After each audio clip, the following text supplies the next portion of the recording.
Okay.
All right, everyone, welcome to the USS Kansas Strongest Man and Woman. I am Brian, joined by my consummate co-host, I Christy. Hello everyone. Good morning. Good morning.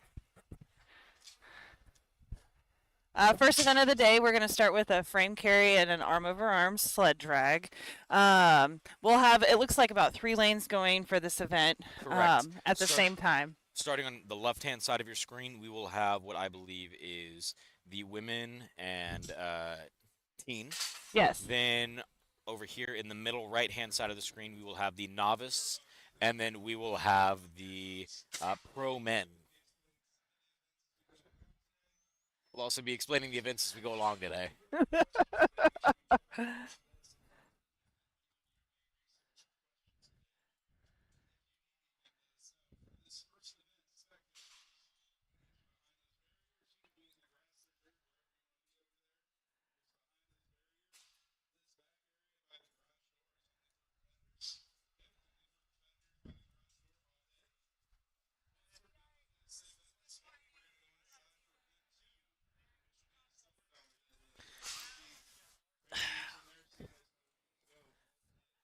Sun's out, guns out. You guys don't have the pleasure of seeing Brian roll his sleeves up over here, but It's really traumatic. Chrissy was blinded. It was like a shiny mirror just blasting light at other people.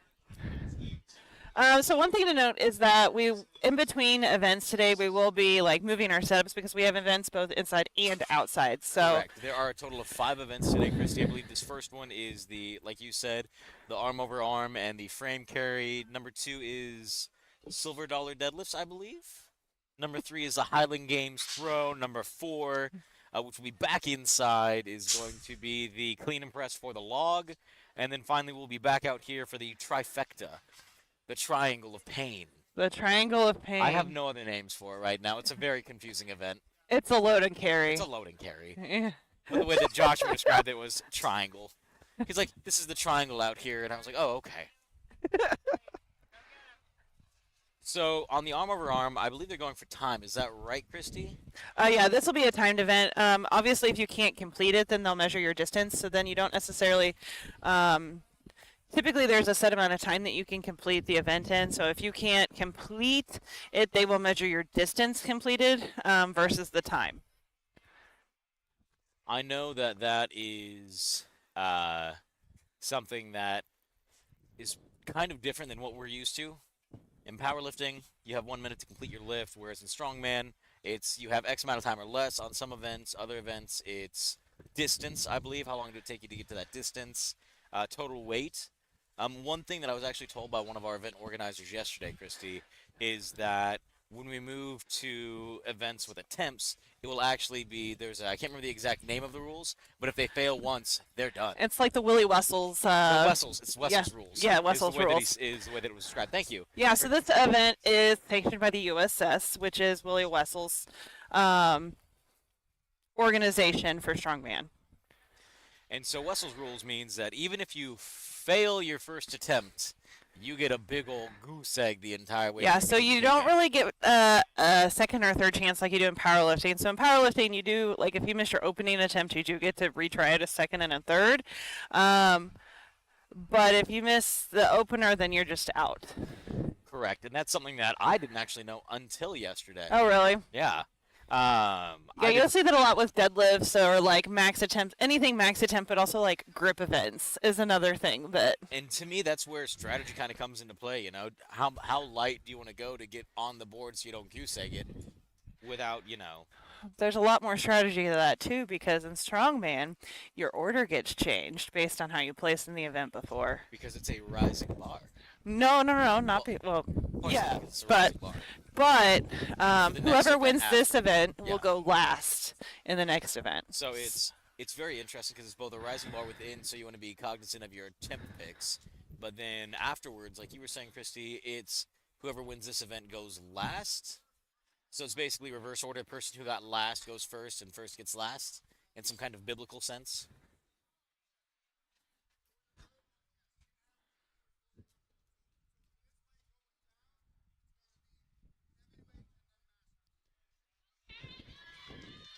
All right, we're getting started over here on the far left with our teen division. We've got the frame carry going here. And now she's going to come do the arm over arm pull on the left.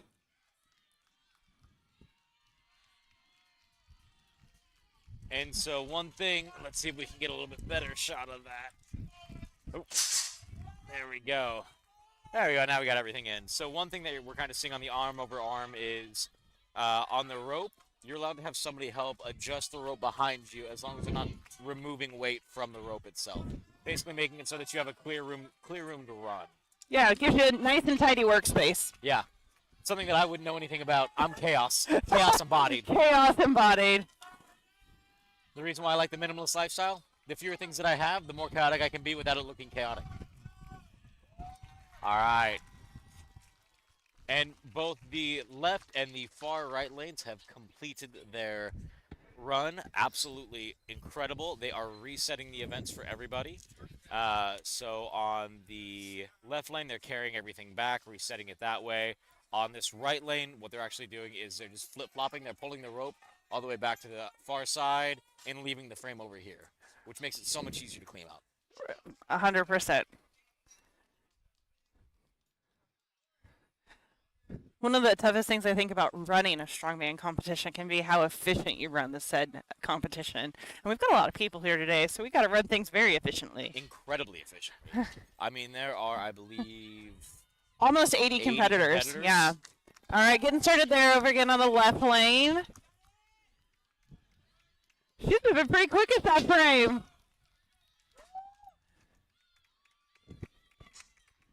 And so one thing is that it does look like they're pulling a 45-pound plate on that arm over arm here, too. She's pulling it pretty quick. That's more speed than I have. And she's got a sparkly little belt on over there. And middle lane's got their first run down. And he's doing his arm over arm, leaning back into it.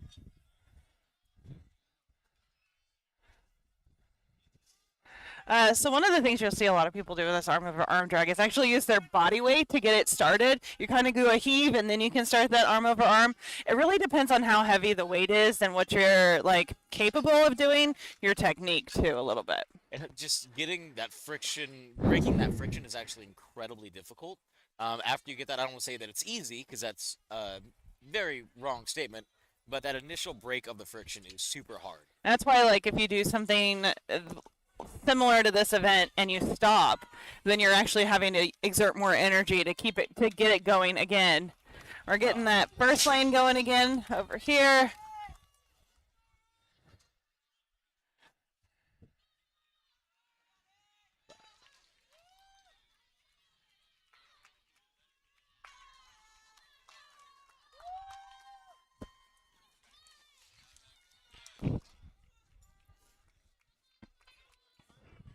So the competitor's feet actually on the arm over arm have to be behind a certain line, and I believe for this event they've set that line as the end of the turf. Your toes can't cross the front of the turf from what I've been seeing.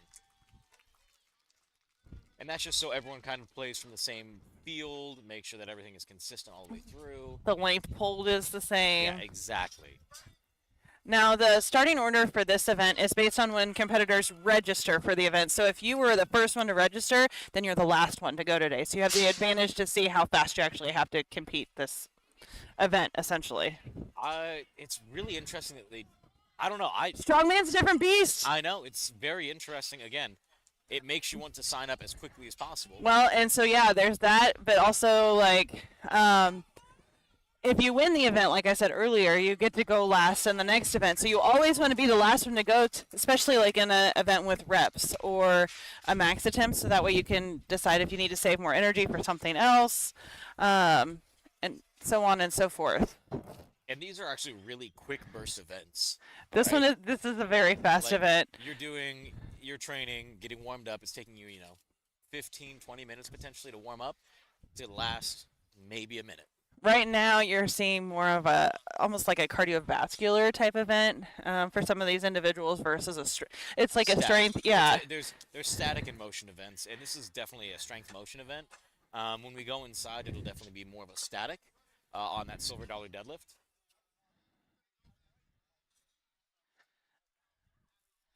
I would say strongman's probably one of the more well-rounded, diverse strength sports because you can go to this same event somewhere else Yeah, and the equipment will be it'll different. be incredibly It's not different. powerlifting where you have to have a power bar to bench with, a squat bar to squat with, and a deadlift bar to deadlift. It's all based on um, the equipment that gym has. And that's kind of the fun thing. So this is thick boy CrossFit. Actually, CrossFit is CrossFit took a lot of inspiration from strongman Yeah, and Olympic weightlifting. correct. So a lot of the events that you'll see happen here might actually happen in CrossFit Games, but they happened here first. I mean, where else can you see people hollow out a Volkswagen Beetle, put weights in it, and make you carry it? You've seen those events too, all over the place. Love that. I'm hoping that next time that SBC hosts this meet, we can see the hollowed out Volkswagens go. Are you going to provide said hollowed out Volkswagen, Brian? I'll find one. You'll find one? I will contribute one of those if I could. Or the good old fashioned fridge carry, like Franco Colombo. Yes, yes. A lot of people would adapt that to a Husafel stone carry, which is absolutely terrible. Oh, it'd be the worst. All right, so it looks like we're changing the weights, adding some weights on. Looks like we're probably going to switch out some age divisions on each lane a little bit. So each age division has a different amount of weight that they get to do, as well as experience division. So we do have we have a novice division for men and women. We also have weight divisions for like an open class, and then we also have pro division men and women here today. Yes. We actually have, at least to my knowledge, at least one international competitor here. One of the pro strong women is actually from Canada. Cool. Yeah. So this is an international event. I'm not going to say it's internationally sanctioned, but it's an international event. Which is just cool that somebody is flying all the way from Canada to come compete in Kansas. I almost said Casey Mo, but we're definitely not in Casey Mo. We're a mile or two away from KC Yeah, we're not that far.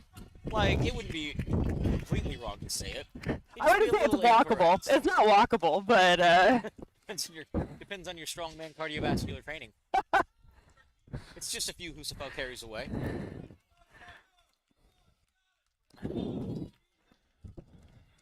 Alright, left lane has moved on to the women. The teens have completed their round. It'll be going back and forth on that one.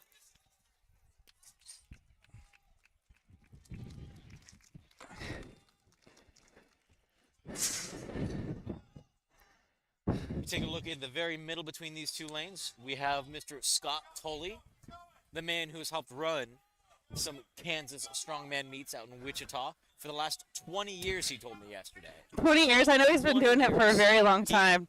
He has powerlifting meets, too. He loves powerlifting. He loves strength sports. He loves building community and making sure that people really enjoy what they're doing.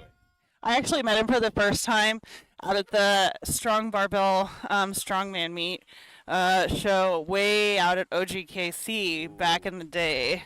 I didn't do the meet, but I was there watching. That was like one of my first introductions to Strongman. Really? Yeah. Wow. I wasn't there that day.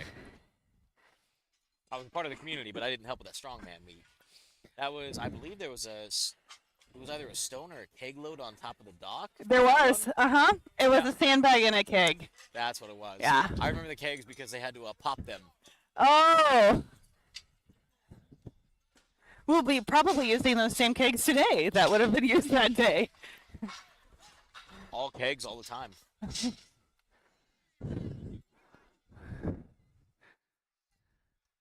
Maybe later this afternoon we can tap into the keg that we have in our kitchen here. One of our gym members, Mitch, he brings in homemade beer that he brews at home. It's always different fun flavors. Like I want to say there was like a French toast beer once. He's done so much. They're very creative. He loves to brew at home. He's not, I don't know if he's a pills man, but he is definitely a home brew boy. He is a home brew boy. That'd make a great t-shirt. HBB. Home brew boy.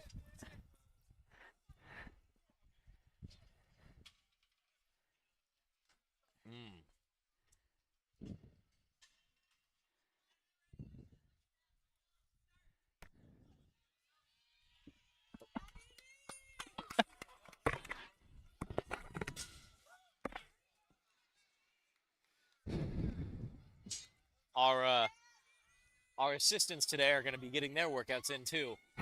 They're getting their steps in for sure. Oh my gosh, jogs, steps, mobility drills by picking everything up, making sure it's all put away.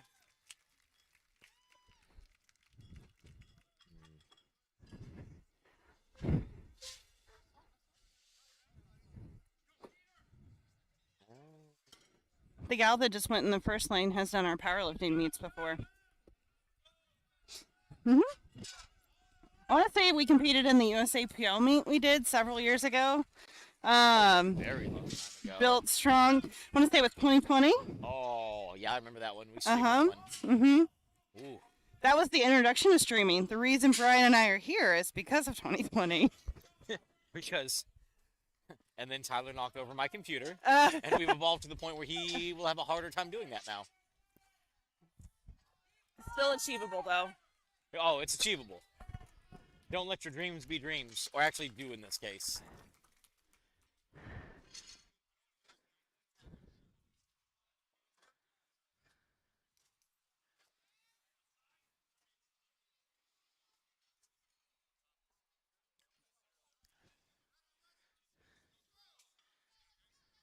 All right, resetting the lanes. They're getting a pretty good clip going on them right now. We've got some wibbly wobbly legs there on the right side. Getting his belt adjusted here. 1, 2, 3. Looks like we've got at least 7 45-pound plates here on that sled, as well as a 25 or a 10 on the far right lane. We got women going here on the left. Oh, Shipped and fell.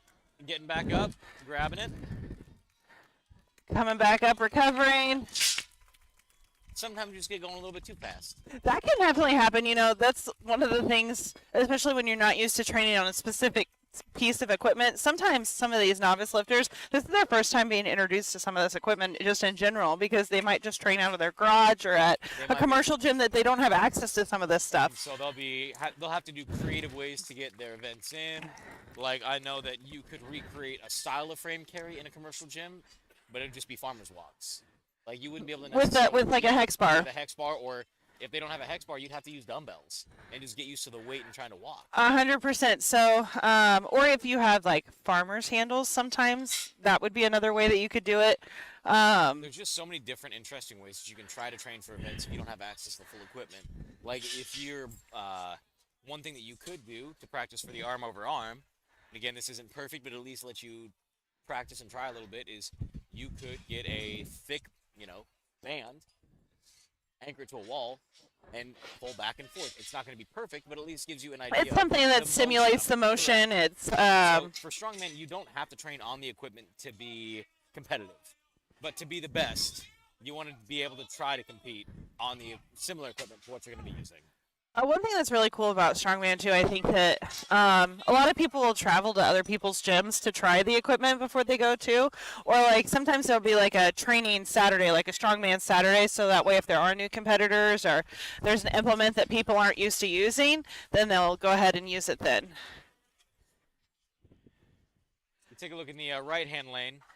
Strongman competitor Matt Septon, who's doing the 75 hard, 70 hard, 75 hard. I don't know, something like that. Some number hard is actually actively trying to move it. Now Matt trains out of a gym all the way on the far side of KCMO, on the east side of That's KCMO. because he lives over there on the far side of KCMO. He's been a part of the strongman community here in Kansas City for a very, very long time.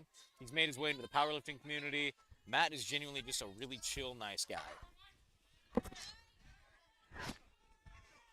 He's hosted a lot of strongman meets here in the local area as well. He has. He's really kind of, I feel like he kept strongman kind of alive almost here in Kansas City for a couple years. He was the only, as far as I can recall, he was the only one, I'm not going to say only one running events, but running events that were known to a larger community. I completely agree. And he did them at different locations too, in a different gym, so that way there was more opportunities for other people across the city that maybe didn't want to travel, or more times, more space. So having strongman, like, meat runners, like, be here is incredible to see, because again, you have Matt Sefton, you have Scott Tully, here to help support JP and Joshua Carnes. I would say this is Josh's first strongman, and I know that he's done a lot of the work. He's been really excited. He's like, I'm the one who's going to make sure that we set the standards, make sure that these events run smoothly. He's got backups prepared for backups. We won't talk about those until after the events. That way we don't have to, jinx anything. I spy a rogue Cade Proctor over there on the left. I don't think he's on camera yet, or right now, but he would have just been on camera. Sporting those hey dudes. I've never seen him wear those shoes before. I have. It's an interesting choice that you chose here today to wear I know. Granted, I can't talk because I'm wearing flip-flops. But this is my vibe. He's got hey dudes. Arctic camo shorts. Ooh, Mason. Mason in the middle here. He is actually a middleweight pro strongman, I believe. He is just incredible. He's a great dentist. He used to live here in Kansas City and lived at Strong Barbell. Where did he move to? I'm not entirely sure. Out of state. He moved out of state. A little way. I think he would have had to fly here. I think he would have. I know that. Is he in Colorado? Maybe. So maybe he wouldn't have had to fly if he didn't want to. But I mean, it's only a 9 to 10 hour drive. It's not that long. Not all of us can mentally prepare for a 9 to 10 hour drive, Brian. You put on an audiobook and just disassociate from reality. Nothing could go wrong.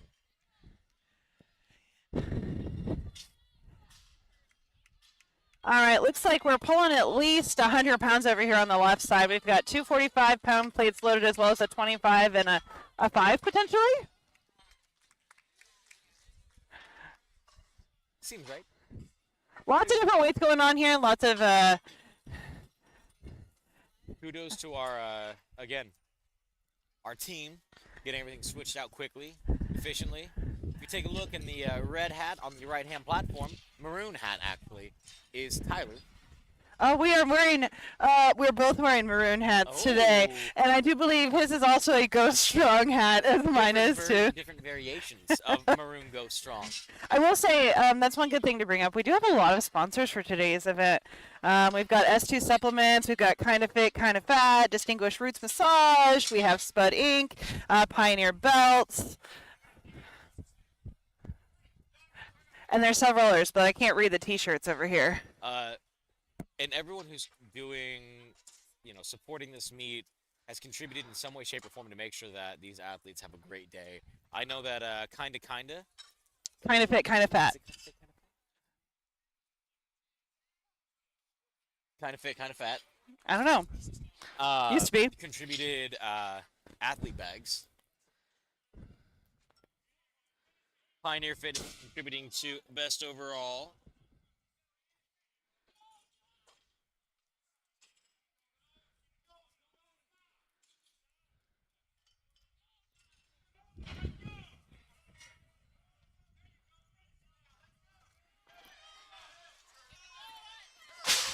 Woo! Got quite a bit of weight on this sled drag here. Now we've got 1, 2, 3, 4, 5, 6, 7 45-pound plates, I do believe, a 25 and a 5 maybe. I've walked backwards with that much weight on there.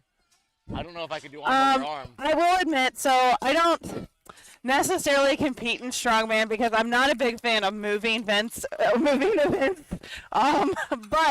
the arm over arm is probably one of my favorite events to do because it's just a lot of fun, and it's kind of like bench press where like it looks like it's a complete upper body movement, but there's actually a lot of leg involved, and it's agility, it's arm strength, it's back strength, and you can do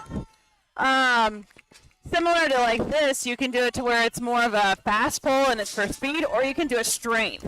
And with strength pulls, a lot of times you'll see lifters or competitors sit on the ground with something in front of their feet. So whether it's like a board on what is that called? Yoke? Yeah, like a board that's across a yoke, or a big tire that they sit in and put their feet up against to pull like hundreds of pounds on an arm over arm.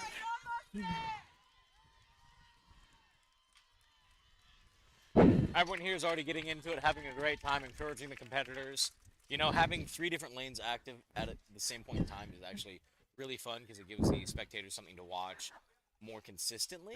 Right, so you're not having where powerlifting, you don't necessarily have You have like load time in between lifters, and you have that full minute for a lifter to take the platform. You have to adjust the rack. It can take up to 2 to 3 minutes in powerlifting to get to the next lift. We're here, it's maybe 30 seconds between each person. And not even that. We have people going at the same time. Exactly. So, sometimes you'll see at strongman shows that just one lane will be going at a time. And we will have an event that'll be like that. Like the Highland Games, we only have one setup. You don't want to have two people going back to back and throwing the weight in the air and just sprinting away. As funny as that would be, actually, I would kind of enjoy strategically taking out your competitors. I don't think our insurance company would like that one very much. Well, Mama don't know, don't hurt her.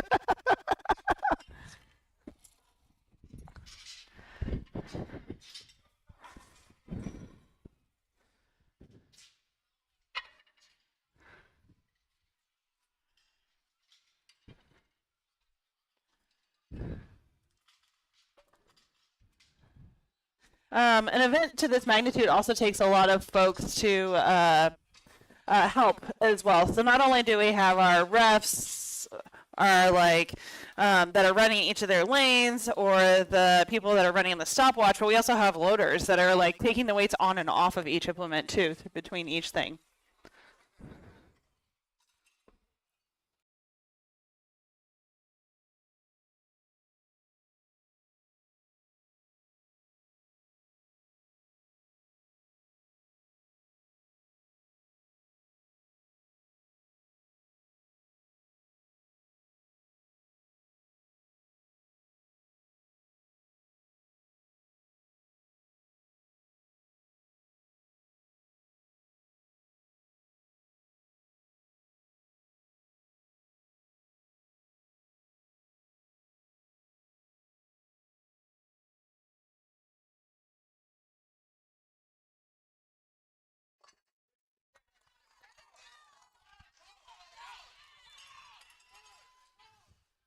All right, moving real fast over there on that far left lane. She's got her bandana on.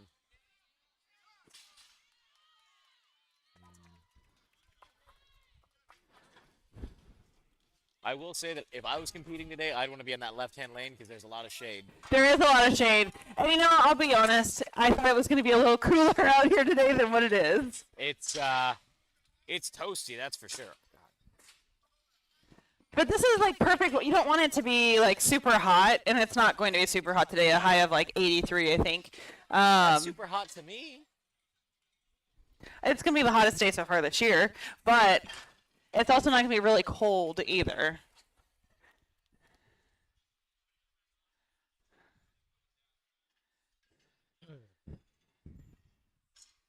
Again, the one thing that I do love about all these strongmen, 90% of them are wearing black on black on black. Well, so you have the competitors wearing the meat T-shirt. You have a lot of the refs wearing the meat T-shirt, or the volunteers wearing the T-shirts. And then, honestly, like, black shorts is just kind of the way to go. Yeah. There's a lot of, like, dirtiness involved with strongman, too, sometimes. You know, like, we're using a lot of newer equipment today, but sometimes equipment isn't the newest. And, like, we're not doing a stone event today, but stones are messy. You get that tacky involved, and it's just messy. You got stones. You got chalk. Chalk. You got tons of chalk flying around today. Probably have some baby powder today, maybe. Just a little bit on that $silver deadlift. Yeah. I don't know if you want baby powder on any of the other events. Probably not. No. Baby powder on the Highland Games. So one of the things that makes strongman a little bit different is that you'll see a variety of equipment being worn. A lot of times the rules are around equipment that are not allowed to be worn. But like even during the the deadlift today, you'll see people wearing deadlift suits, and they're allowed to use straps. This one, you'll see a lot of knee sleeves. Some people choose to wear belts. Some people choose not to wear a belt. Because this is like a combo event, some people probably will like take their belt off in between, or they'll adjust it. We had a lifter tighten his belt on after he did the carry. It's interesting for powerlifting, again, for a very, very long time, there were very strict rules as to what you could and couldn't wear on the platform. Including like brands and companies. Correct. And whereas here in strongman, I don't want to say it's a free-for-all, but basically You can use leather belts. You can use belts with Velcro. You can use You can wear 2 layers of belt. you can double belt it. You can. It's just A very lot of interesting lifters to will wear see. like a soft belt and then they'll wear like their heavy leather belt on the outside, never or actually you can used a use a soft belt. weightlifting soft belt. You can It's the ratchet belts. Yeah. I've seen ratchet belts before. you can actually use a ratchet belt in powerlifting Now and you some can. yeah. In some of those other federations, the cool ones, The cool ones. the cool ones.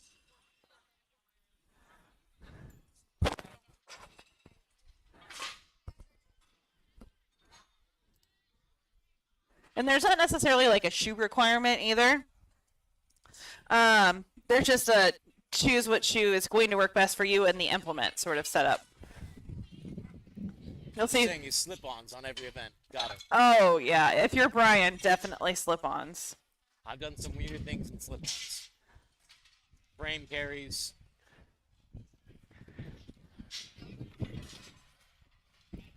Ooh.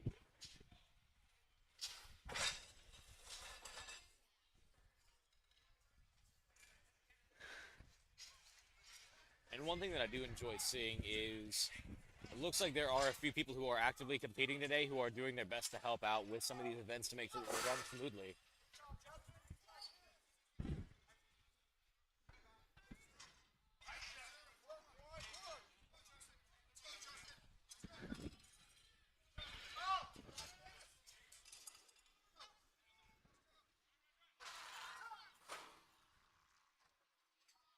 And so there's one person following the actual athlete during the event to make sure that they're completing it to standard, especially on this movement one. And Matt Sefton is the person on this right-hand lane. He's the one saying start, and he's the one who's saying time, making sure that the athletes get tracked on this event. Again, you don't want to goose egg it.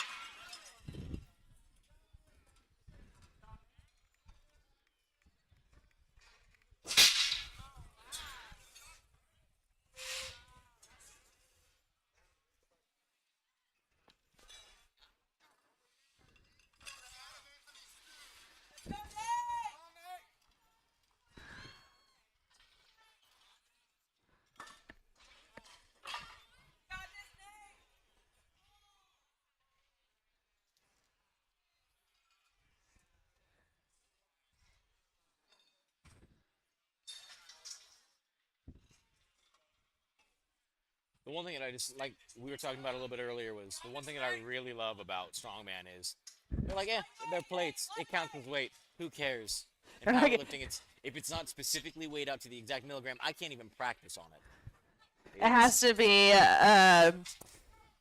calibrated. It has to be, and the calibrated means it's within a certain amount of that said weight.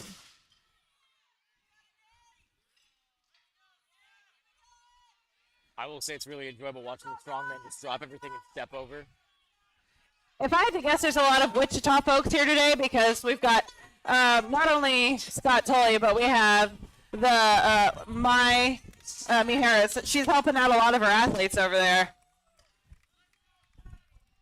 Her and Orlando both own a gym also in Wichita. They have a lot of strongman folks that lift out of that gym. You know, strongman started as farm boys, wanting to do really weird things. I mean, it is called Top Crop. Farm boy strong, baby. I want to say a couple years ago they hosted a strongman where they pulled a tractor. That I want to say there was a tractor pull or something in it a couple years ago. a tractor pull and not a tractor pulling somebody. It's somebody pulling a tractor. I do miss that from my college days. There was a kid in the dorms who was nicknamed Tractor Pull. Tractor pull? His whole thing was souping up tractors to pull heavy things. Did he do like actual tractor pulls? Like actual, like, souped up the engine. Yeah, yeah. He was a big boy. He was about 5'7", 5'8", 350. No big boy. His uncle brewed moonshine in the backwoods that he'd bring to college every now and then.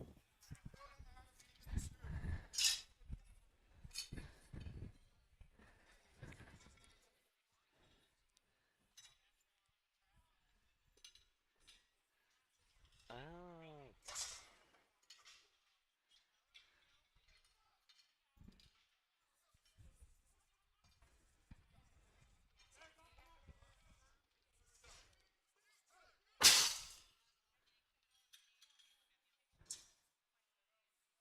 Getting his arm over arm in.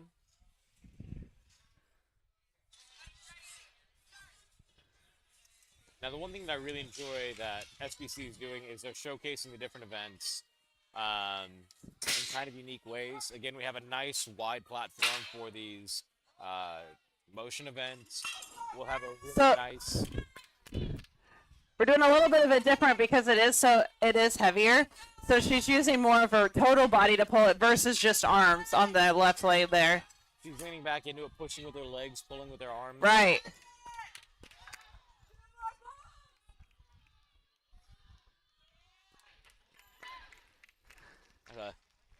The big girl, strong girl right there. Yeah.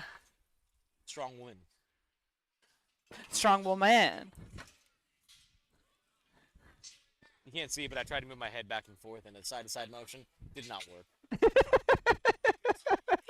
Do a little Z snap. I can do that one. I'm sassy enough for that one.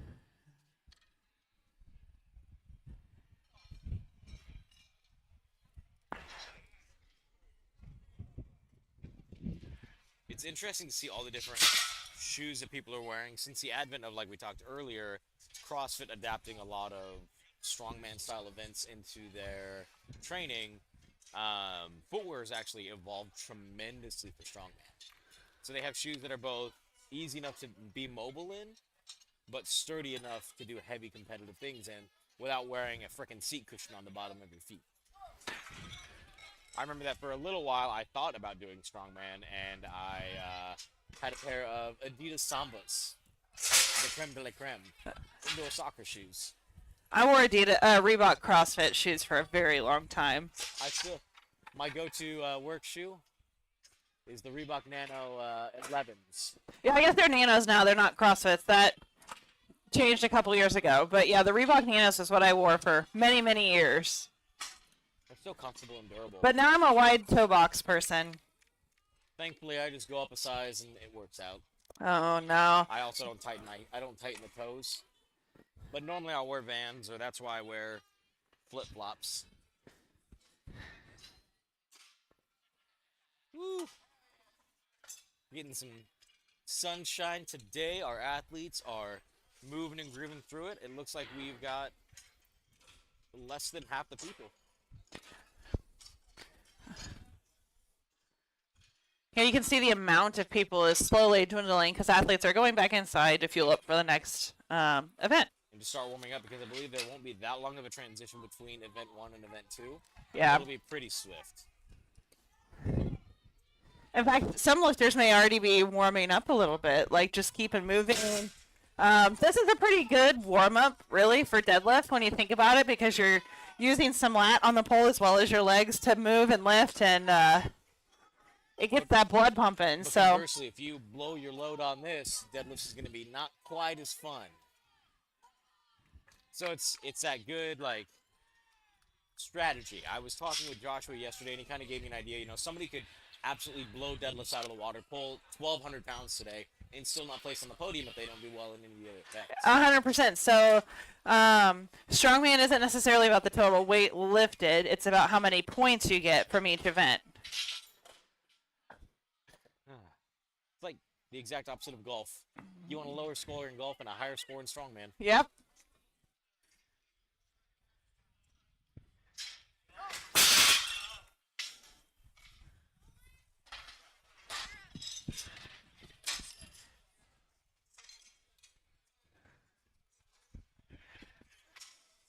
I believe that's at least 845s here on this right lane, on this pole. heavy. That's a lot of weight. That's a lot of weight.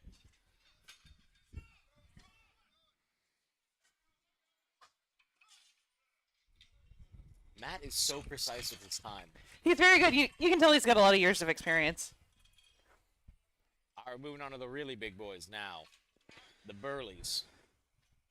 We also have A7 and Skull Smash, Central Performance and Athletics, as well as Cardboard Futures as sponsors today, and Strong Barbell Club.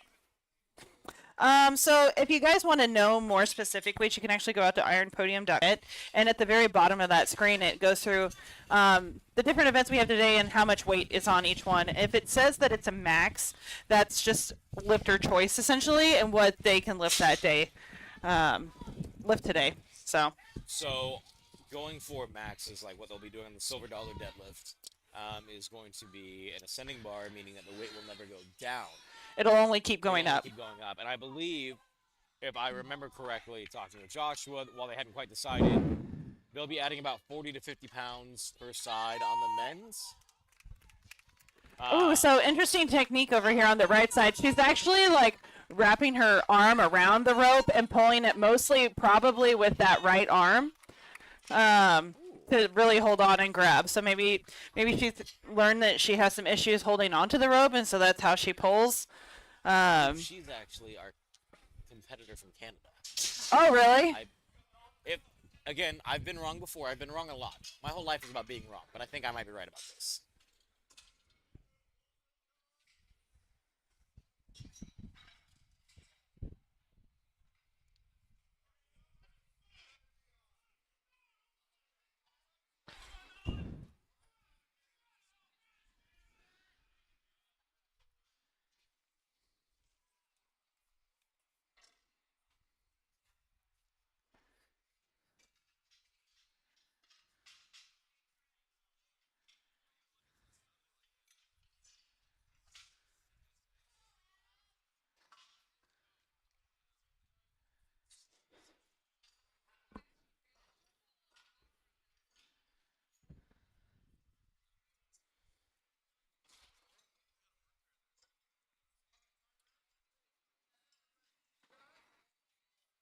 And if you go out to ironpodium.com, you can actually see a live scoreboard of today's events. It looks like they've already populated some points in the system as well. Correct. It's not going to be completely active while the events are going on, but it will be as soon as they're able to put people in, it will update. Correct. We got Keaton over here on the left. She's one of our local SBC competitors. She primarily competes in Olympic weightlifting. However, she does have a CrossFit background, and she just annihilated that event. She's only competing in the novice division, but I think she could have competed in the open. And she's going to dominate. Yeah.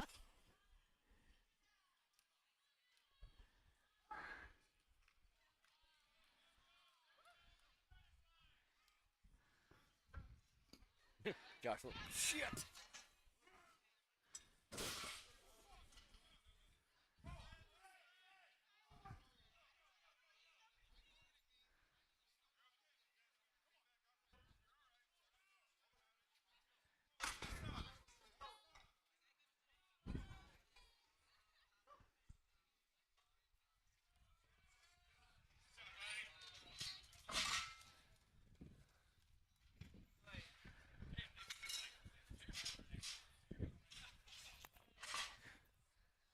Ooh, it looks like we got Travis Shirtliff up next over here on the right side. Also another strong barbell club member. He is competing today in the pro men's division. Yes. That's a lot of weight on that sled.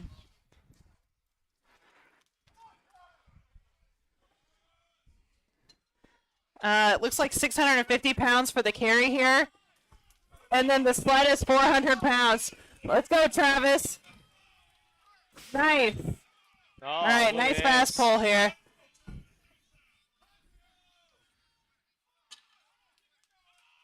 Lean into them glutes, Travis. So Travis, it looks like he's wearing a more grippy shoe.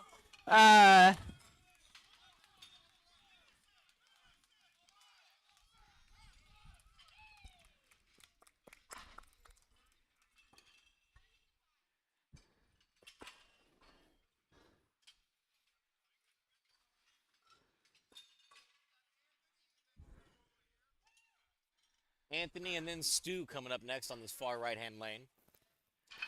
My inner thigh is going to be super sunburnt. Singular thigh. Trying to shade my tattoo over here behind Brian. I'm a wall.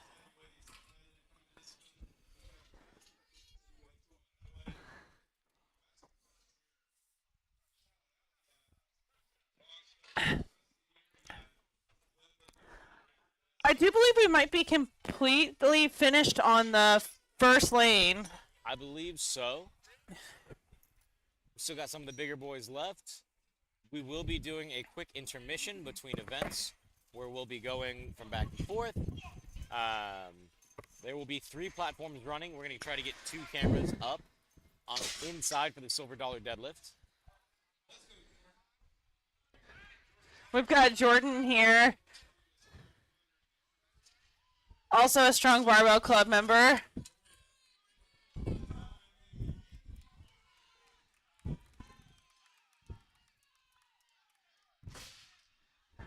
We got 2 SBC people going at the same time here. I think we've got 1 competitor left on this event, and then we'll be moving inside. That silver dollar deadlift will get running right at about 10:30 from what we're hearing. Pretty quick. Each event we thought was going to take about an hour and a half. So far, this one, not quite an hour. Not even an hour, right? Silver dollar deadlift might take a little bit more time, Yeah. but what do we know? But you don't have to take, so here's the difference. You're not going to have to take any of the weight off. You know? It's all just going to go on.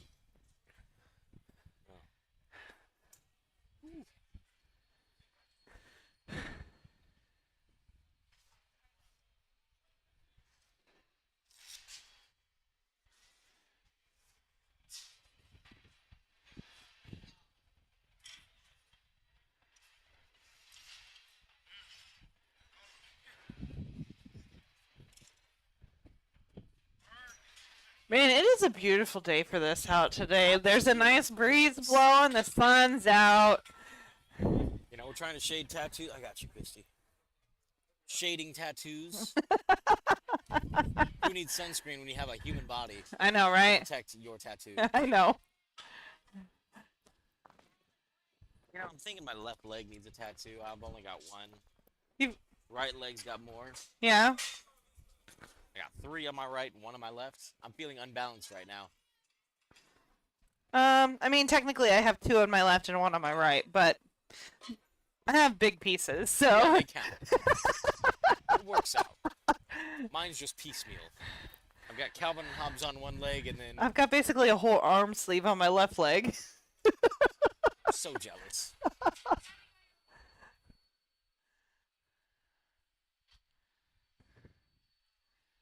It looks like we're kind of adjusting the equipment over here on the far right lane. Things are How you probably just a little loose. That happens, you know. We were moving real fast with a lot of people, and dropping things. That's the other thing. So there's not like we're not dropping it. It's a controlled drop, but it can be dropped too if a competitor loses grip or something.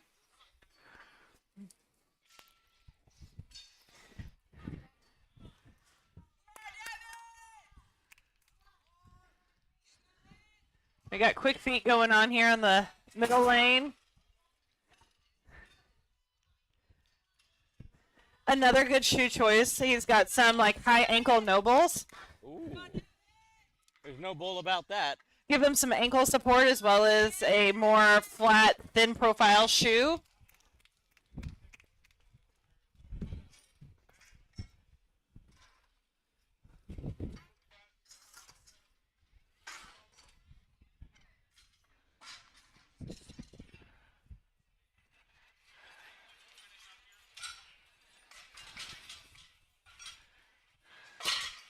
So a fun show I've been watching lately, Brian, and I wouldn't say watching, we finished it because we were binging it every week as it was coming out. It's Physical 100. The Netflix show. It's so good. It really motivates you to like, so a little bit background about me. I'm strictly a power lifter, but I do have the desire to maybe get a little bit more in better cardiovascular shape and condition a little bit more. A lot of the things they did in that show are very comparable to this sport, strongman. In Physical 100, they had people from all different backgrounds, athletes all over Korea competing against each other and doing all kinds of random events from like wrestling each other really to like events like this where it's a carry or a pull or a push or... One of the first episodes that they ever did was just how long can you hang on this pole? Yeah, that was the first season. That looked That was determining your rank. This year, it was running on a treadmill. last both times. And whoever was the slowest in that amount of time was cut. It wasn't. It was like a nonstop run, but like you had to run 20 minutes, and whoever got the slowest time in the like 50 were cut. So Nope. You'd see me being like, "We gotta run." Cut me already. yeah, and that was the situation with a couple people. There was two people that were like, "Yeah, I can't do this," so they just took place 100 and place 99. So all right, we're getting finish here. There, I don't know. Some events you are allowed to actually like drop the implement and pick it back up. So if you lose your grip, sometimes it's allowed that you're allowed 2 drops. Sometimes you're allowed 1 drop. Sometimes you're not allowed any drops. But this one, because it's 2 events back to back, typically you're allowed to at least finish the first. Like you're allowed however many drops and pickups you need to complete the implement. Yeah. No matter what, it's just eating into your time. Yeah, there's a lot of different ways to use these implements for a lot of different events. Strongman is a very agile, multifaceted event. Each show is different. Each show has different events. I mean, you could run another show with these same like implements, but do something completely different. You could do literally a static hold for time on the frame hold. Right, you can do a static hold on the frame. You can do a max frame, like a deadlift. You could do you could utilize the sled as a pulling thing instead, like an actual pole attachment to it. I've also seen a max distance with the frame, so you can like just go as far as you can. All of that sounds horrible. With the sleds that we used in 2 of the lanes, you wouldn't do this with, but like the one on the far right, you could do a sled push and then a pull, or lots of different things you can do with these.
Another show director here, Rusty. He's hosted a couple of shows now here in the Kansas City area. He's also done a couple shows.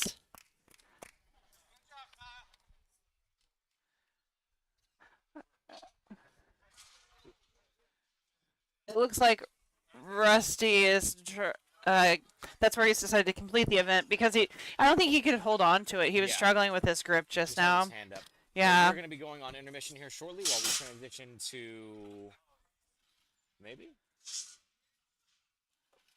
Yeah, while we transition to silver dollar deadlifts, it looks like they're cleaning everything up. So Yep. We'll see you guys in about 10 to 15 minutes. Stay tuned with us. We will not be ending the stream unless something traumatic happens.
All right, we're getting ready to get started here with deadlift on the inside. Right now you'll currently see 2 of the 3 platforms, and we're working on getting another camera set up for the 3rd platform as well. On the far left lane, we will have all of our women competing. And in the middle, I do believe will be all of our heavyweight men, our pro men, and that sort of thing. And then the novice men, I think, are on the far right.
So we kind of talked about this a little bit on the outside, but you'll see lots of different types of equipment used here. One thing about strongman is that you can use straps. So a lot of people will utilize straps. Most people will utilize a belt. You can see here in the middle lane right now, we've got a deadlift suit on. We're getting ready to get started here over on the left with our teen division. She's got some Crocs on and 2-pound. She got her opening attempt.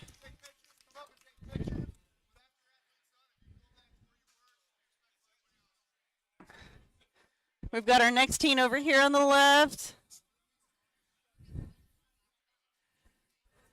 And so the lifter does have to wait for the down command once they complete the lift.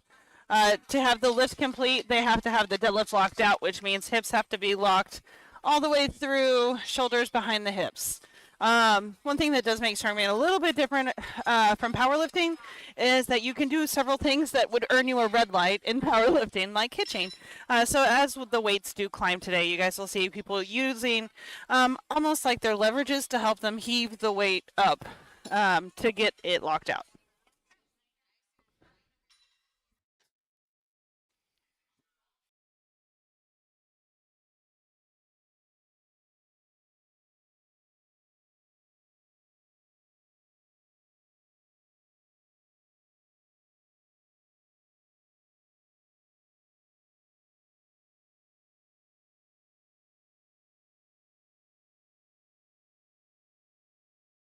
Nice work there in that first lane.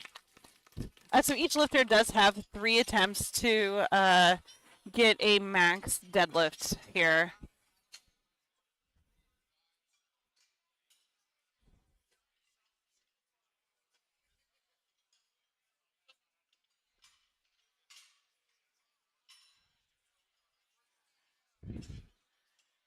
And because this is a rising bar, they just keep adding weight to it. There will not be weight taken off of it. So once the bar, say, hits 300 pounds, it'll keep going up from there.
Hello, hello. Okay, got I've it. been talking this whole time too, so It works. it works. So one thing that Joshua was talking about yesterday, as you can see his handsome side on the right-hand side of the screen, is that the bar, at least for the men's currently, is almost equivalent to 100 pounds empty. It's a 50-kilo bar empty. So Brian, it's 50 kilos with the implements on the side. That is correct. Okay, because it's a 40-kilo bar. It's a 40-kilo bar, plus you have the additional. Uh, And they are using competition collars. It looks like, at least on the right two platforms. they're using 2.5 kilogram collars along with 2.5 kilogram plates to help get to that weight. Or is that kilo and a half? Kilo and a quarter? Somewhere in there. For those asking, I did just share the link in the chat to Iron Podium, the exact link for it. From there, you can look at the weights, and then you can go in and look at the scoreboard at the very bottom as well. You do have to click on the link for the scoreboard, though.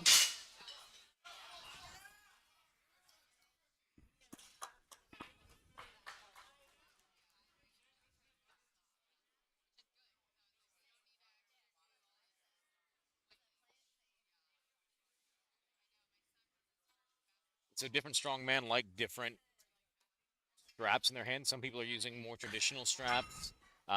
Gentleman here on this right-hand platform on your screen is actually using figure-8 straps. Yes. All right.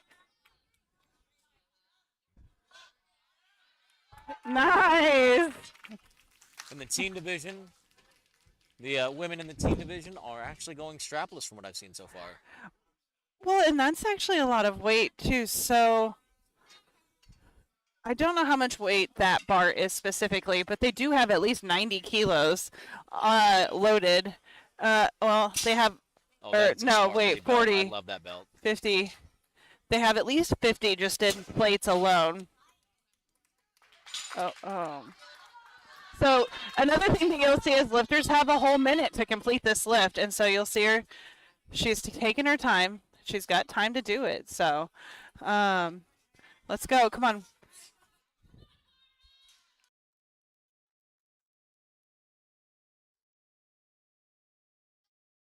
That's okay. She gave it her all.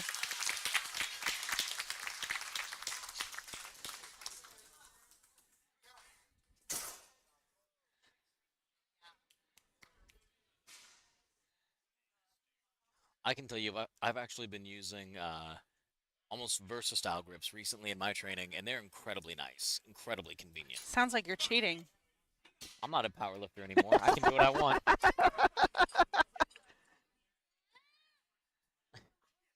I'm also not deadlifting. I haven't touched a barbell in weeks. I not only deadlifted this week, I also squatted with a barbell this week. Look at me go. All right, so we are switching that barbell out on the left to a standard competition power bar. Looks like the girls did complete all of their attempts. Brian did mention this earlier outside, but each lifter does have a maximum of 3 attempts to achieve their lift, but once they miss a lift, they are not allowed another attempt. Correct. So it comes down to, again, that strategy that we talked about a little bit earlier is, do you jump in a little bit earlier than you think? You know, the way that Joshua explained it yesterday was, you want it to be a weight that you can roll out of bed and just pick up off the ground any day of the week.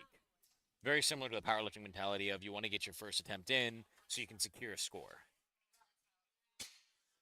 So I suspect as soon as we start to get a little bit, you know, once people get locked in, we'll start to see different athletes come in, take larger jumps. We'll probably see, you know, they might be jumping by 50 pounds each, like total on the attempts, but you might see people weight 100, 150 pounds between things to try to secure the highest possible score.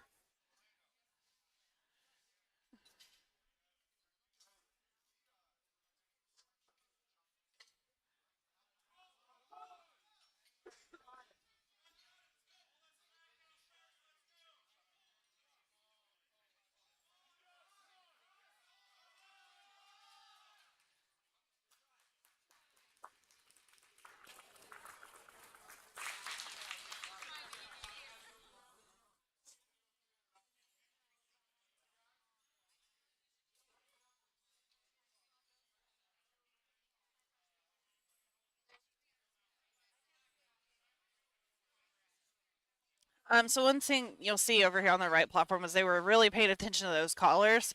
These implements are attached to the barbells with like a sleeve essentially, and then they do have, it looks like, 2.5 kilo plates with those competition collars. The competition collars can actually get quite a bit snugger around the barbell versus like a rogue clip or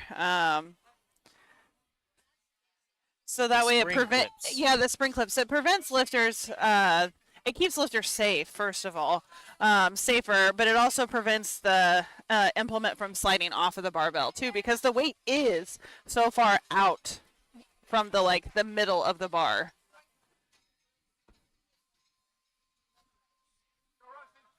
All right, we've got Rusty here with his opening deadlift.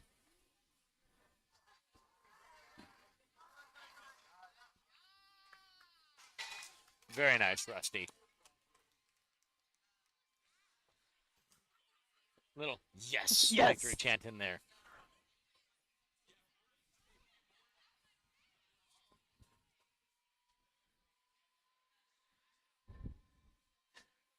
One thing you might see lifters use that you're getting ready to see here on the right side, a lot of lifters choose to use ammonia just to kind of wake themselves up a little bit, get themselves psyched up for a lift.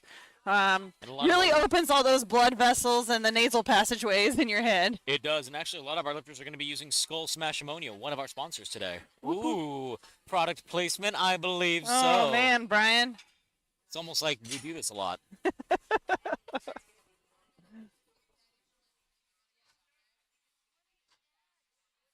So one advantage that shorter guys like me would have in a competition like this is I don't have to move the The weight range of nearly as far. motion is completely different.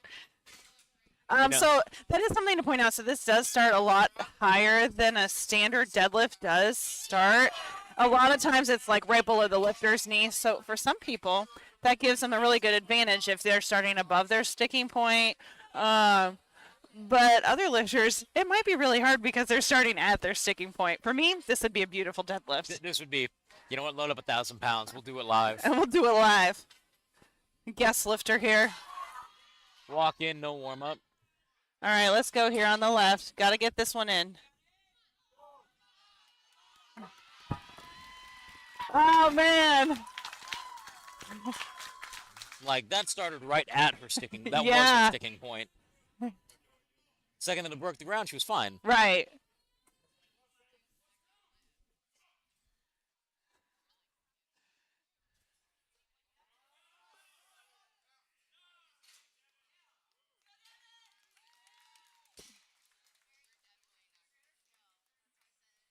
This would start like mid thigh for me, so it's already locked out. Uh, and we are using a power bar. So while we are watching these bars bend a significant amount, they're one of the more stiff bars that you can use. It's not a deadlift bar, which is meant to really bend. So Bend and whip and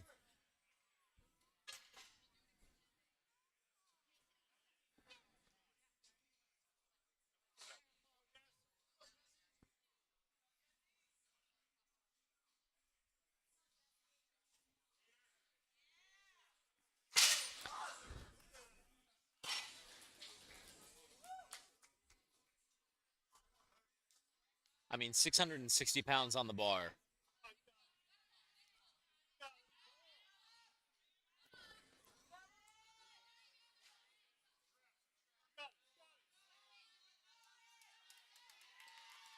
um,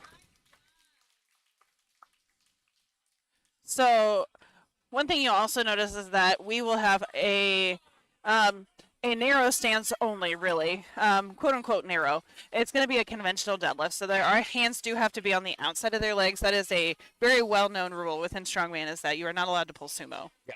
Your hands have to be outside them knees. You can have a wide sumo, but as long as your arms are on the outside of your legs. I mean, it's still gonna make your range of motion difficult, but Yeah. who cares?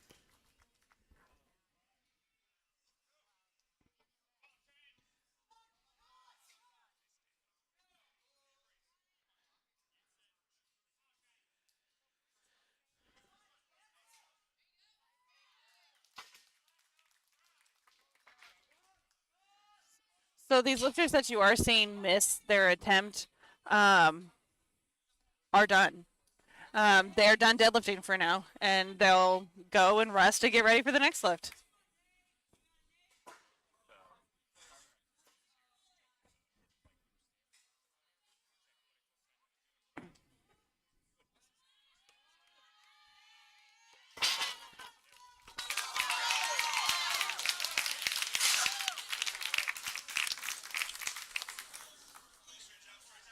I think the heaviest that I've ever deadlifted was on a trap bar, and it was 600 pounds. It's incredible that they're going, probably see a 1,000-pound pull or two this weekend.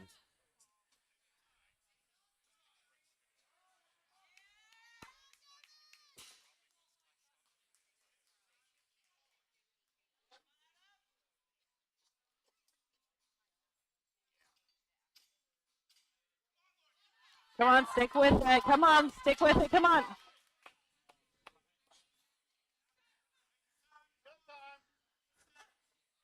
So I believe on this event you have a certain amount of time to try to get it up. Yeah, you can attempt it multiple times really within a minute. You have a full minute to complete the lift. So, there's Not quite there.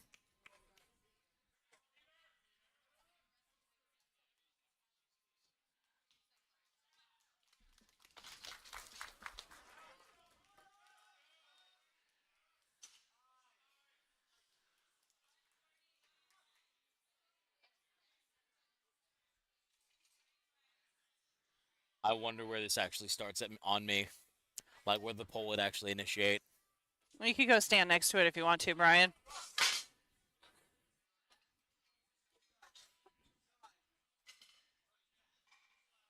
All right, so the heavier that we're getting, I don't want to see the people are dropping a little bit quicker now, but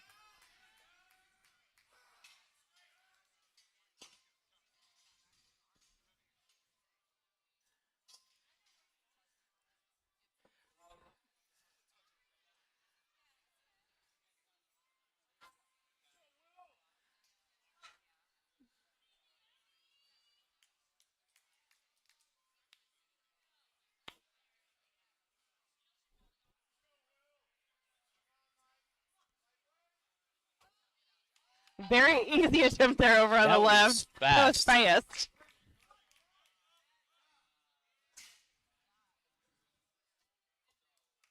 I wouldn't be surprised if the lady on the platform that just did her deadlift, if she waited a little bit longer, because that moved quick as heck. Yeah. Woo!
All right, Rusty coming in with a little bit of that rusty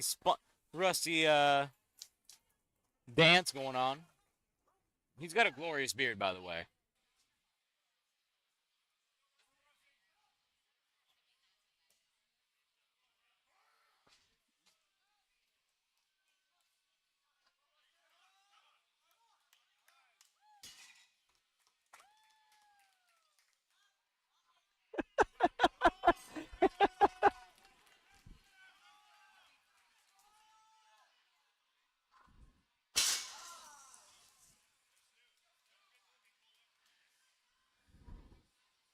Rusty's little arm thrust of victory always gets me.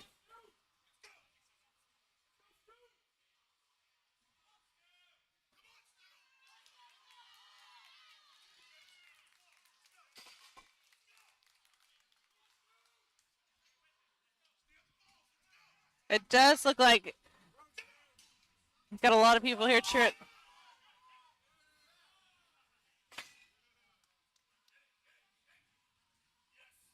I don't know what we Yes. got going on here, but we got a lot of yes going on.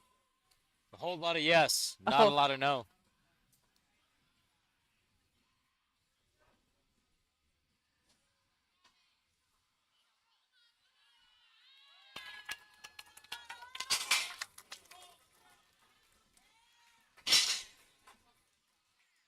So, Brian, how much did you say that implement is?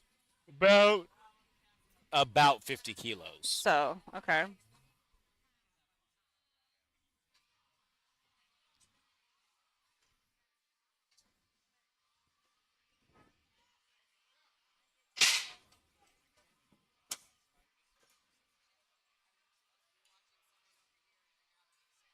So on the right,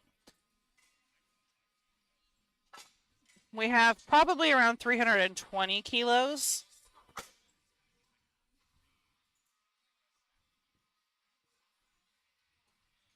Which is about 700 pounds. That's a lot of pounds. That's a lot of pounds. That's a lot of pounds. I knew we were getting heavy. Like I said, I believe on this middle platform today, they're expecting to cross the 1,000-pound barrier with at least 2 people, if not We're more. already at 700 pounds, so I like. know.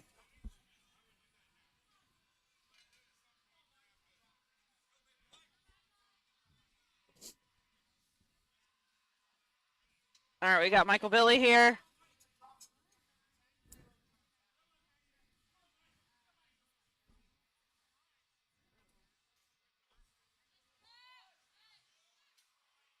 Michael setting up for a big. Oh, easy fall. That was nice.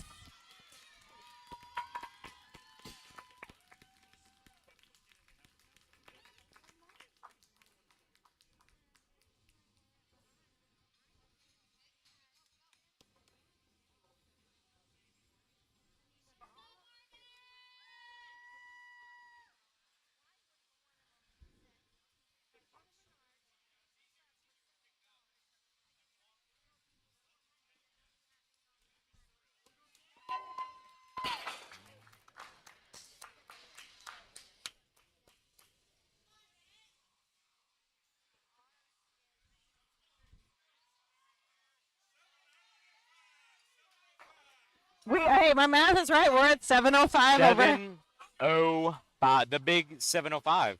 And we are right on the money then. Good Oh, fight on really? this We're one. fighting here. Come on. Let's go. Oh, yeah. That was a good fight. And he didn't inch at all. That was a nice clean deadlift. That was all struggle, though. That was awesome. That was a grind. But a pretty grind. Very beautiful, pristine effort. All right. We got 400 pounds over here on the left. We've got We have our Keaton coming up here. Jay, co-meet host, co-meet director, Co-meat director. Co-meet director. Well, co-show director. Co-director. co-director. Let's go, Keaton. JP Price walking around, That let us was know fast. what's on the platform. I think we're going to see Keaton use Olympic straps. Why wouldn't we? That's what she's used to. I know.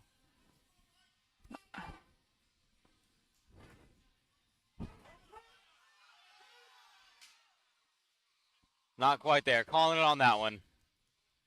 Man, a lot of these guys are making Tyler look small, I know. and that's hard to do. And he's not small.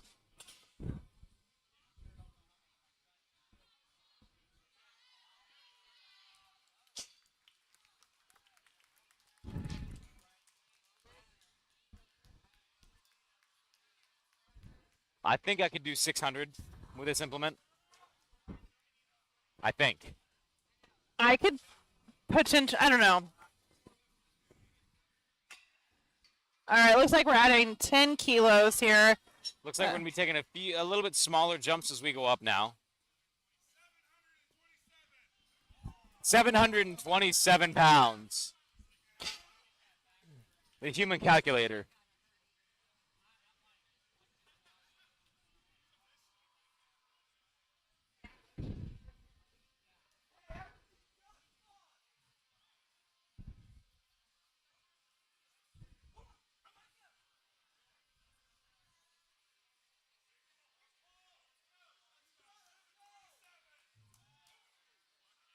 7:27 on this middle platform. I don't even think we've seen Travis have an opening attempt yet, right?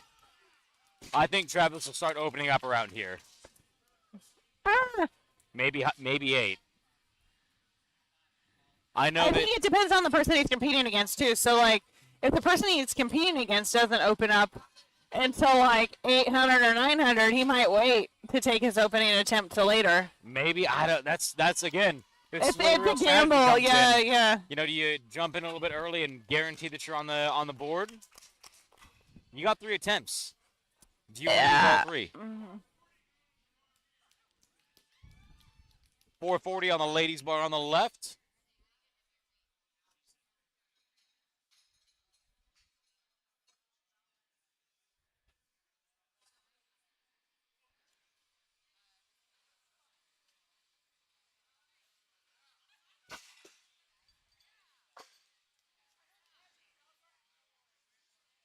They're literally using all the kilos today.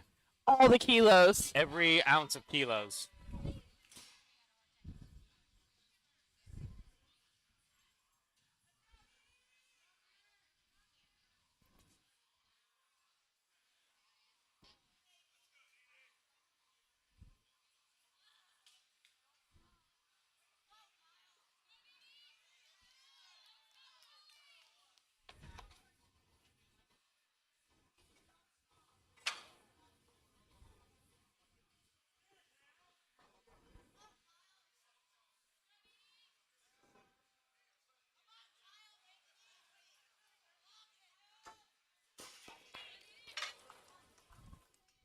All right, we're adding more weight here to the center. Come on, Dee Dee, let's go on the left. And she's calling it there.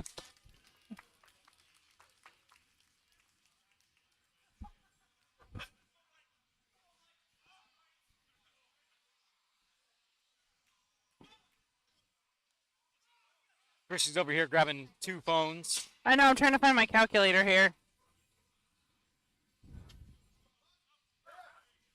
It should be close to 750. All right, so that was Wow. 750 pounds, and he is 19 years old, apparently. What do you know? I guessed right on one thing. Wouldn't have guessed that age. 440 on the ladies' platform.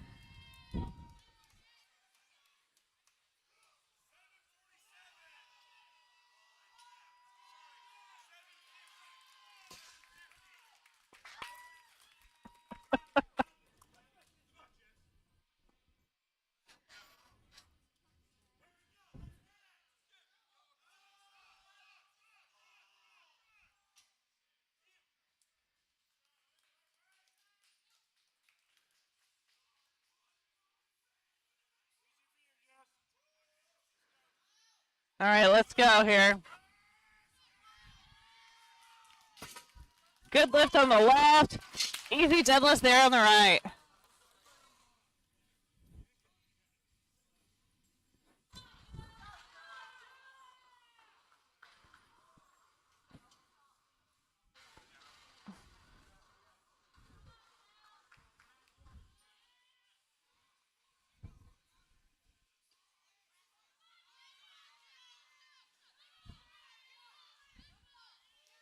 All right, let's get behind Jill here. Not quite today. Not quite Good there. solid couple attempts, though. All right, this is Rusty's 3rd attempt right now. Let's see if he has a yes. He's trying to get the crowd behind him here. I want that final Rusty yes. I do believe Rusty's a Masters level competitor. I believe you are correct.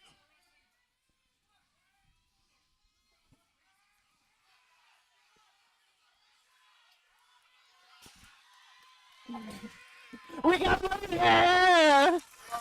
I got the yes. Yes. So funny story about Rusty. We were at another gym out in Raymore at a strongman competition. Tyler, my husband, was competing there, and it was Rusty's first competition. And they were getting ready to do the log, and Rusty asked Tyler for advice on how to do the log because he had never touched it before. So just like Brian going to his first powerlifting meet, asking if he should do conventional or sumo now. Ah. Honestly, that's warm up. Did you just learn that today, Brian? That you can't do sumo? No, when I did my powerlifting comp. Oh, yeah, Yeah. yeah. Hey, people ask questions. Yeah. Sorry.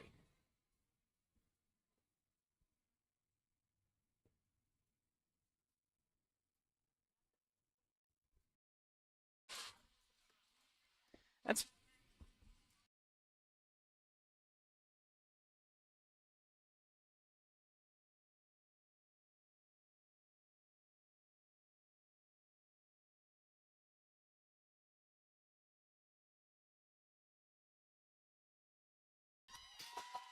That was a speedy opening attempt over there.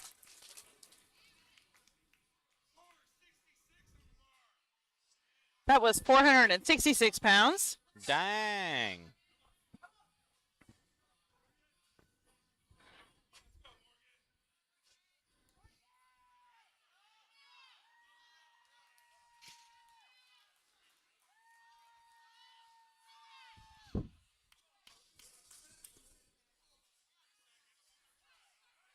All right, we got Morgan's third attempt over here.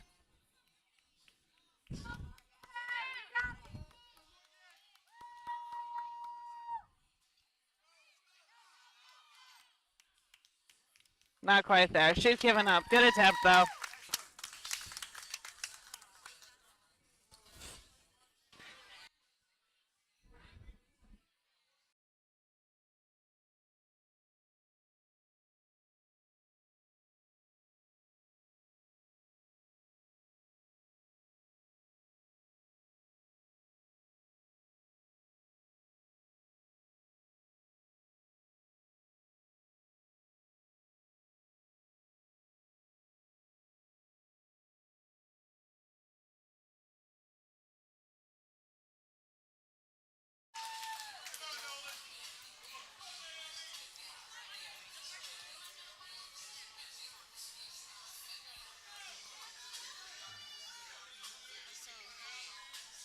Novice and lightweight.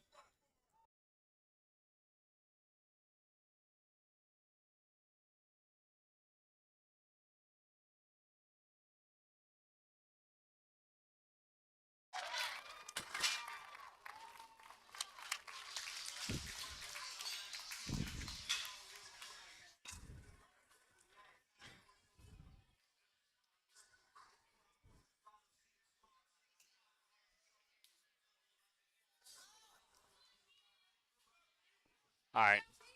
Keaton Pope coming in on the ladies' side. Woo! Speedy in the middle there. Huh.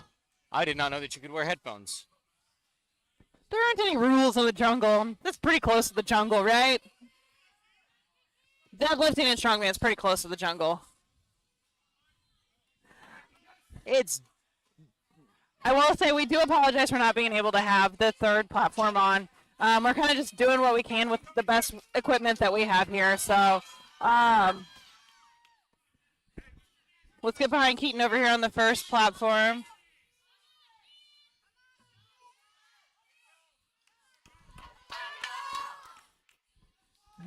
It's not quite there.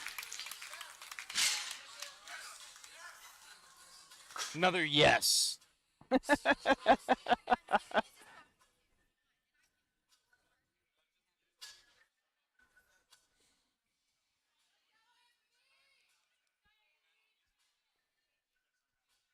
I believe the novice platform is done, as is anyway.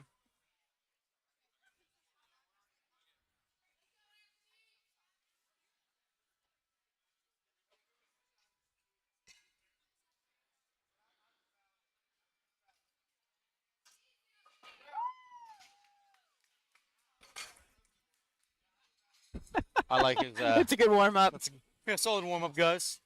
Love my warm up strategy. Oh, he's got Captain America's socks on with wings. Did you see that, Michael? Yeah. He has wings. He's Wow. got a unicorn. He also has a unicorn headband. All right, I think we'll start to see the Big boys come in and go for this. How much do we have over here on the left?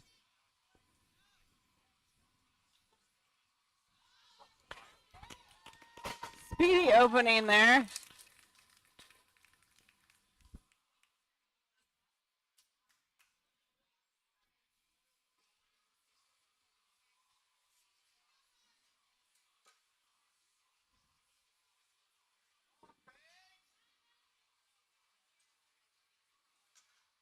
We're up to 506 over here on the first lane. 510, 506. I don't know if we're rounding up. I don't. a Strongman jungle. round up. Oh, she's 19 years old. Holy moly. And that was so easy.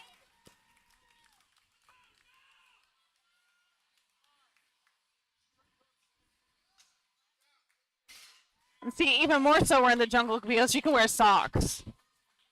Socks only. There's no shoes in the jungle, huh? No shoes. We've got deadlift suits here. We got squat suits. We have slicky pants. There's no rules in this jungle. Right. The only Who rule needs a is jungle? you have to pull conventional, not sumo. The weirdest rule in the jungle.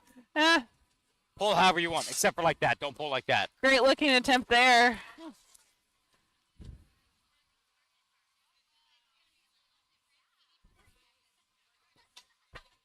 It looks like they're going up to 250 kilos on the left.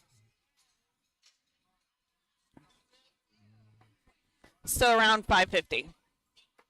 That left platform is getting heavy. Getting heavy.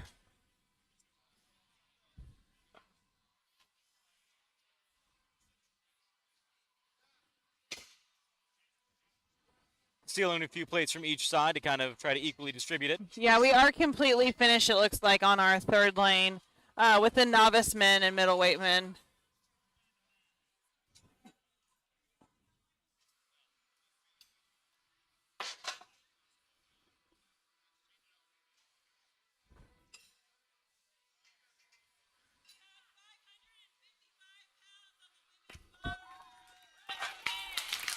It is 5:55.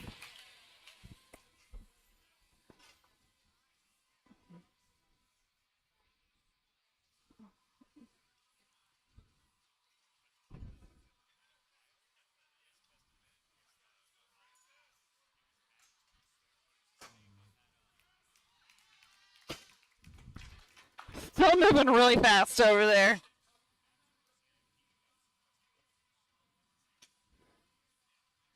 All right, double checking that we've got. All right, we are at 6 and 6.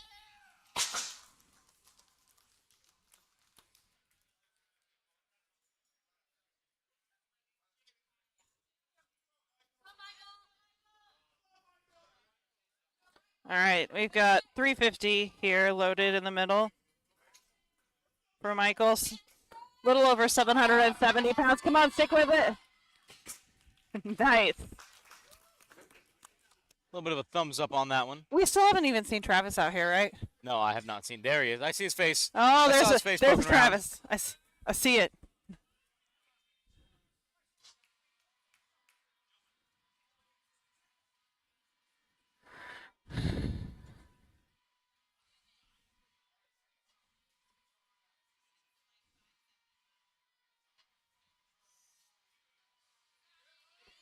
Great looking attempt there.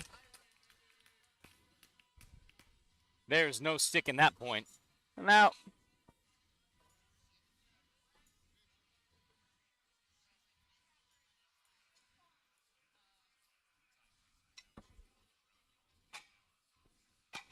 Adding 20 more kilos over there on the first platform. Evolution Athletics is also another sponsor today. That is Brian Shaw's equipment company. And you can see, I don't know if he's got a full squat suit on there or if they're just like compression shorts with extra support, like brief style sort of things. I think they're just like a brief. Oh. We got 793 pounds here on the right.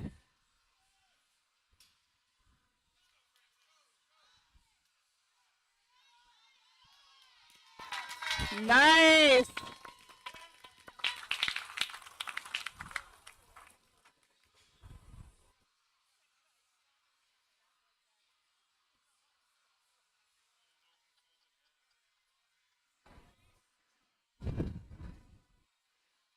We're up to 360 kilos here. 790.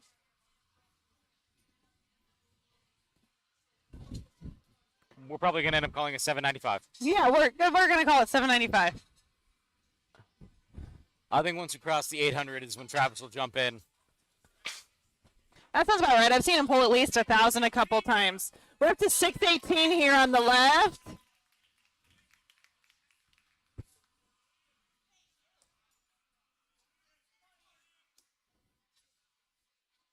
Oh, here's another fun shoe. We've got Barefoot shoes, the Barefoot brand, which are like a leather sole on the bottom, right?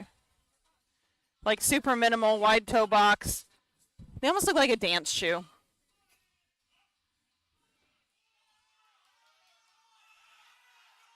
There we go.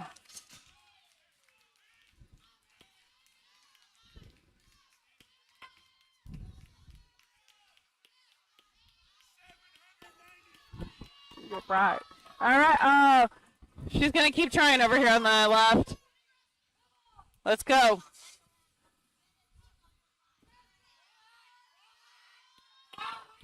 She just can't break the ground with it, man. That's tough. She's going to save her gas for later.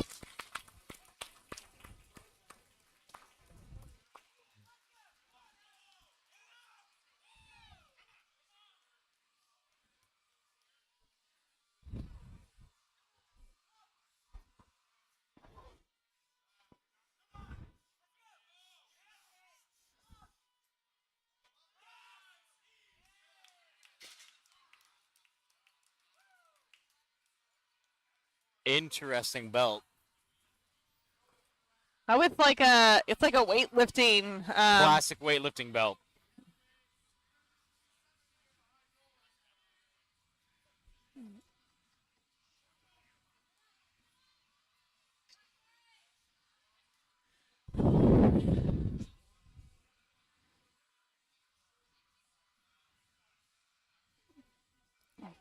Wow. I believe that's his first, right? And that was fast. FAF. He's got the white Vans on. That was FAF right there. Faf. Fast as frick. And 20 more kilos on over here.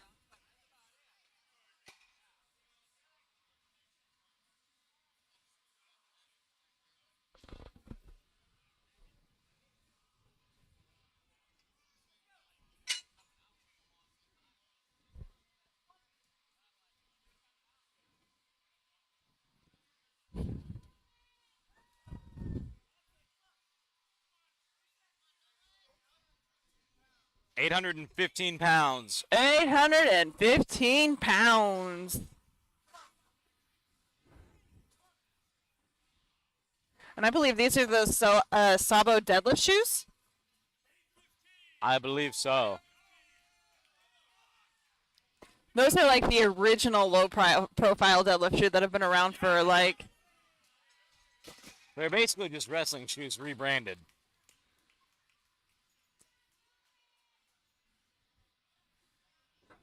Travis is still not out here. No, he's still not. Opening with 1,000. Oh, who knows? Oh, there he is. I see him. Yeah, he's out here at least.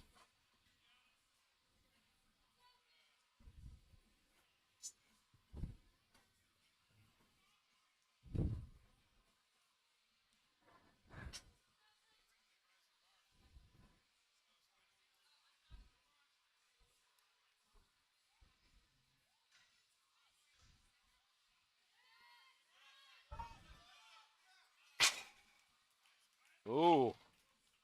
Ooh.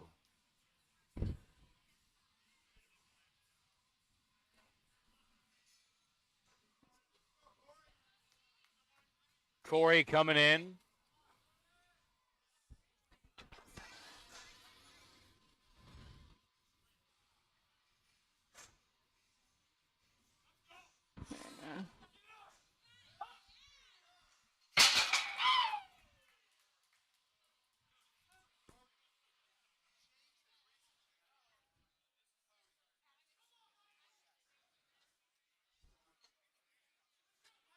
All right, Michael coming in next. He's actually been on a weight loss journey recently, trying to slim and trim down. His quads be popping today, though. Still be pulling a lot of weight over here, That's too. a lot of weight.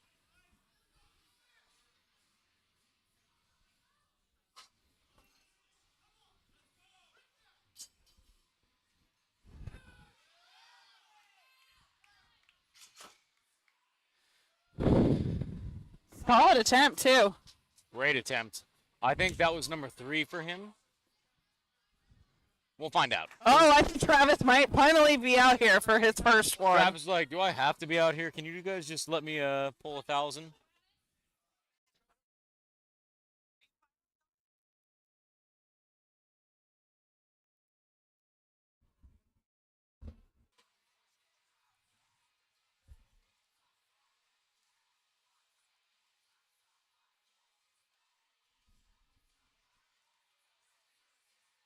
They're getting the bar moved a little bit there.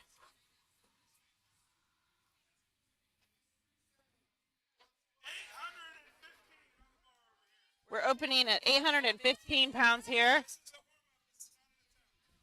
Oh, this is a warm-up. This isn't even an attempt.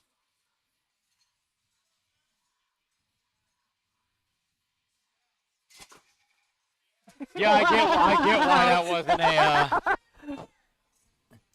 Can we throw like 4 more reds on there for him to start? I know, shoot. Tyler's just not taking his opener, too.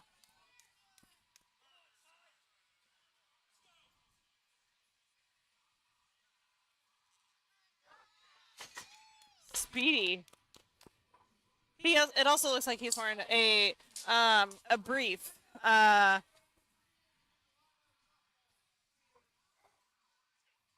From Slingshot.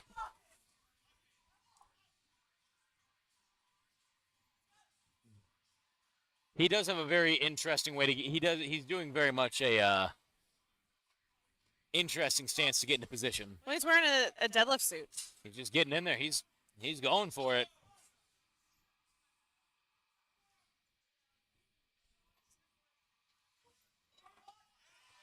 Come on, stick with it. That was his 3rd.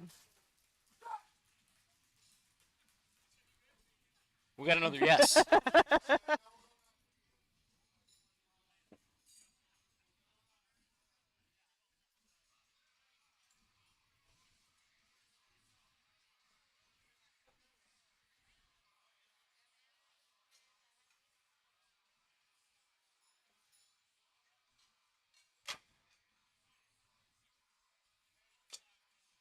I do believe we have Michael Billy coming up here.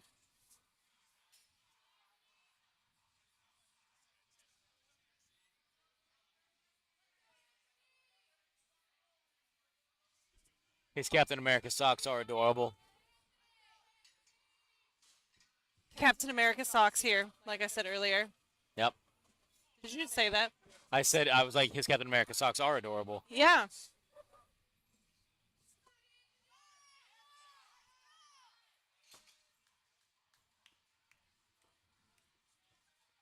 He's got his shades on his head. 837 pounds is about to be lifted right now.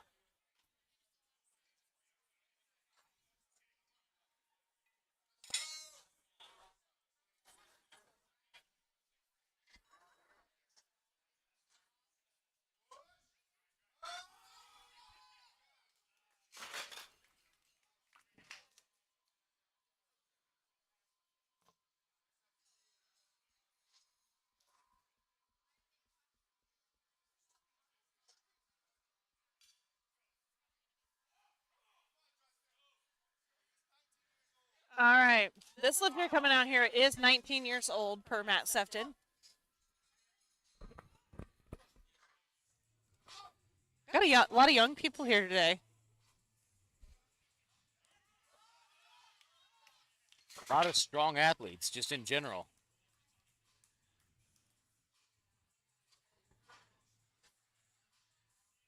We got some ear massaging going on over there. Who doesn't get hyped after a good ear massage? Oh, we're going to backslap it.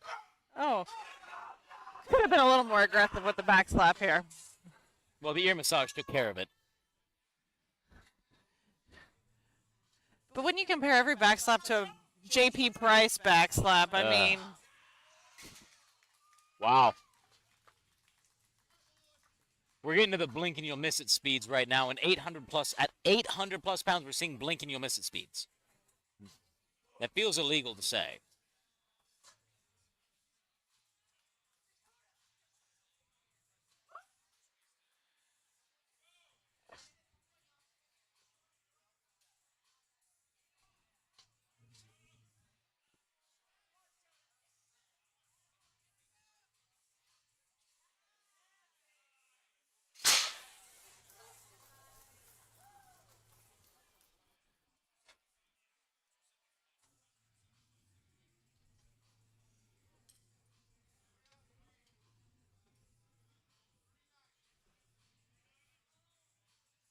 all right, we're going up to 390 kilos.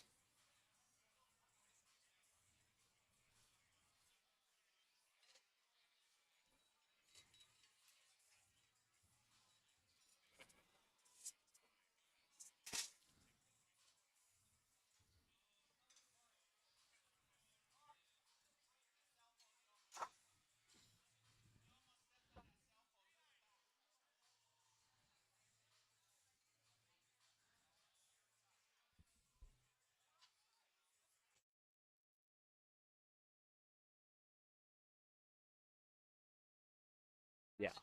Yeah. It'll be a lot slower. I wish I had an umbrella.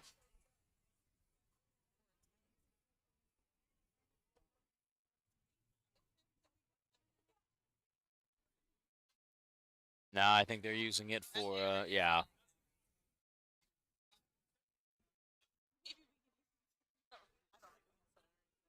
You know what? We'll grab 4 tripods. I have a blanket in my car. We'll have to squat down. Hey, the difference between being sunburnt, as no offense to either one of us, incredibly pasty people. I would prefer not to go from pasty to burnt in 30 seconds or less. Right.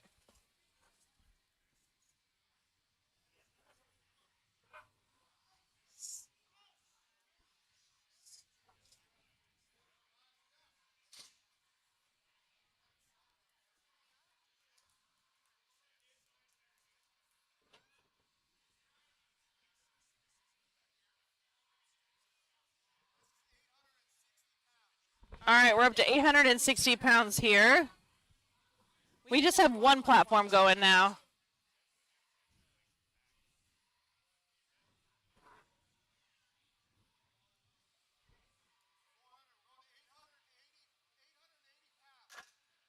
$880.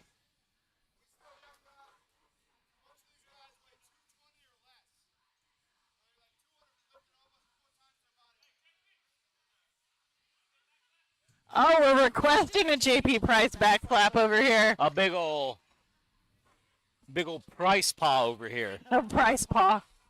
Actually, that'd make a 881 pounds. Here we go.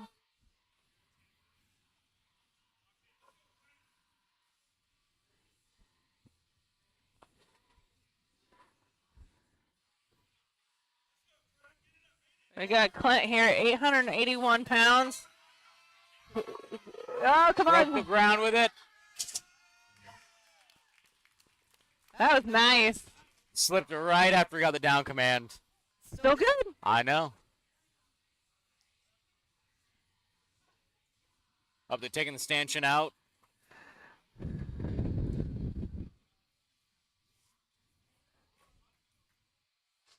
We will be getting an inside seat in the stanchion, I believe. Hopefully.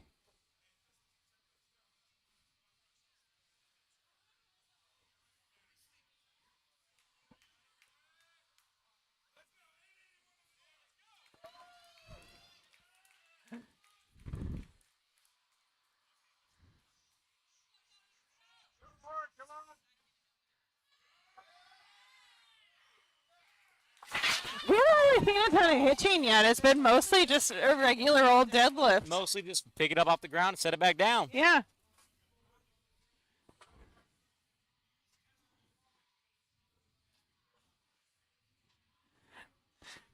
Matt's just clarifying with the lifters that he is making them lock out their deadlifts and their shoulders do have to be back.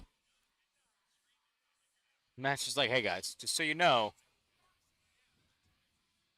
there are no rules except for the rules that I tell you that there are rules.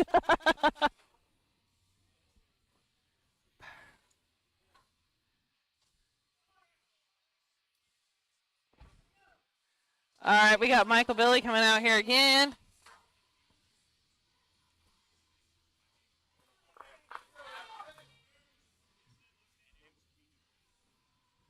You keep calling him Michael. I think it's Anthony. Michael's the guy who looks very similar to him. You're getting him and Michael Beal. Yeah. Yeah. That's what I was like. I keep saying, I'm like, I don't. Man, everybody looks the same. Coiffed hair, Oh, mustache. yeah, right. I mean, in my defense, they do look very similar in my defense. Look up mustaches. Seriously, look at them. They look like siblings, yeah. Yes, no. Their hair is two different. It's funny. My bad.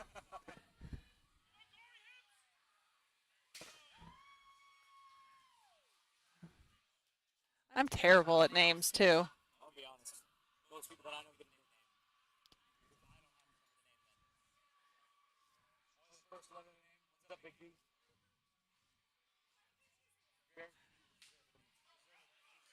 Oh, he asked Tyler for a back slap, and he did not get a good one from Tyler. It's terrible.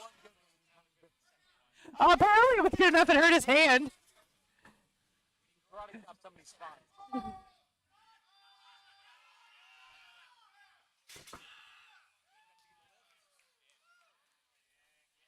Good enough to get the lift. Heck yeah. Turns out I was muted that whole time.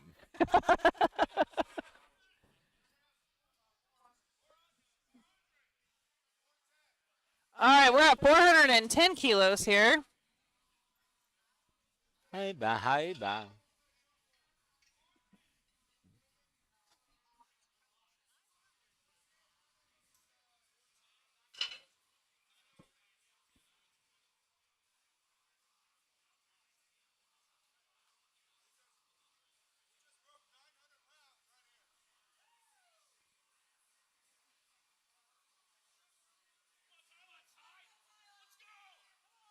Big pull here.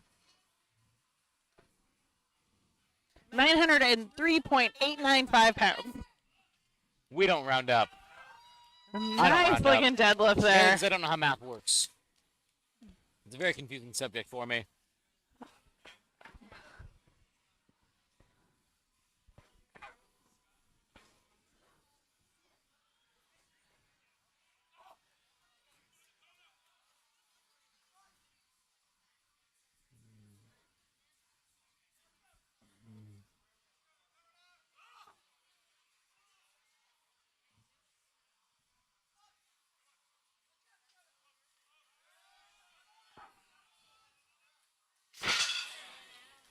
That's a good hitch and ramp right there.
Nope, getting the ear rubs again.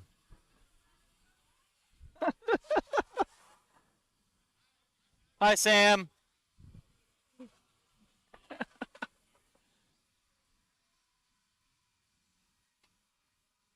Getting that ear massage and that back massage before this pull.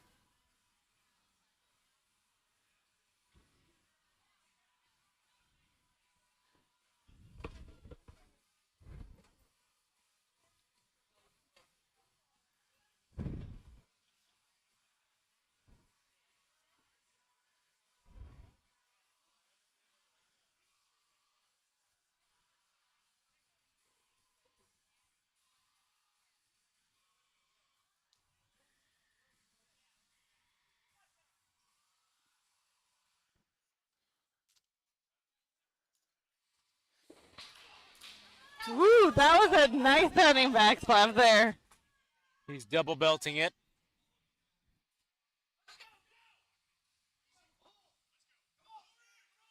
All right, let's go. Holy moly, that was Too fast.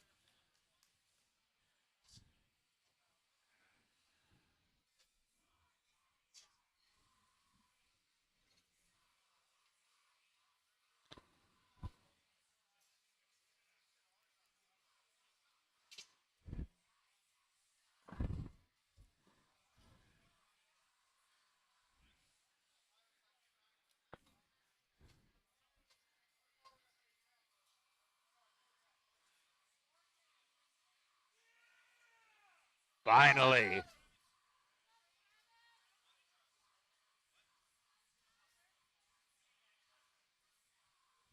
I do believe this is Travis's first I attempt. believe it is his first attempt.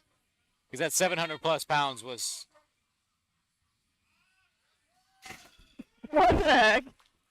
still a warm up, maybe.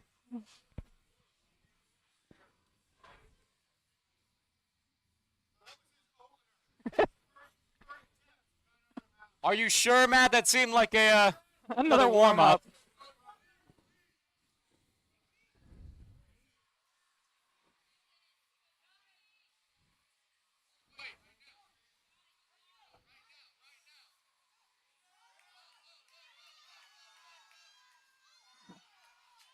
Not No. quite there. That's okay.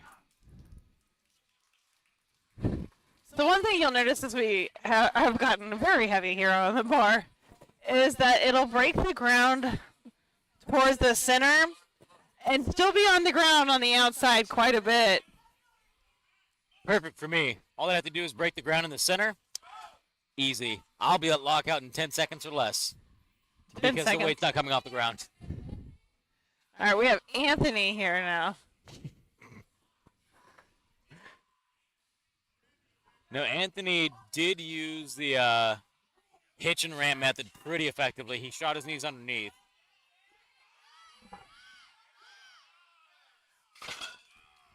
That was really smart, actually. So he hadn't even broken the ground before he kind of like almost rested it on his like thighs to like really use his legs to kind of push it up and through too. It's really interesting. He went the Olympic weightlifter route and got himself under the bar instead Right. of the bar up towards him. Four.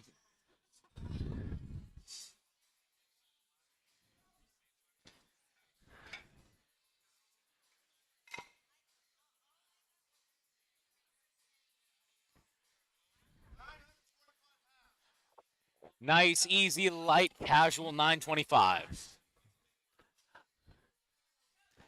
We're still only in the triple digits now. Come Yeah, on. we haven't even hit 4 digits yet. Like, I know, right? what do Shoot. people think this is heavy over here or Right, right.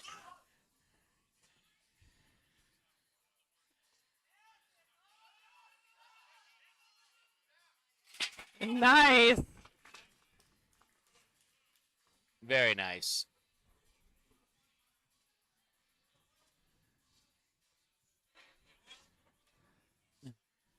Heck, we're still only at 420 kilos. We're at 420 kilos.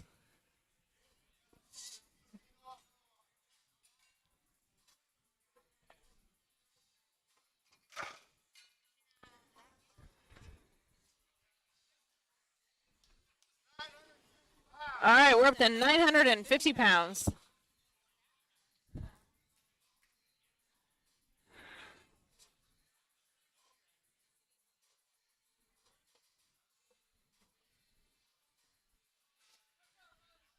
Brian.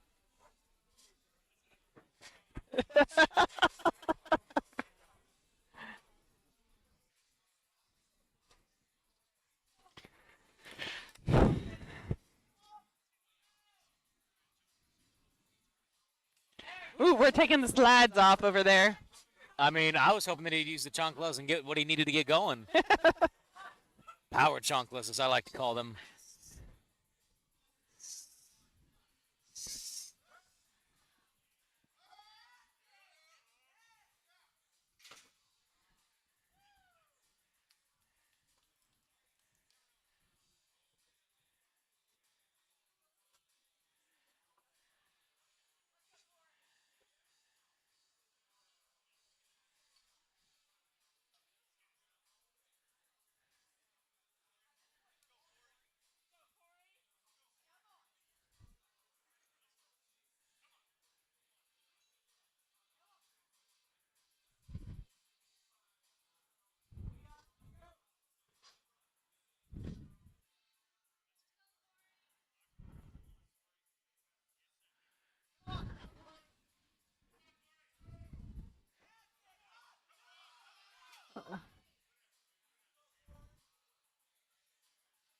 Not quite there.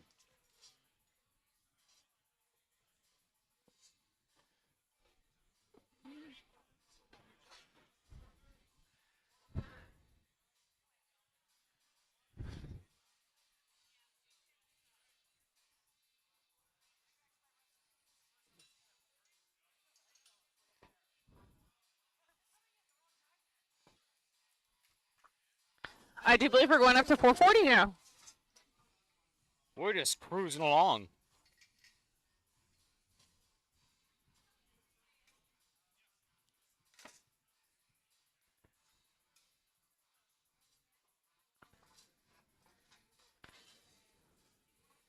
They're kind of getting to the point where each side is almost 500 pounds apiece. I know.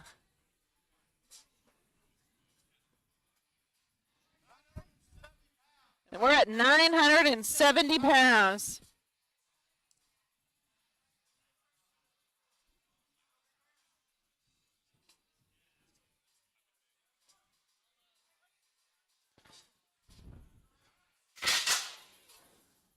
That was fast.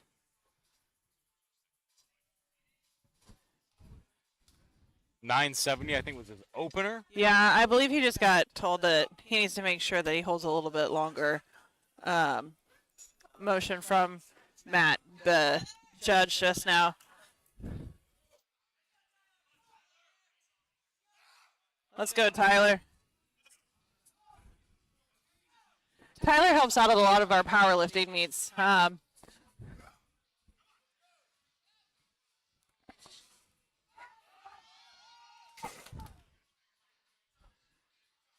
He can come back. Speed was there.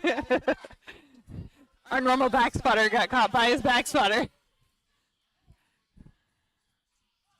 Take your time. Let's go. Not quite there. Not quite. If he hadn't lost balance at the top of that first one, I think he would I have think had he it. might have had it, yeah.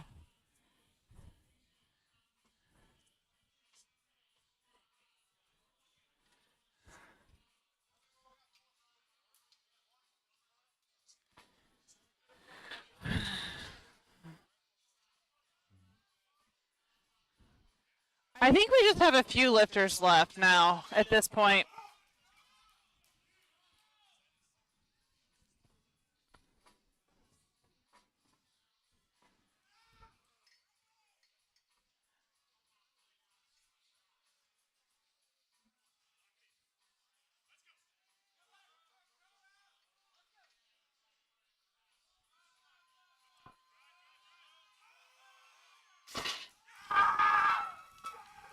Same strategy. Woohoo! I like the excitement.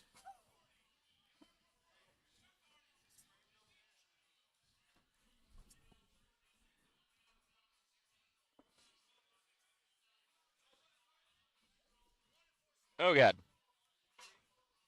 There All we right, go. going up here. More centered.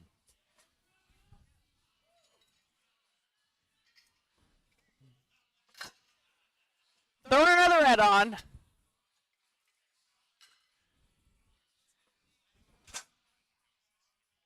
And a white. All right, we're at 1,015 here now.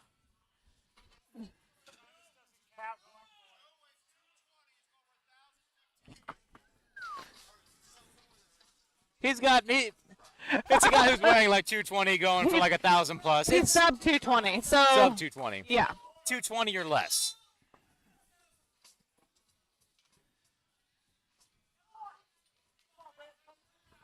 He's getting his final ear rubbing of the day. I bet the it's not the event. last one. We still got log press here.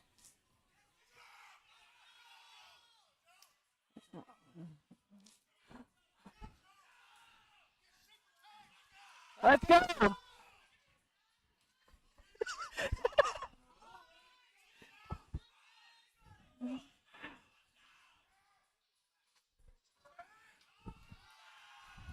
Holy crap.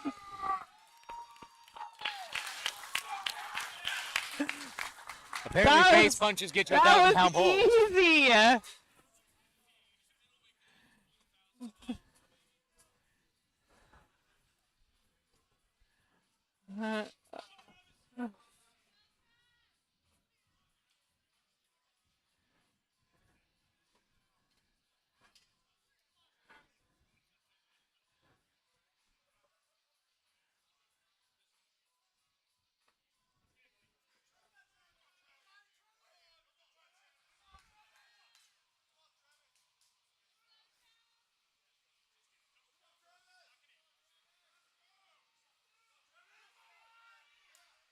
Nice.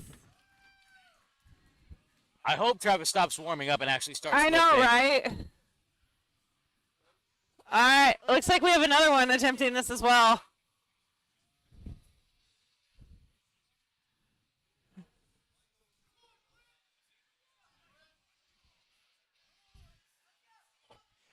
Let's go.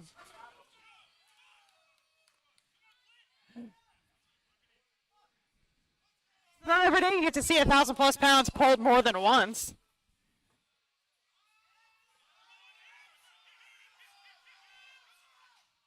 Oh, Not man. quite there.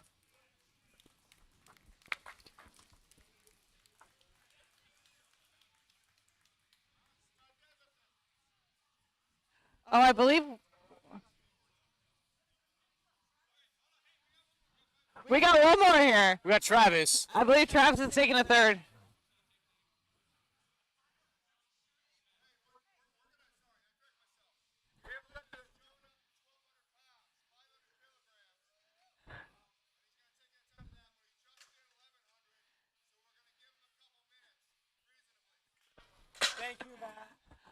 All right, so we're going to give Travis a couple minutes here to recover from his last attempt.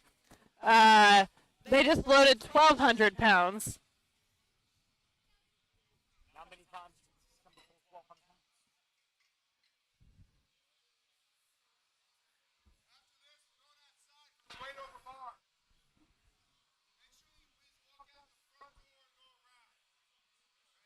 Yeah. Yeah.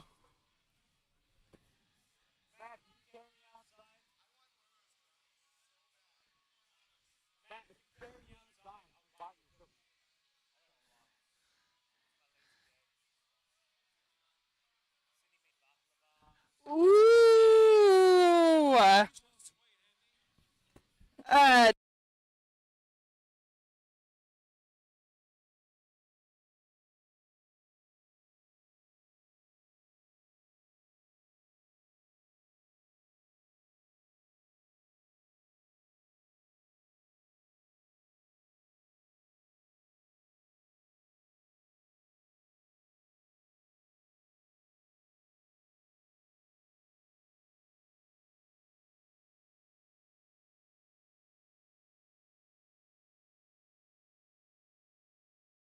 All right, we're giving it a couple more seconds. Travis is going to come in for his third attempt at 1,200+ pounds. Then we'll be moving outside into the elements again for weight over bar. Highland Games. Kilts on kilts on kilts.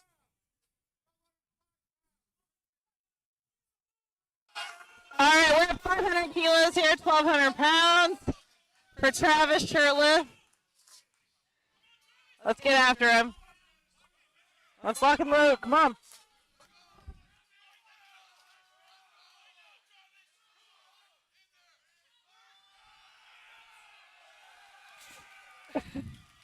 That's Warming easy. up. All right, everybody, we're going to transition into our intermission period, and then we'll be moving outside.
good chance that you could get a ticket if you don't move your car in the next 30 minutes. I got you guys a 30-minute window for that. After that, they're just going to write tickets for anybody on private grass unless you're on my grass. Okay? So be careful with that. Technically, they can't write tickets across the street because that's Wyandotte County and it's not Overland Park. But that's a risk you would have to personally take. So just an announcement from our local PD. Volunteers, we have food ready for you in the kitchen. Volunteers, we have food ready for you in the kitchen. If you're here supporting somebody as their mom, you're a volunteer for us. Volunteers, there's food in the kitchen. Sarah! Before you go, I'm going to pee.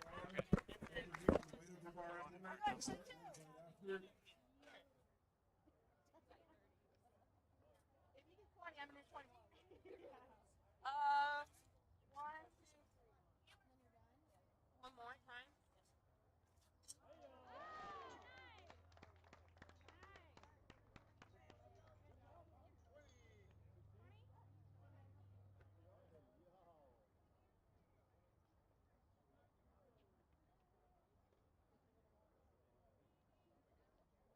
Ba, ba, ba, ba.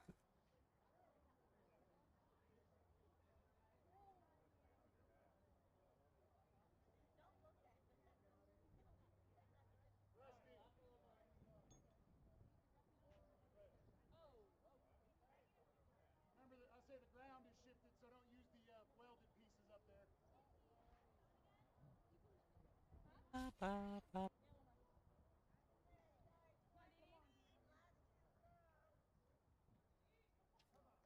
All right, so while we were finishing up inside, they were starting out here with throwing. Easy over the top.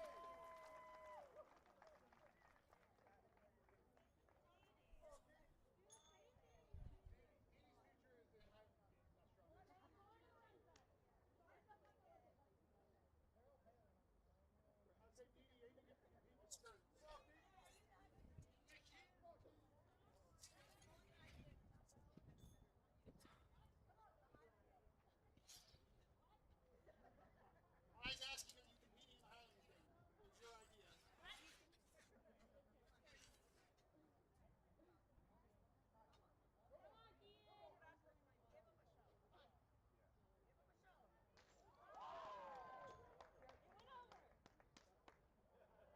More distance and height, but you know. There will be no warm up for this event. There's one stanchion and way too many of you to warm up. So.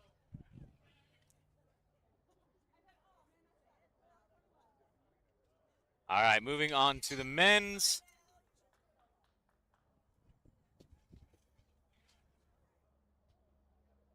Stand it.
If you're just getting out here, remember, down from our building on Merrium Lane, if you're parked in the grass or in a no parking zone in front of somebody's residence, you need to move your car, the police are hanging out.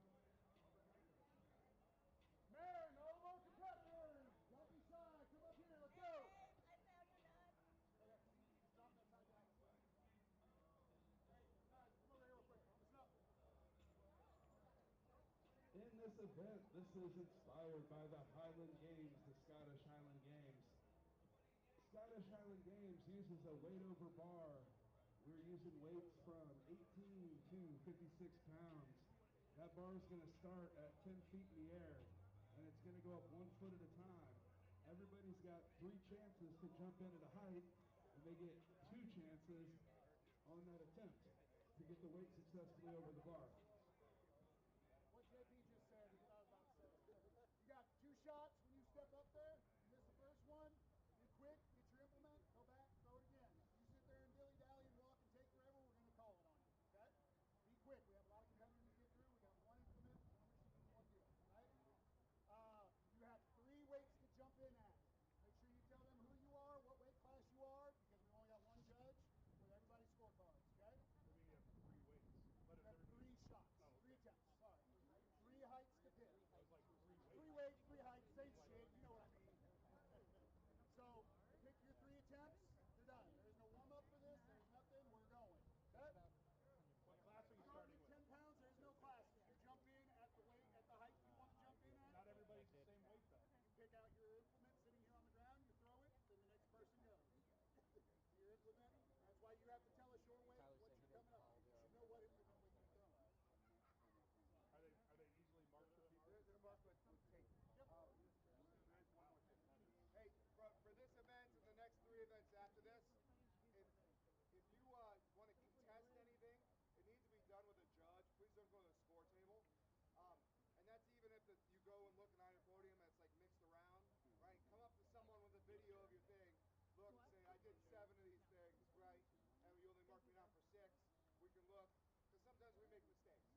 All right, so we got the Highland games going here with the throw over the bar. And what we're doing is we're adjusting the height. So essentially, just got to throw it over the bar. They are going up by 1 foot at a time. Lifters do have a set amount of weight they are required to throw.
This is the one I'm most afraid of to ever compete in because knowing my luck, I throw it up and hit myself in the head. I can do the here to here portion really easily. This is the easy portion. It's this portion that I just die. Knowing my luck, I wouldn't let go of it and just come back, knock me out.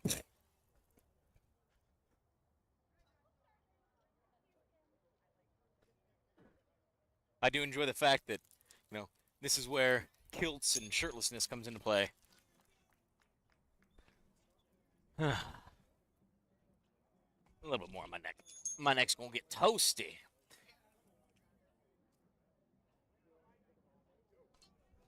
I got my arms covered. We're learning. This is what it's called maturing, Christy.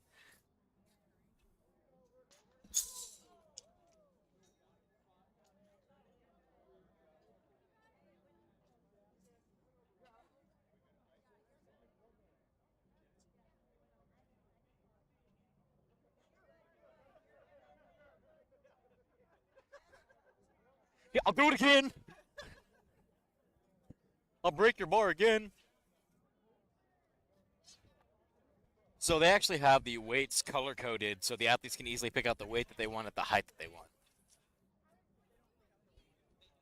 So they can identify the weight. Pick out the weight, identify the weight. Again, I'm wrong, but it's okay.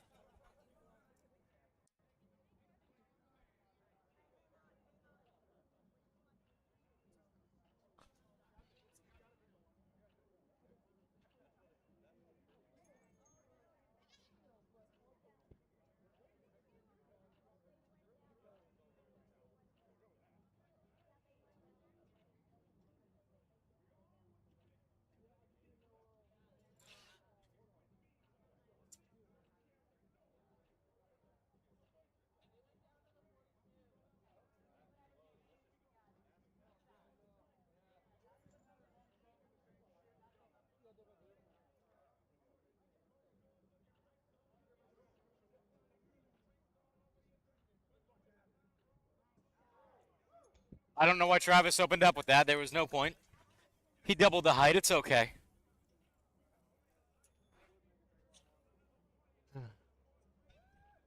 Ah, cold water.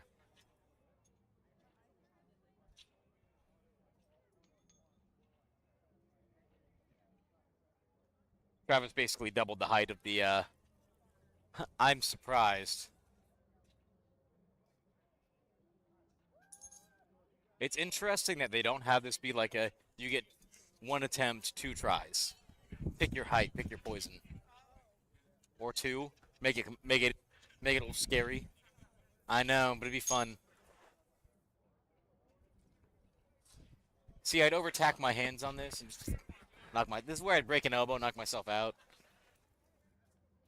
There's a reason Brian's commentating and not Competing. doing. Coordination is something that I do not have.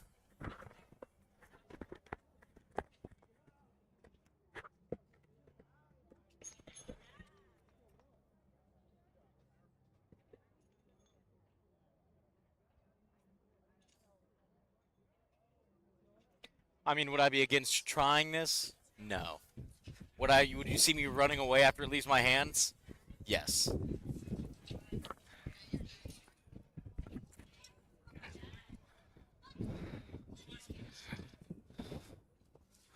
Well, that was easy.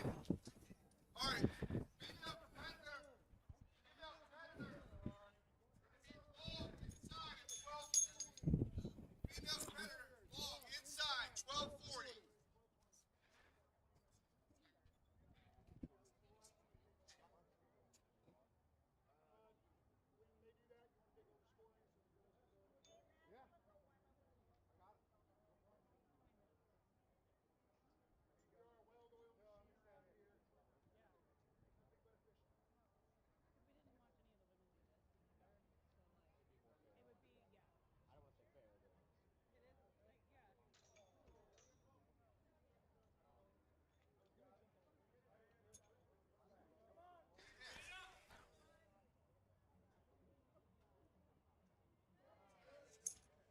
Really, really nice throw. Clean, crisp. Clean and crispy. I'm gonna call it the clear cell throw. Oh, we've got some Crocs on here. They're not. Are they in sport mode? No, they are not in sport. I don't know that sport mode exists with those actually. I think they're. I'm intrigued.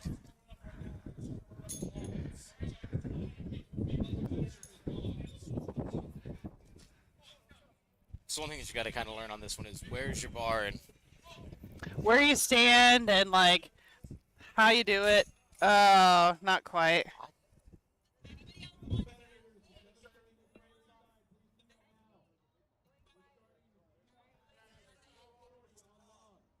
see. I feel like there should be a height component where short people don't get penalized as much for not being able to go as tall.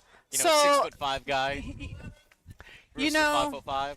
that's why it's adjustable for height, but also it's short people do have a slight disadvantage. I feel like when it comes to strongman for most things, especially like Loading loading events. events, yes, Unless or you're- carries, like especially like a Husafel. Husafel is a one size fits all. I mean, Yeah. they changed the weight inside of it, but like it's still just as big. So you can see this tiny little person running with this giant thing, and they can't even see where they're going. It's just, yeah, it's the close your eyes and pray. Yeah, close your eyes and pray.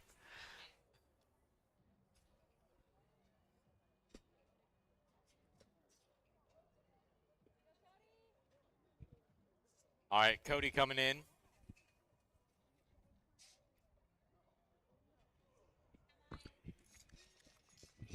I just want to see the weight stick the landing once, just plop down and just not move. Just not move. Just sink into the ground.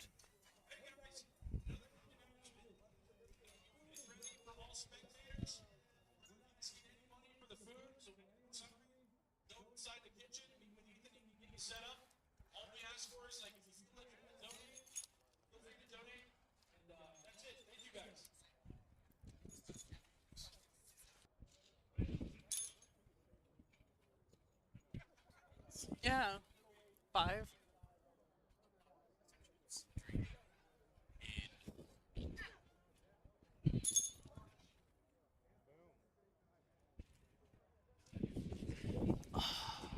Get a nice little sweat on today. We did apply sunscreen. We did. I applied it to half my body, which is, I didn't go for that half. It seemed like a really long ways down. It's taking his second attempt, or second try at this attempt. There we go. Oh, stuck it. Stuck it. My other fear with one of these would be like the handle breaking off.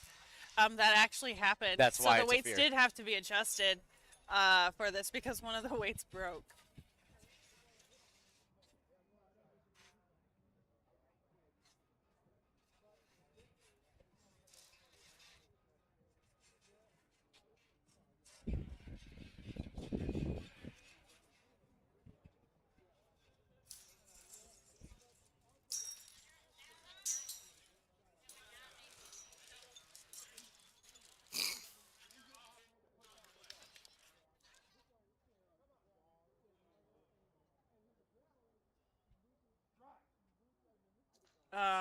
Not quite.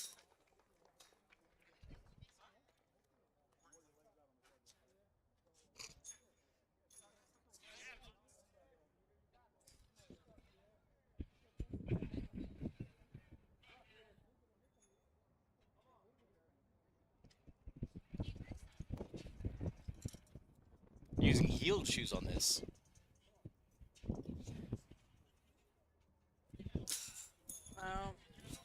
I think he's got it. He's got it just a little bit closer, Just a little bit higher. closer. He went for distance, not height. Right.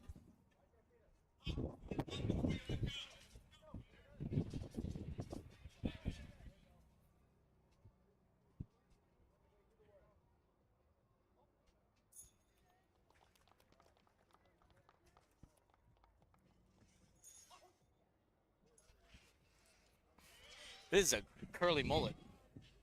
That is a curly mullet. A cullet. Curl it. Uh,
Kind of kicking through the day. The ladies are about to start their clean and press on log at 12:40, I believe.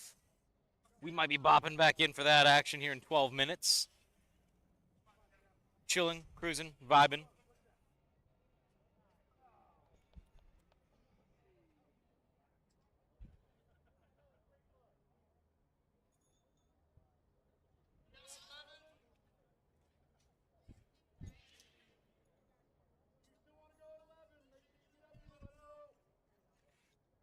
I'll go at 11. Give me the 14-pounder.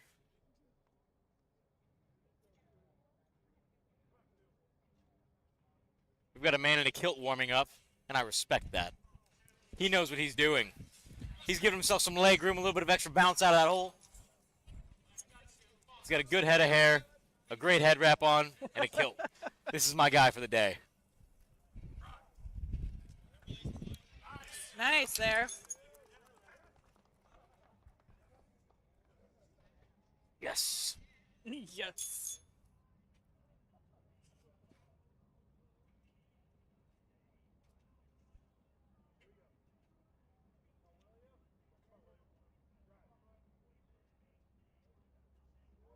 That was easy. Just pretty. Yeah. He's tall enough that he doesn't have to worry about brushing the ground. Just releases it. You'd see me asking for a shorter implement. Can you have one that doesn't swing, doesn't touch the ground when I stand up straight, please?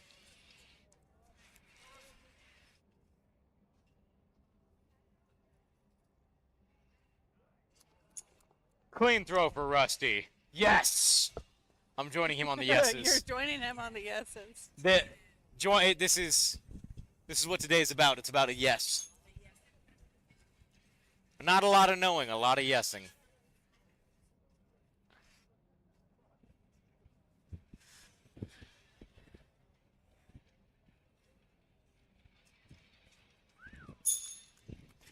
So one thing you'll see a lot of people do is they're using their palm of their hand, I think, to get more thrust Yep. and to use their arm to push them off of their leg, like their hand that's not holding the weight. Yeah, I think Rusty was actually telling somebody to do that. He's like, hey, remember, use your offhand as your brace and to push.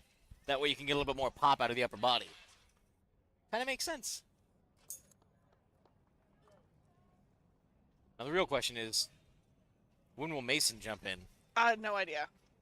Like, can I just do the 54-pounders? What? Yeah, I want to have fun. Right. All right, they moved it up to 12. This is an ascending bar kind of situation, literally. Ascending pole. Ascending pole, I like it.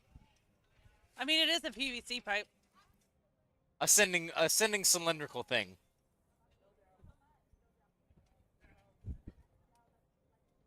They almost need a level on these things.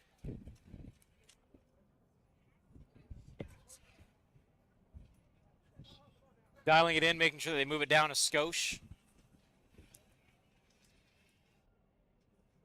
This takes some good core strength right here. Oh, it does, for sure.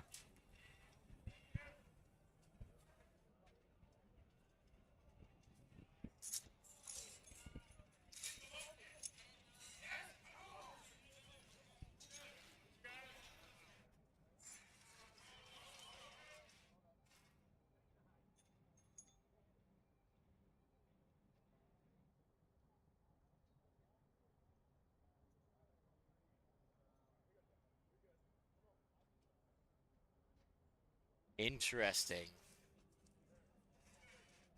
It looks like it like looped up on It did. itself. He hit it so hard it looped itself. Looped the loop.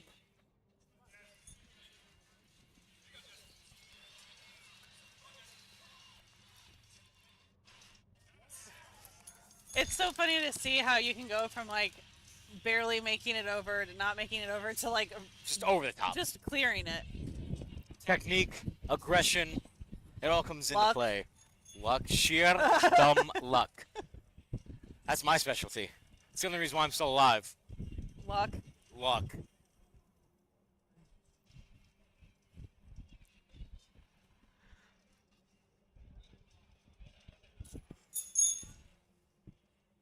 Cleared it.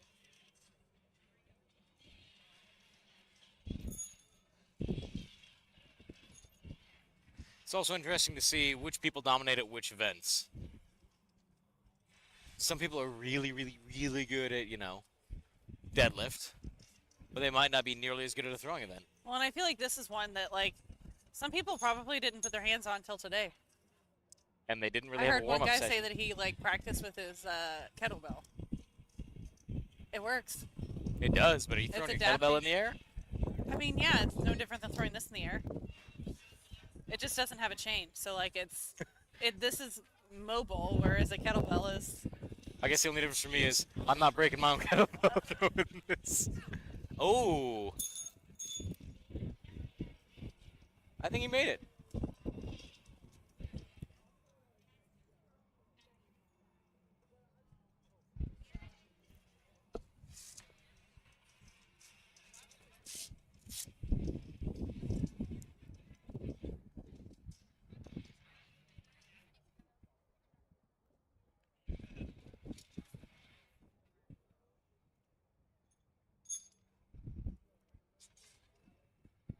It's also interesting to see that you can only use one hand, Yeah.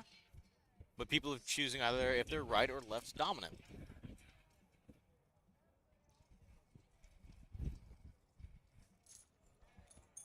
Clear. Just rolled itself over.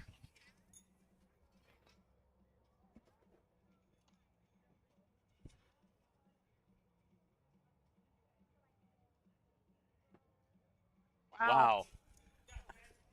Helps to be 7 foot tall. I know, right? You're already like 3/4 of the way there.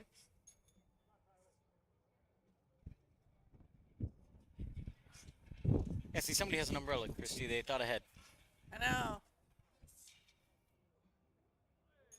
Hey, I was prepared and had sunscreen in my Jeep. I always put sunscreen in my Jeep. I showed up. You brought all your computer stuff. I did. Brought water today too. That's preparing. I've only had one energy drink so far today.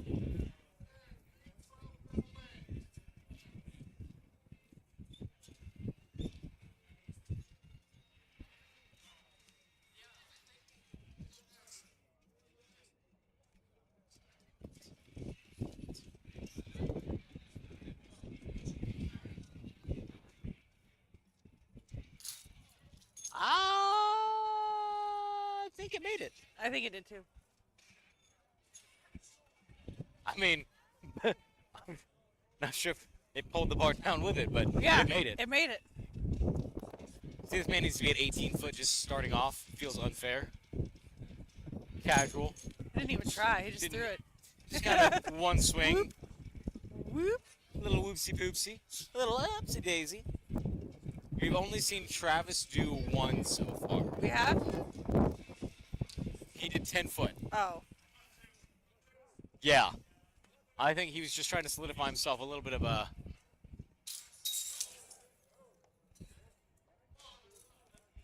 He's like, I'll take that.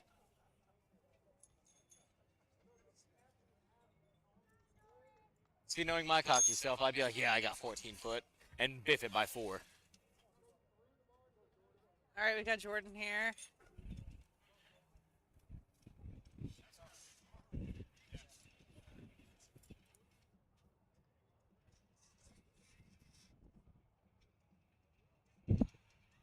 Oh, Oh, it needs to move came a little bit further back. Yeah, it fell just forward of it. Kind of got the height, not quite the distance. He's They got the might. sun in I was his gonna eyes. say they might have the view of the sun like an outfielder might, with the ball coming at their face. Over she goes. I think there are going to be a lot of guys who call it right here. You think so? I think so. With how hard they're hitting the bar. Yeah. I mean, here's the thing. It's not super energy expenditure. No, It's But not. do you want to risk a little bit of, extra energy being expended if you don't have to? Right. Because there's still 2 more events. You've got Correct. log clean and it's clean and press for reps, right? Yep. So that's a busy event, as well as the load and carry. Yeah. Yeah. Yeah, I think that if I kissed the bar hard with this on my second, I would not go for a third. A foot is a very, very big difference maker. Oh, out of his bare foots into his lifters. Yeah. There's several people that are lifters. I do like those, though. They're Pretty. Yeah. Ooh. A little bit closer.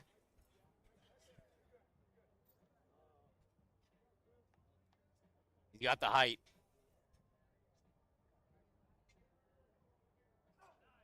That was better. Much A lot better. Again, he's got the height. He just took about half a step too far forward. Right. In this. Yeah, I'd be blinded like an outfielder right now. Just Yeah. And you are allowed to wear sunglasses, so.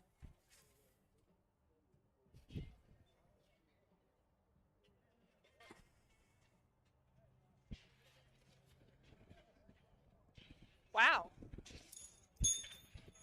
doesn't even care. No. Just walking out, wearing Nikes. This event reminds me of like old track and field days from like middle school. So I did field in high school, but they made us run like 2 miles as a warm up. 2 miles. Yeah. I did field in middle school, and I started. So you get 3 events, and I was like, well, I can do discus and shot put, and then I was like, well, I guess I'll do high jump as my 3rd one. I did 1 meet with shot put. The rest of it was all Discus. no, not shot put. I did 1 with high jump, but that Okay. was enough. I was like, yeah, I'm done. This is not fun. Yeah, the reason why they had us run 2 miles is because the football coaches realized that all of the linemen were signing up for track and Oh. for field, so they wouldn't have to do spring conditioning. So the coach asked The track coach. the track coach to make us run 2 miles, and I was like, I feel like I found a loophole, I and think this we sucks. ran the 400 to warm up, and then we did like conditioning with everybody at the start of the season, but that was it. Nope. They were like, here, throw discs towards each other first of all, Oh. gently. I'm like, that's not gonna Nice. go wrong. Nice. Planted Oh. itself. One thing we haven't talked about is next week we're also live commentating on a powerlifting meet. We're hosting is it Kansas City area or is it the North Kansas City area? Special Olympics powerlifting meet. We're hosting a Special Olympics powerlifting meet here in KC. We'll have a lot of lifters. Typically, when we host this meet, from around the country and from around the state come in to compete with each other. I know that we'll have a couple SBC specific competitors as well.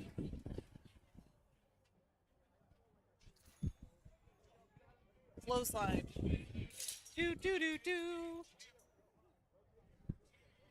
But anybody's free to come out and watch that. Yeah, do have to pay an entry fee, but it's always fun to come out and watch, support other people lift heavy weights. So.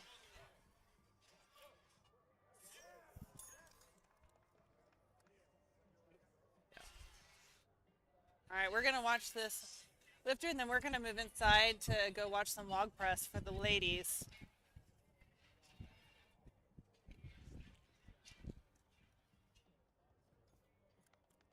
Easy peasy.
Wait. I don't know why yours always reconnects, but mine doesn't. Alright, here's just two. Holy shit. Alright. Alright. You good for a second? This way. Do you need anything? I'm gonna throw this away. All right, so now we've got the long clean and press going here for the ladies. And this is for reps, so the weight is set for all these ladies, and then they're just going for a whole minute.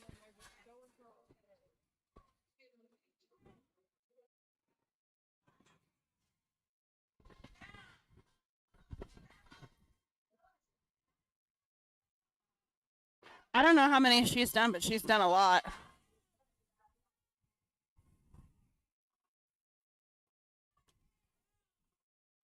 And so they do have to wait for the down command between each rep.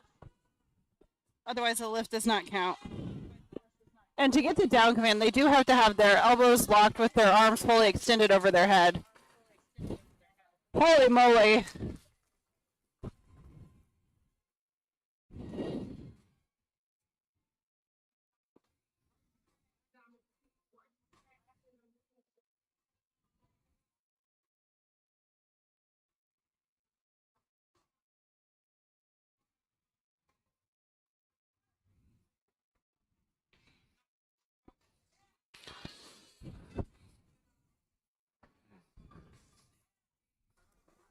And so you'll see a couple different press types today. This lifter is pretty much just strict pressing, really. It rolling up on the chest and then strict pressing it over the head. You'll see a lot of like push press. You may even see a couple of like split jerks today as well. Whatever you can do to get the fastest and most amount of reps in that minute.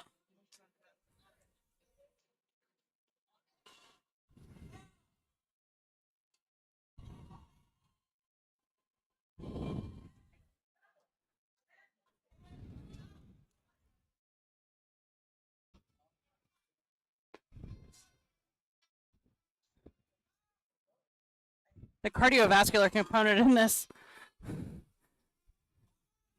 It's a lot of bending over and coming back up.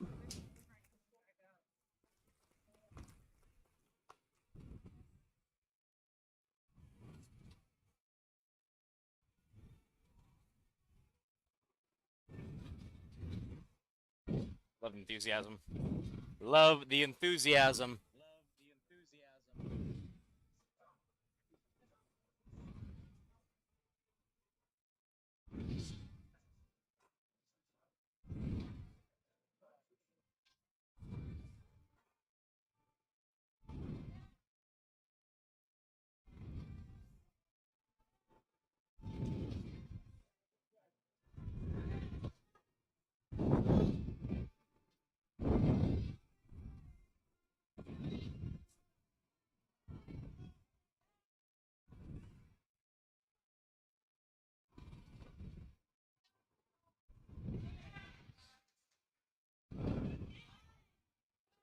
So Brian just put in a code for Skull Smash Ammonia. If you guys are interested in buying some ammonia from our sponsor today, you can use KS Strong 10 as a discount code to purchase those products.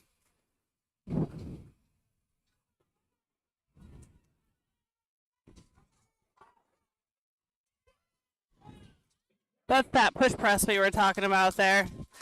Great job.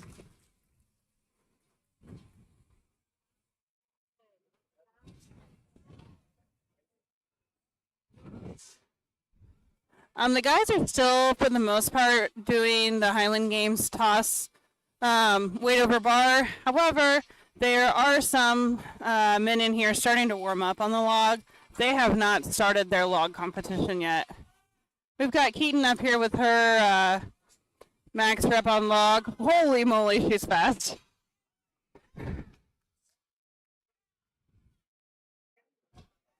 I feel like this is not only her weightlifting showing, but also her CrossFit background.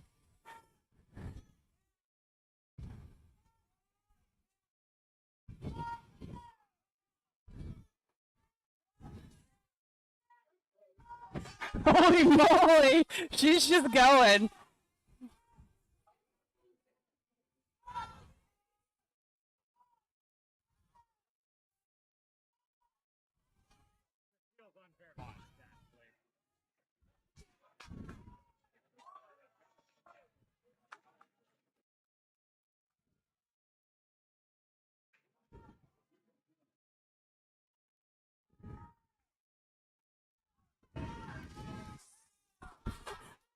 She's holy moly. I don't think anyone's beating that today. I don't think so either. I don't think anybody in any weight class. So something to point out. So we have the novice division. If you win the novice division, you are no longer allowed to compete in the novice division.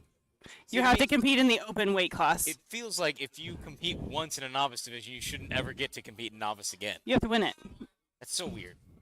I mean, some people just. I mean, I get it. It's It's just okay. interesting. I never didn't know that was a possible thing to repeatedly do novice. Huh. The more I know.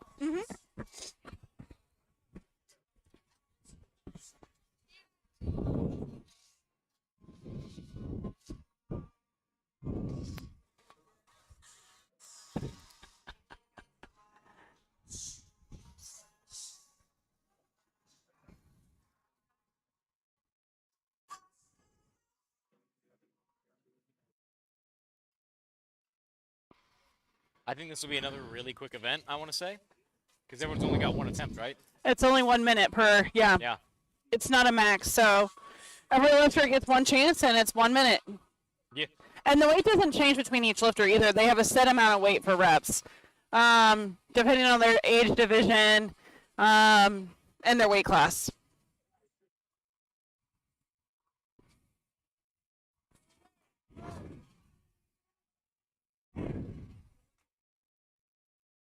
How would you feel going after Keaton, though? Seeing her just literally Right. barbell curl that, basically.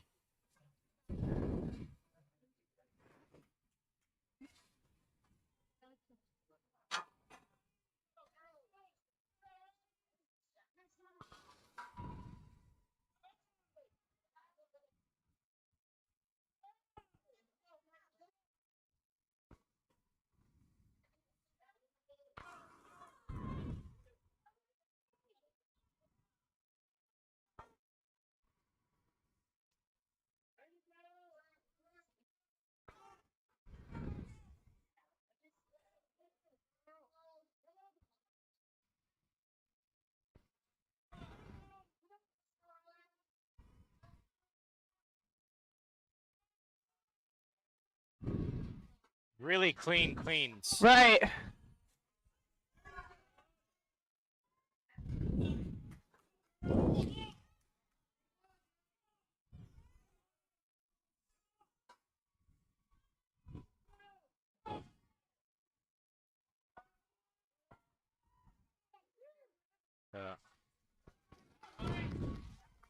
Wasn't sure if she was bowing or if she was fainting. I would have fainted. A lot of reps.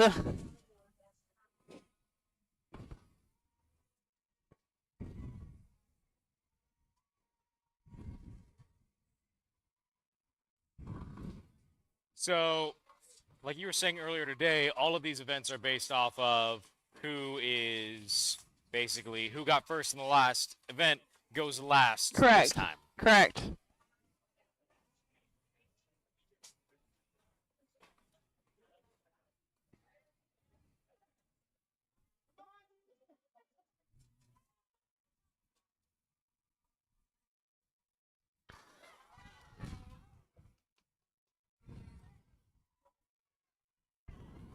So one thing to note is this has to be one clean pressing motion. There can't be any stopping. There's not supposed to be any resting on your head. Once it leaves your chest, it's not supposed to rest anywhere else. The only reason why I say that is because yesterday a question was asked about that. But you can stop on your chest. So you stop on your chest, but after you stop on your chest, you can't stop anywhere else. Yeah. Somebody asked if they could rest it on their head. Oh, no. You cannot do that. But she is basically viper pressing. It is what this press is called. So she's, when she first started, she wasn't resting on her chest at all, but she is now. As lifters fatigue or as it gets heavier. Nice work.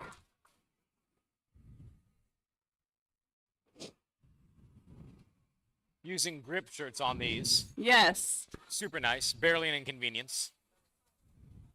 Yeah, and that's just simply so the log sticks on your chest and it doesn't fall, you know, like it doesn't slip at all. I wish that powerlifting allowed for grip shirts on bench. It'd make more sense. You let the people chalk their back. You let them wear knee sleeves that give them poundage. Eh,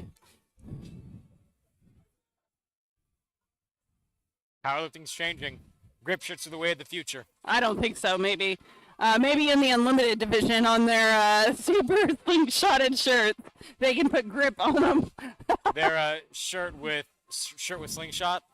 Yeah, no, we're at a time where we're starting to get elbow depth for certain IPF. federations. Yes, so I think that's going the opposite direction of what Brian's trying to talk I don't know about. if it is going the opposite direction because they're still allowing the equipment like knee sleeves. The grip shirts equipment. Eh. But you still have to have a singlet, so it wouldn't help you that much anyway. It'd help you a little bit, but not a ton. Grip singlets. Singlets with grip. Ooh. You can make big bucks. Big bucks. Sell to the SPF.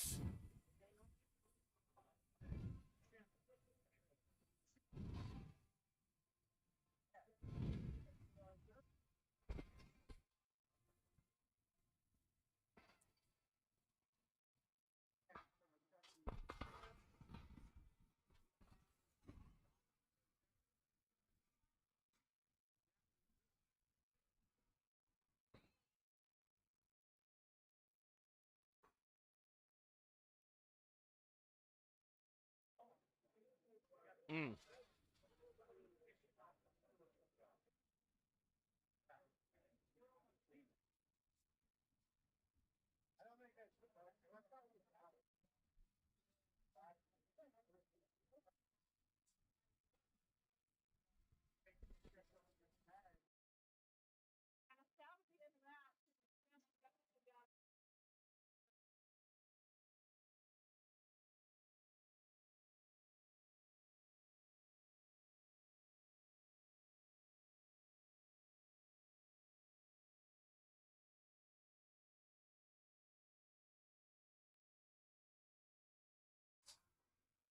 So one thing that's kind of underestimated, in my opinion, when it comes to strength sports is pressing actually grows the more that you grow. Like, the more experience that you get, pressing kind of gets, I don't want to say easier, but you get to build a little bit more depth in that strength. If you do it, If you do it, it's yeah. one of the most humbling lifts I think you could do as a power lifter because it's not one of the big three, so you don't really like. All triceps. Yeah, deltoids. for the most part, you're not really using a barbell so much for overhead press. It's mostly like dumbbell accessory work, and so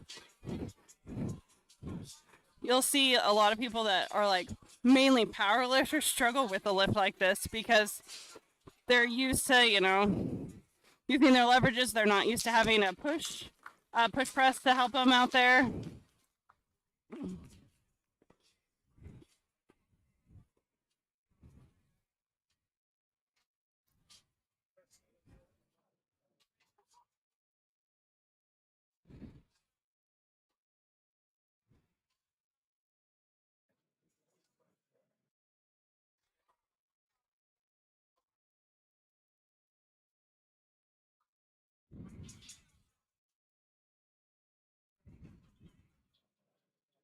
I want a Nerf gun.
We've had a couple lifters with their right wrist strap specifically come off.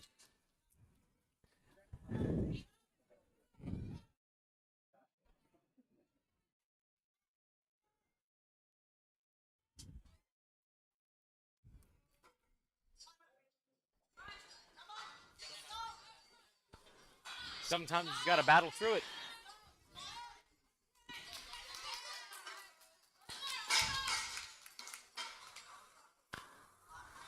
Set the standard.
I would like to reiterate, she's 19, right? Yeah.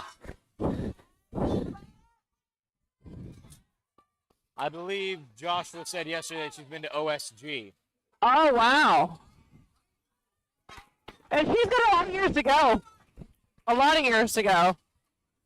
She called it, so she got enough. She got what she needed and called it there. Again, don't tire yourself out on your next attempts. Right. All right, I do believe the women are done. And so we'll re-angle our camera so that way we can get both of the men's lanes going. Nah.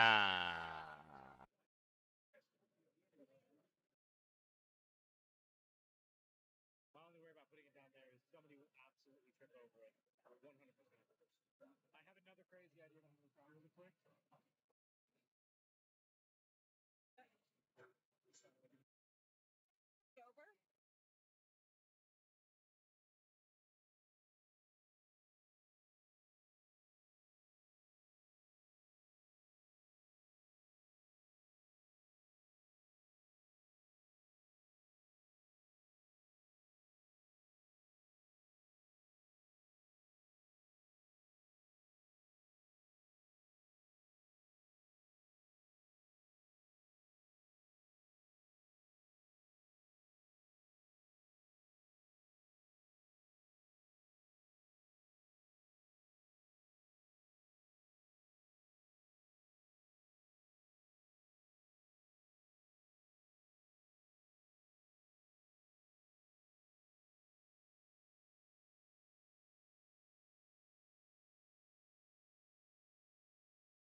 just hear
I know.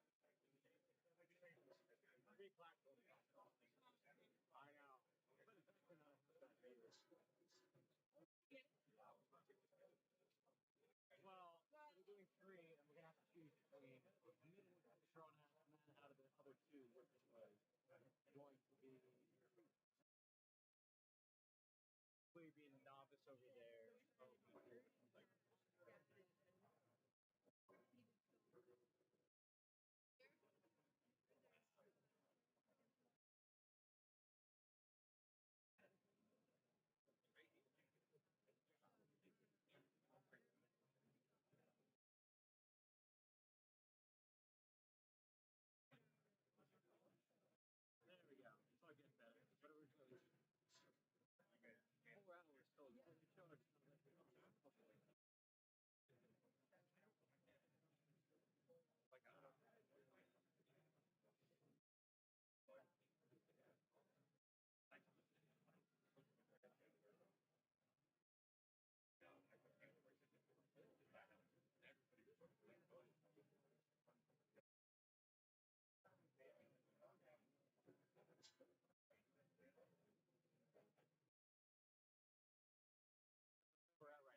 I'm still like doing this to him to get to I'm like, bro, shed already. He doesn't like me. He's cool for like a minute, literally 1 minute. By the way.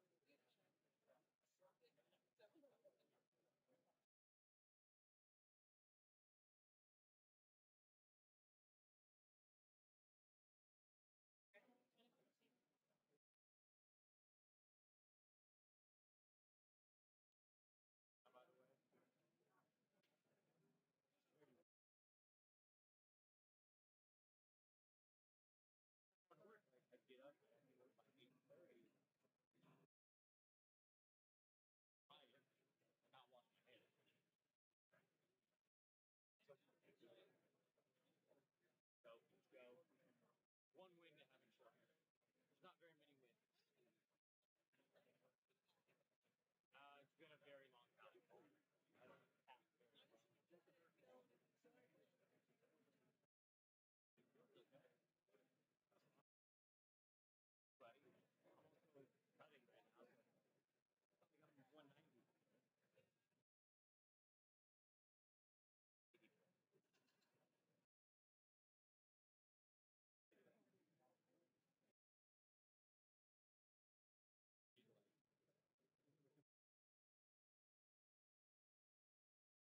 I was like, I'm gonna come back to 10. When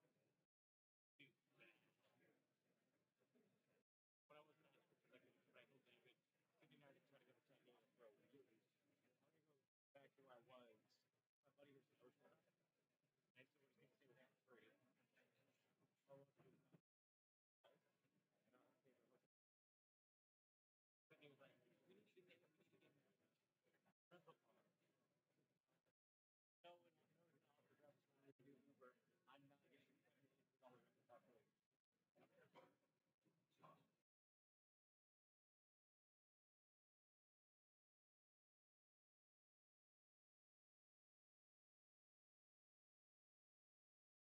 I was like, no, no, good on. And then if he drops us off by the train that gets you down to San Diego, you're in downtown San Diego. Walking. So it's like, yeah. But I'm thinking, yeah, go to that. Yeah, that's what I like. Well, it was nice. So I was up in Oceanside, but the event was in Playa. We and then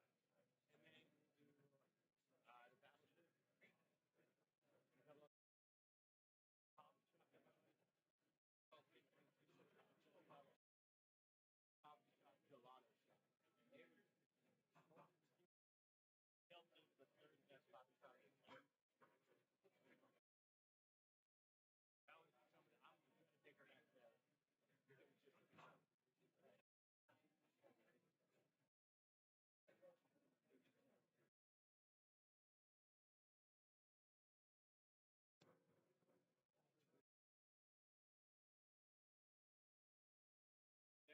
Culver's custard and supreme.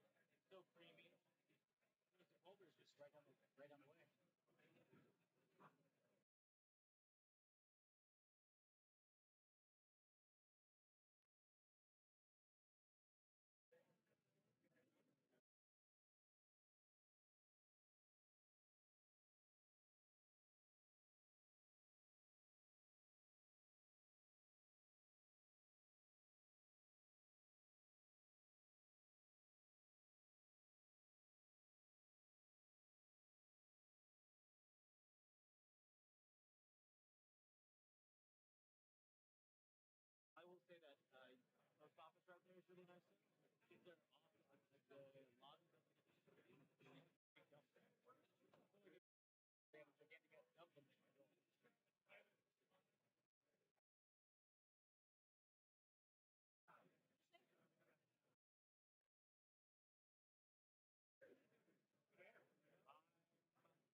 what they gave to me anyway. If I had, could have made the argument. Oh well.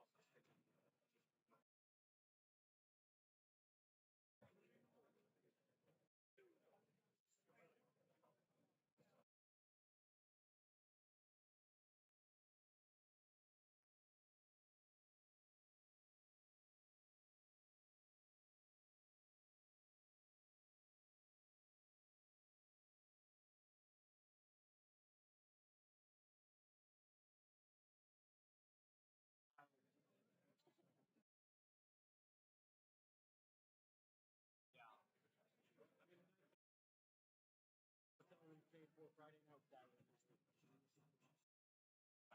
The prize was you can involved with that. That would be really my boss. Almost my boss.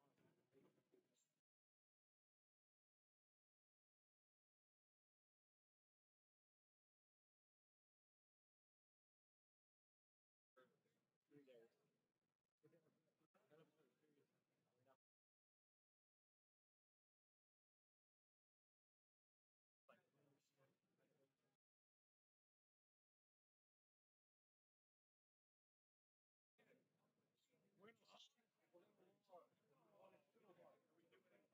I'm logged right now.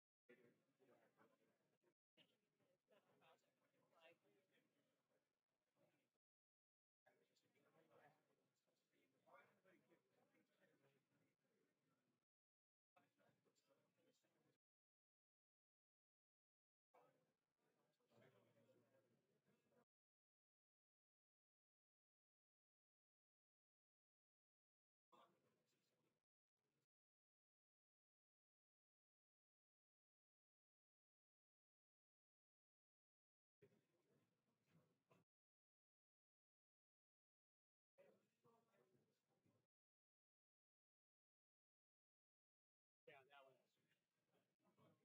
$50 well spent. Like, has it been running?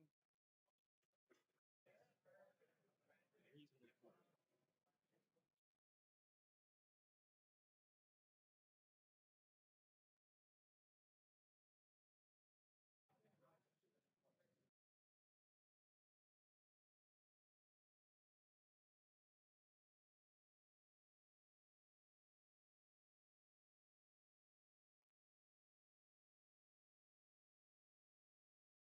If I had heels on the back, like heels back, I don't know what's that called.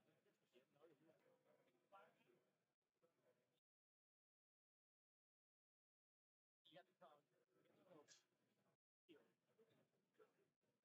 Sidewall.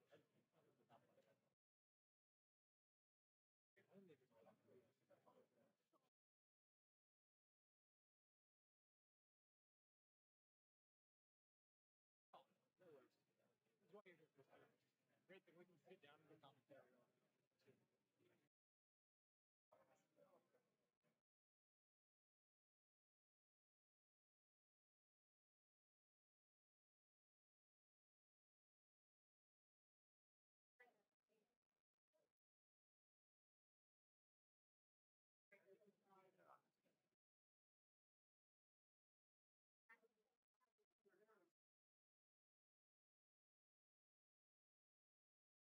All right, so we are just about to get started on the men's clean and press, log clean and press. There will actually be 3 platforms going on in the middle. So your right-hand side platform, we're going to be having pro and heavyweight men, and on the left-hand side, we're going to have novice and I believe lightweight men. And then we'll try to pan back and forth. We're able to elbow for a little bit better position on the camera this time. Had to fight for it. But we'll try to pan back and forth when we have the opportunity. But we're not going to make any promises. We'll try to focus on what we can. Exactly. If you're lucky enough to be in the middle, then you'll always be on camera. It's true.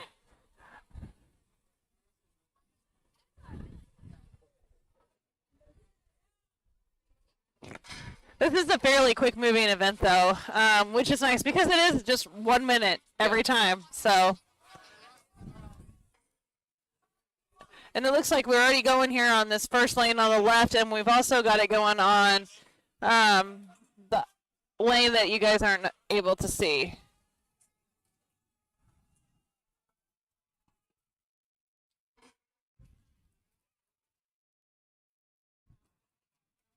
Then after this event, we go to the load and carry. The Lord.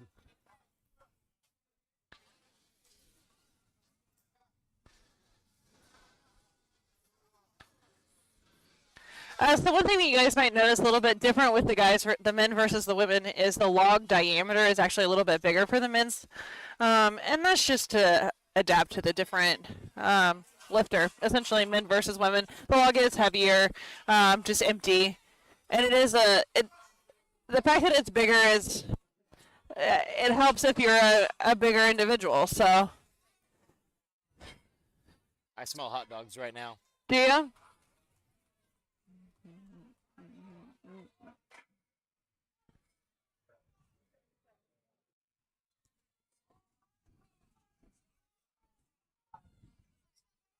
Oh. Is he okay? Oh, he's dizzy.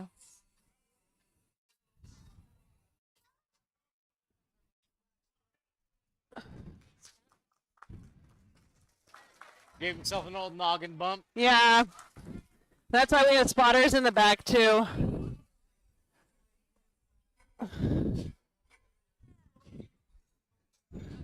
All right, opening up with Rusty here on the middle platform.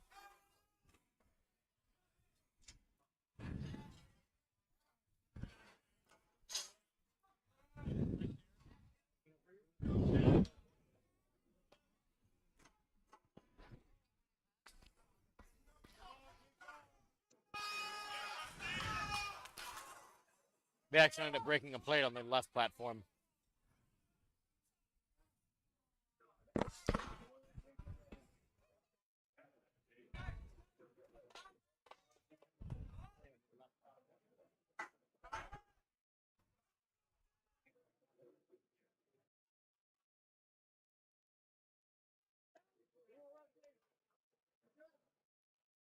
Oh, man, you guys can't see it, but there is a struggle over on the right side.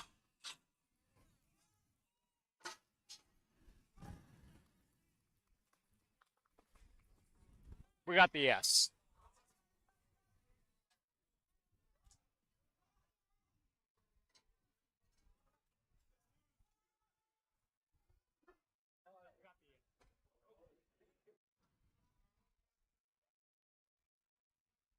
You're going to see a lot of people not even taking the full minute. They're just going to do one rep and call it. It's heavyweight. If one rep gets you on, you're not scratching the event if you get at least one rep. So, Take that one rep.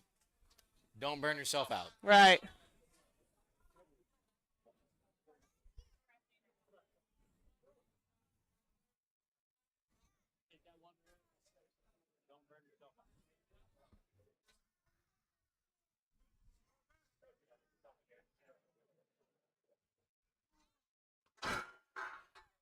Oh.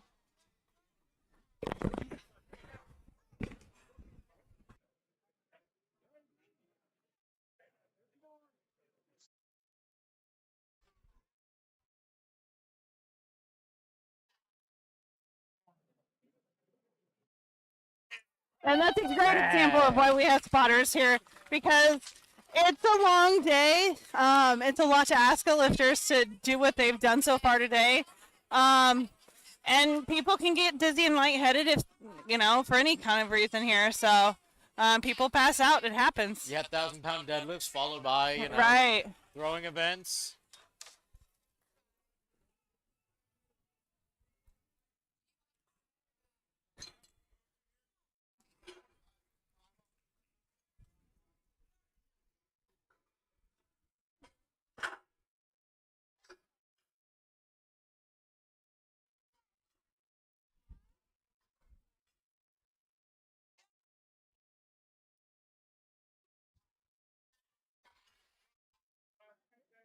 All right, left platform's just chug-a-lugging along. Yeah.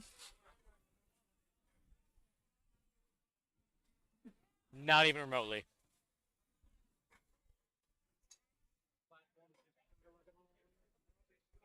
That should be novice and I believe lightweight men.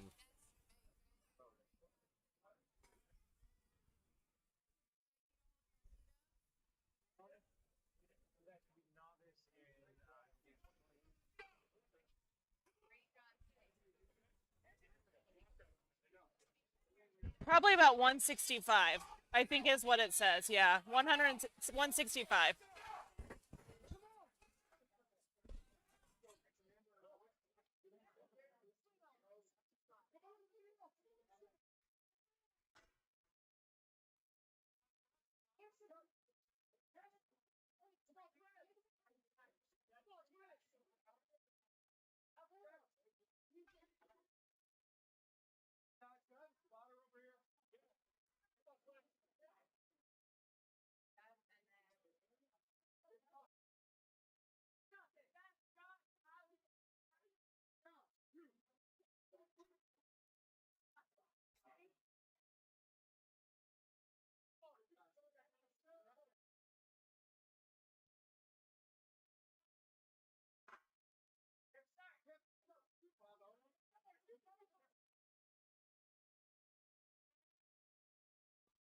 Middle platform, making the call for he's got time, but I'm good.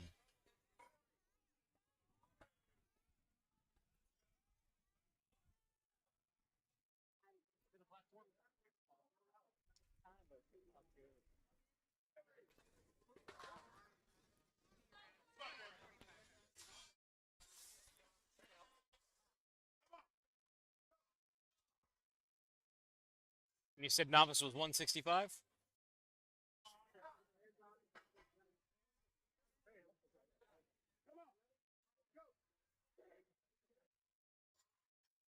All right, he's on the ground. Yes.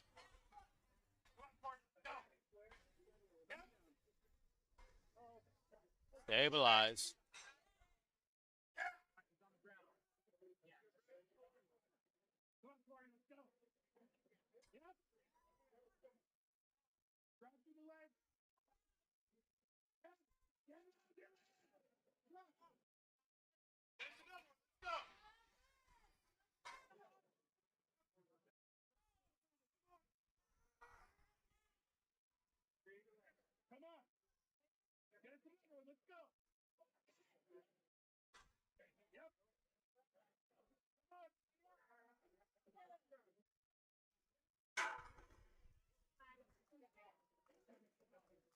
Great job.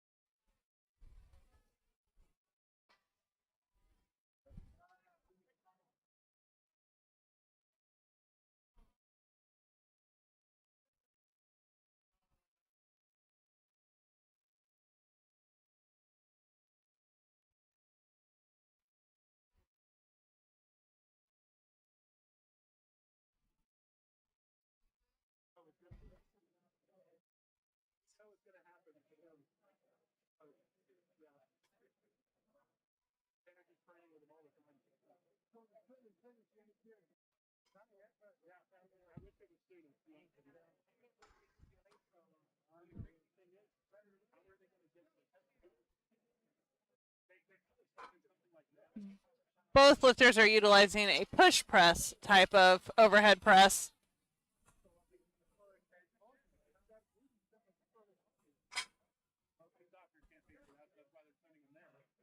Michael Beals over on the far right platform. You can't see him, but he is rocking it out right Yeah, now. he's like viper pressing over there.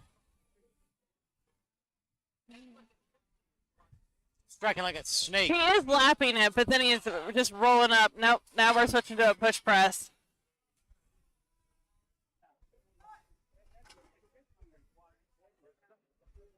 I think he's getting a little tired. A minute's a long time to do a lot of heavyweight overhead like is. this. And you're not just, some competitions will have you press just directly off your chest and into the air. So then you just have to clean it once, and you're just pressing it out. Yeah. This is a clean and press for every rep. So you're bending over and coming back up a lot. Again, kudos.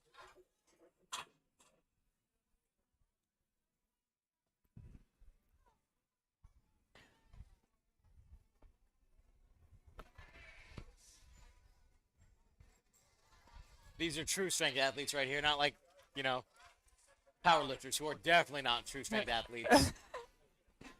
We're strength athletes in the fact that we use our mechanical advantages within the rules to lift the most amount of weight that we can. Come on, all the way through. Push.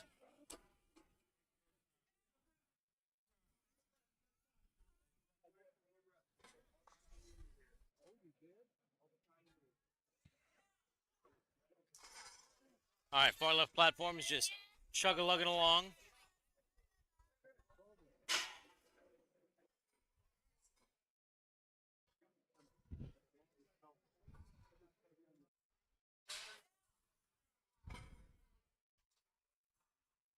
So, Christy, how would you prepare for a day like today? We know how to prepare for powerlifting days, but how would you prepare for a day where you're doing so many different events spread throughout a much longer period? Personally, for myself, I'd have to do more cardio. I think a lot of strongmen do like events Saturdays, and then they structure their other lifts throughout the week and accessories to help complement their weaknesses for each of the events. You could set this up to where you have an upper and a lower split too, Yeah. and then you do those lifts. Or you just have a carry day and then you do like accessories based around that. Personally, I'd have to do a lot more cardio though, because I don't have cardio. I'd walk a little extra. I mean, I get steps. My goal is at least 7,000 every day, but there's something different about being able to bend over up and down as much as these people have been and pressing overhead.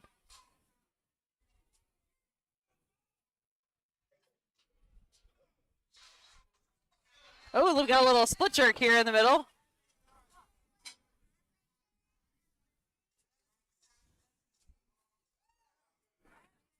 Some lifters will use that just to help it get it over the head just a little bit more. Maybe not use as much energy if they're really good at that. Or if they're just so used to doing Right. Olympic style movements, it's a little bit more natural for them instead of just a traditional push press. Well, and it could save them their upper body strength a little bit too by being able to get under the weight versus having to press it up.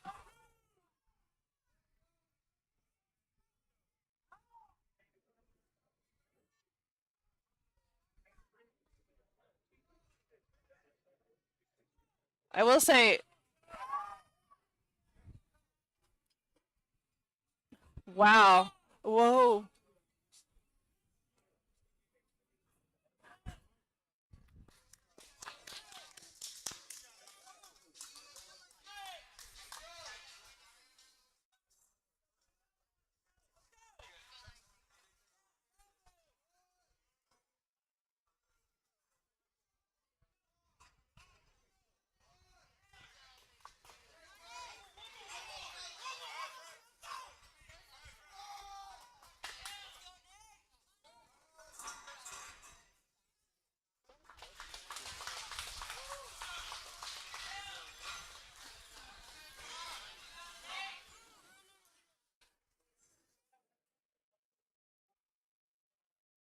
So the two different logs you guys are seeing on the screen right now are two different brands of logs. One is the Beast Metals log.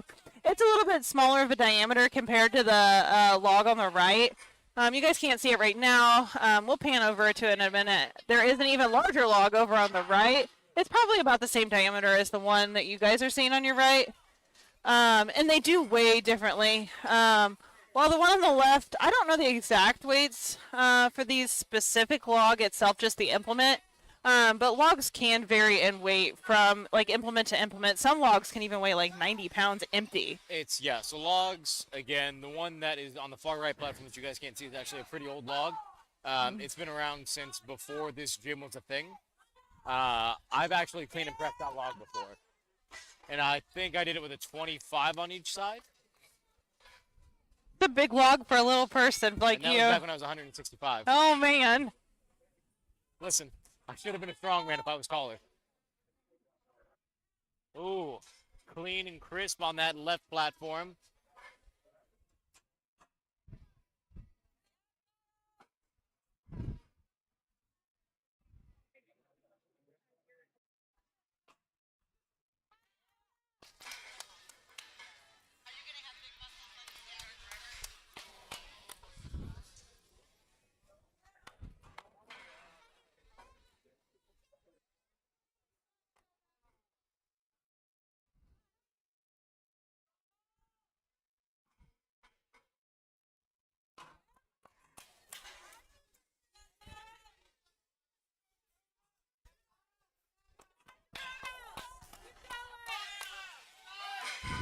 Over on the left, you guys just saw the lifter wearing an A7 grip shirt, which is one of our sponsors for today's show.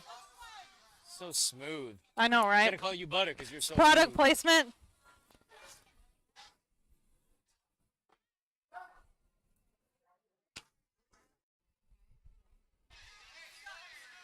Trying to get I want some to say graders in. A7 probably made some of the first grip shirts just in general. I know that there's lots of other companies that make grip shirts now, I but think it would have been they would have been one between of A7 and Cerebrus would be my two. Cerberus. I always say Cerebrus. I'm not great with words. You knew what I meant. Oh. You're welcome. Matt Session out here saving lives from a rolling log.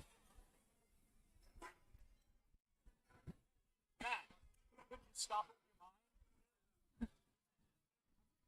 Use the force.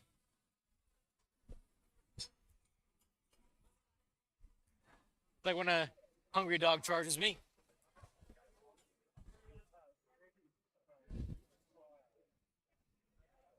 I don't think we have very many lifters over here on the first platform.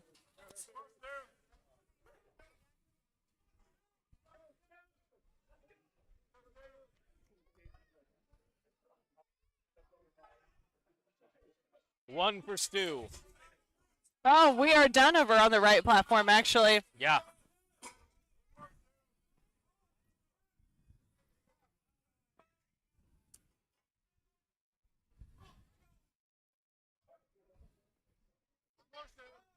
Another sponsor here on the right side is Evolution Athletics. They also make grip shirts. Wow. Double product placement. I Chrissy. know, right? We're really evolving these into a new spot.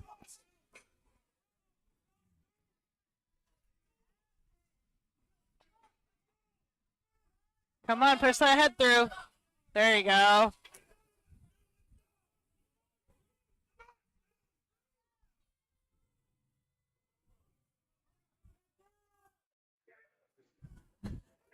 Good catch by JP Price there.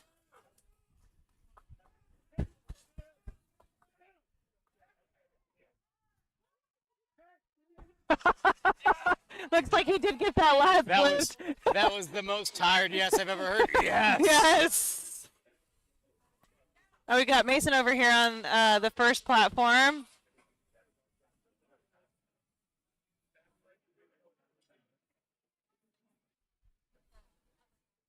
Mason's just over here having a good time. I know. Nice and controlled. Mason is actually a pro strongman who has gotten 6 nationally, I believe, in the lightweight. I'm not 100% sure, but he's very, very strong. Tyler.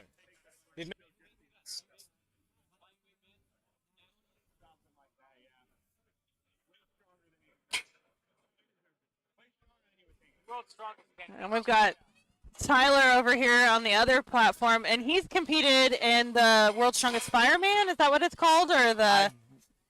Yeah. They just did it at the Arnold. Yeah. World's Strongest Firefighter. Something like that. Yeah.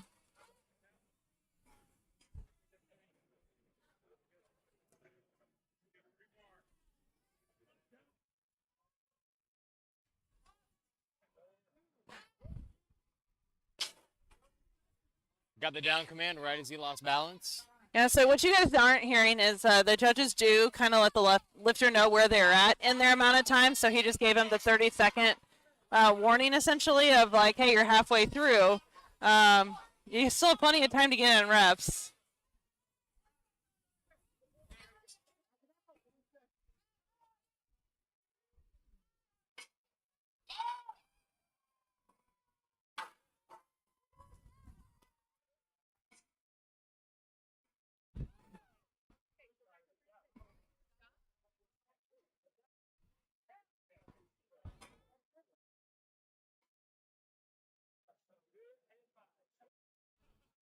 It is World's Strongest Firefighter. It is World's Strongest Firefighter? Okay, cool. Thank you.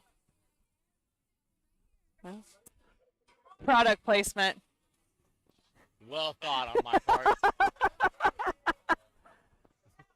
Definitely not lucky at all.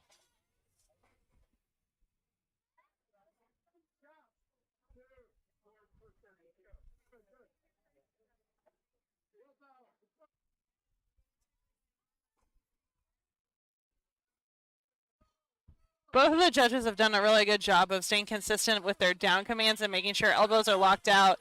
People are standing straight up with Yep. the lift before they get that down command. Something that happened on the right-hand platform, one of our back spotters actually had to help stabilize the bar before it fell completely backwards. Yeah, And the judge made sure that rep didn't count. yeah. We do want to note that our spotters don't step in unless they have to. They want to let the lifter get the rep, obviously. Most, if not all, of our spotters have done some sort of strongman. Our reps have all done strongman. Everybody's been really active in the sport themselves. I think we're just getting close to finishing up this final couple attempts here on the middle platform. Yeah. And then we'll transition out to the load and carry. Load and carry. Carry and load. There's a carry and a load in there somewhere. I'm not sure on the order. Keg and sandbag load medley. Wow. KSLM. Keg sandwich load medley. KSS. Keg. Wow. Hey, there's no good way to say Brian it. needs some caffeine, I do believe. Needs caffeine, needs another meal, maybe a nap. Oh, naps are I did always take good. Tuesday off of work, and I ended up sleeping for 8 hours. Wow. I was exhausted for no reason.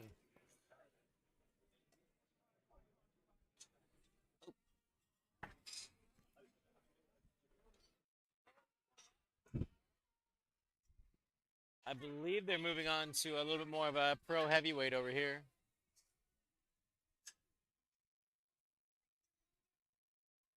I have not seen Travis go yet. Are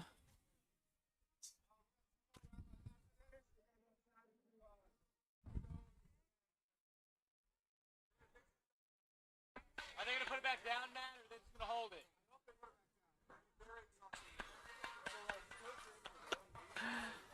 I'm on point today. I might be tired, but darn it.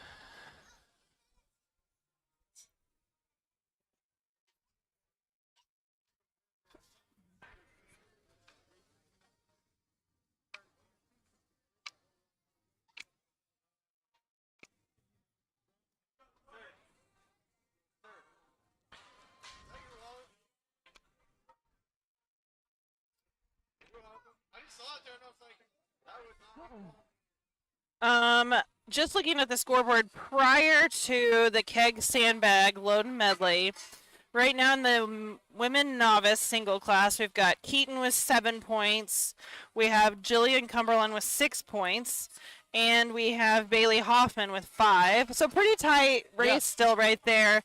And first for women's middleweight, we have Addison Korosik. And let's see. In the men's middleweight, we have Joe Korosik with 7 points. We have Michael Billy with 6 points and Justin Floyd with 5. Also a tight race there.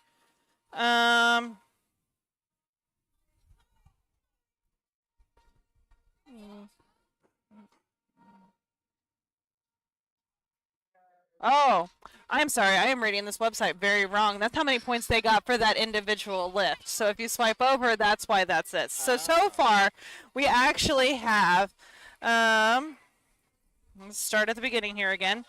Keaton actually has 26.5 points total so far. And second place has 16.5 points so far. So pretty widespread there between Keaton and Tiffany. And the women's novice class, we have, pro women, Paige is leading with 7 points and Francis has 5. Novice men, it looks like first place so far is Daniel Stafford with 25.5 points. The 0.5 is because there was a tie at some point, so the points do get split up. And then third place looks like 23.5 for Devin Crumrine. With men's lightweight, we've got Mason with 8 points and Jordan with 7 points so far. Men's middleweight, we have Joe Korosik with 26.5 points and Justin Floyd with 24 points in second. We've got men's heavyweight next. 24.5 points for Cody Atkinson. Second place so far is Dakota Fish with 23 points. Men's super heavyweight, we have Noah Klein with 5 points, as well as Michael Leach. These points are probably pre.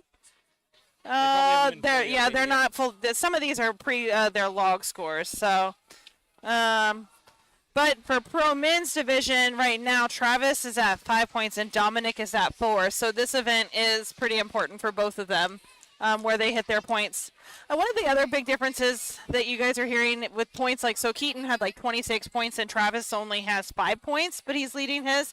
It's because the amount of people that are in your class is based on how many points that you get. So The if more you people, the fewer points are distributed. the fewer people, the fewer points there are to get. So, for example, if you have 3 people in your weight class, like the men's lightweight, the most points you can get per event is 3 points. Okay. If you win, you get the 3 points. If you get second, you get 2. And if you get third, you would get 1 point. But you also have to actually get, you have to complete a rep or the lift or get something, or you scratch. And if you scratch, you get 0 points. If there is a tie, then I points are believe the split. points are added together and then split, I think. The more you know. Don't hold me on that one, I'm but not gonna hold you to that one, but I'm gonna hold you to it. right. When I first started following Strongman, this iron podium wasn't a thing. So this is really cool that we're able to like track how lifters are doing today, where they stand. It used to be you just kind of hovered around the clipboard to see where you were at, and see how you compared and that sort of thing. Make So direct eye contact with your next closest opponent and just mouth at them. right, Get. right.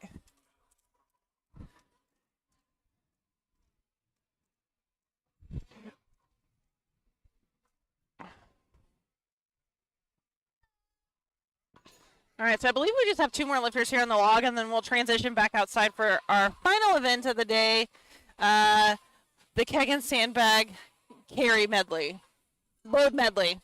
B. KSLM. KSLM. Keg and sandbag load medley for time. KSLM 4T.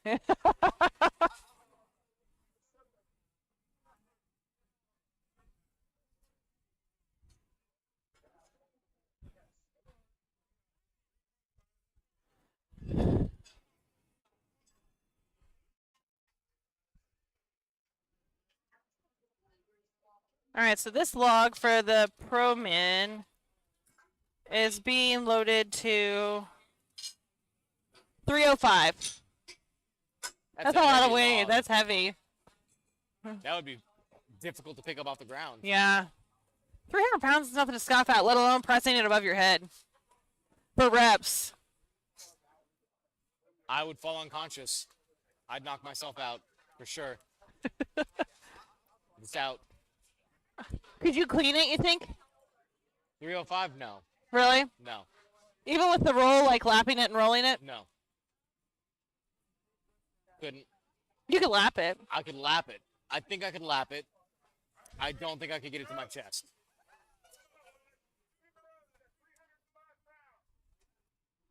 I could have done I think I could do the novice one because that was only 165. Oh, you could definitely have done that. I could have done that for like 3 or 4 reps, maybe. I don't know. You're good at weird stuff like that. Again, so I that's feel why like I'm I selling right now. would like put a like in the comments if you think you would like to see Brian do a strongman competition No. anytime soon. No.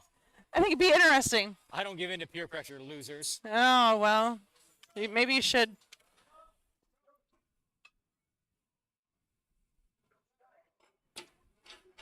All right, so.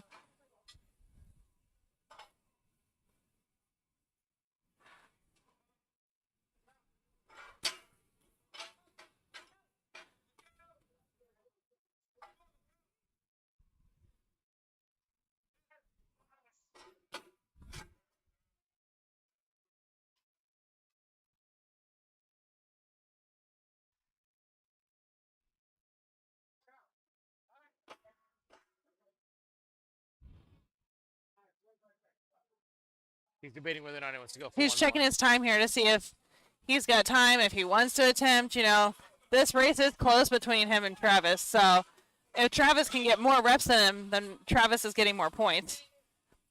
But he is currently behind Travis by 8 points, so good job. That's a lot.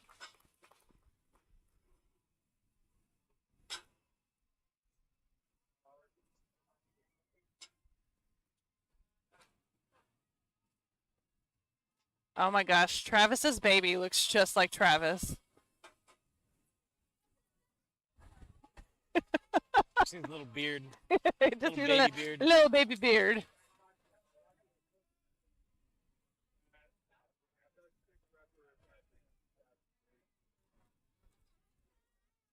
All right, let's go, Travis.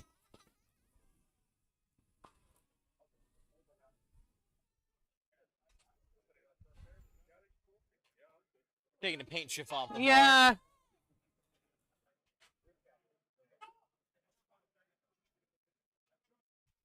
All right, let's go, Travis.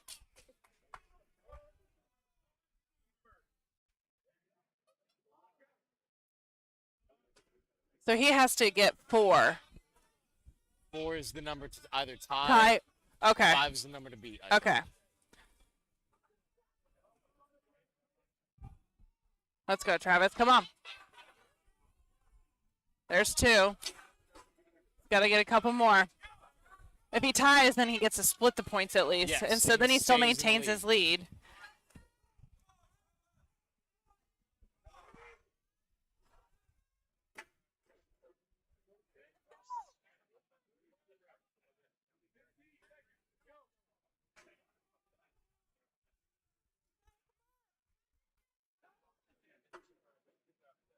Not going to waste his energy. He's going to save it. He'll have the chance to come back on this final event.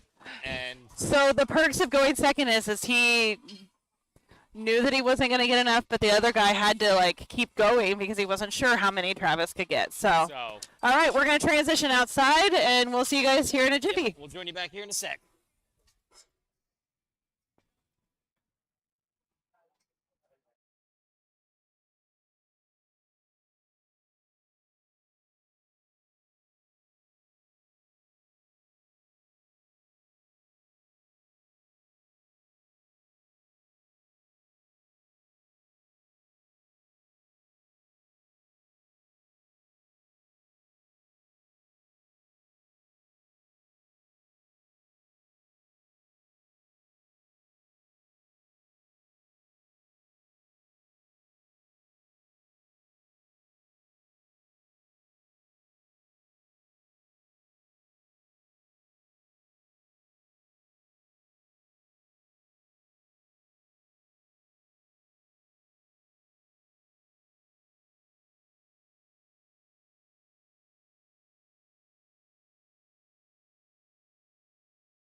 Oh no, that's really good. It looks Is it? good. Okay. Oh, not half Yeah. bad. All right. And we have transitioned outside yet again, sprinting like we're chickens with our heads cut off. Readjusting everything, making it look nice and crispy and clean.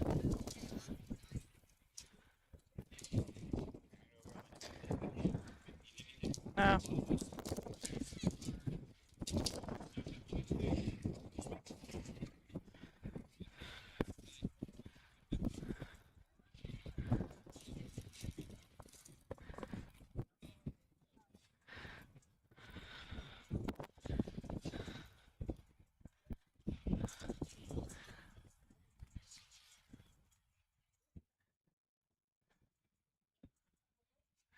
All right, so the women have just wrapped up. So we'll get their numbers in Iron Podium here pretty quickly. Getting set up for all of our men here.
Woo.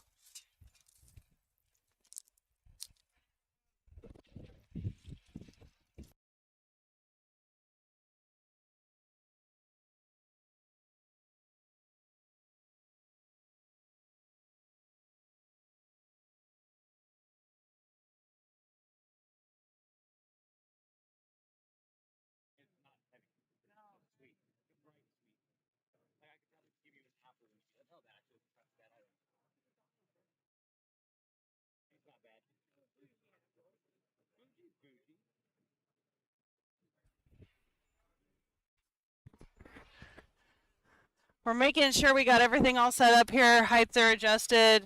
We got the right kegs and the right sandbags out here.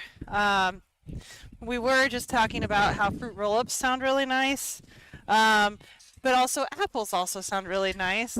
And Brian was talking about Fuji apples and how they're enjoyable, but I'm a honey crisp girly. Galaxy. I will say. Have you ever had the ones that are like pink on the inside? Oh, They're so good. what's the name? Rose Glow, I think, or something like that. Yes. And there's a few different ones. You can get them at Trader Joe's usually. Shocker. But this year Price Chopper had like a kit of 4 of them, and they had like a couple that were pink on the inside that were like a pinky flesh on the outside, or like a red flesh, and then there was a green apple that was like a different color on the inside too. They were all good. Let me tell you. Genetically modified. GMO apples, baby. I will say, for me, if it comes down to would I rather have an apple be crisp or flavorful, I will choose crisp. Oh, 100%. I can't do the chalky, like, those Red Delicious, like, chalky, like, they just grow. They're just nasty. Disgusting pears? Yeah, I yeah. hate pears. Oh, I love pears. Pears. No, pears are not mealy. chalky. No, they're not. mealy. Not if you I don't get, like no. them. I just. No. Oh, here's the other weird thing. I love the flavor of peach. I don't like raw peaches. Well, the problem is you probably haven't a good peach. Because you can have a bad peach and it to not taste very ripe or very good, or it's not the right texture. It's If you have always a a good texture. peach, yeah, if it's a good peach, though. Like, I'm talking like farm peach. Or like Georgia peach. I've never really had a Georgia peach. Apparently there's this thing called a fruit truck. And they had like Florida strawberries apparently, or something like that. And they like set up different locations and they bring their fruit in from these places. The next one is cherries from somewhere and Georgia peaches. There's I might try and see if I can get some. So there's a truck driving around Kansas City that brings in Alaskan cod. It's a food truck that drives around the United States. Midwest, they've got like 2 or 3 of them now. My mother-in-law wanted to go try them, and because they will get fresh orders of Alaskan. Is it fresh or is it already cooked? Like, do they cook it or do you? I think they cook it on the truck. All right, Like, we've got. It's battered. It's battered and fried as fish and chips. Oh, is it that hook and reel truck? Okay. We got Rusty over here on the left, starting his relay off here, his medley.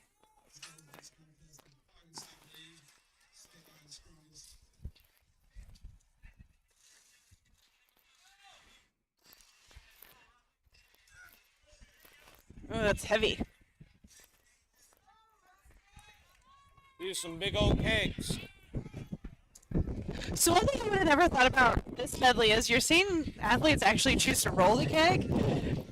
I would have never even thought of that. We saw some of the women do that as we were setting up. Really smart, saves you energy, probably moves faster than you picking it up and moving it, so might as well push and roll. Called it. Great day. Rusty's done. Yeah! I love Rusty's energy. Can we get a yeah? Ready? Yeah! You gotta like crouch down with your front leg. Like roll a across your like a body, pirate, like you're about to headlock somebody. A pirate about to headlock. like a somebody. WWE like. yeah.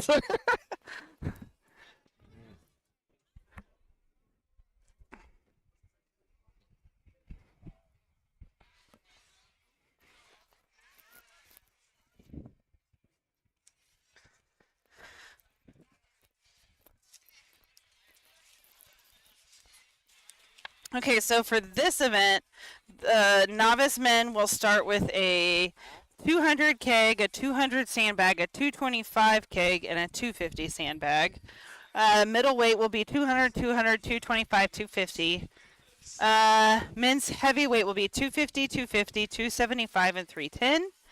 And then men's super heavyweight will be 250, 310, 275, and 330. Holy moly. A sandbag weighing 330 pounds? Nothing like a bunch of dead weight. Like, that's a lot of dead weight. So one way to actually get weight, by the way, in the kegs Sometimes they'll do bird shot, they'll do sand. You didn't let me get to the rest of these here. So the masters were 225, 245, 250, 250.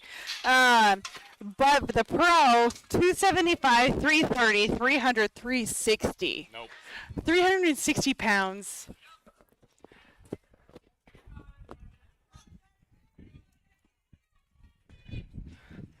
All right.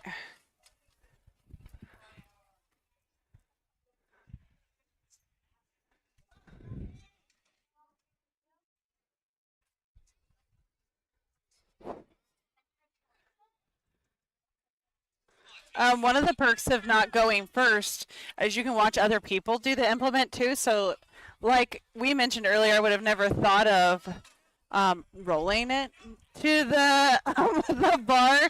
I would have picked it up and carried it if I went first, and then the next person would have rolled it and been like, "Well, shoot! Oh, shoot!" As long as it makes it over the bar, I don't. Right.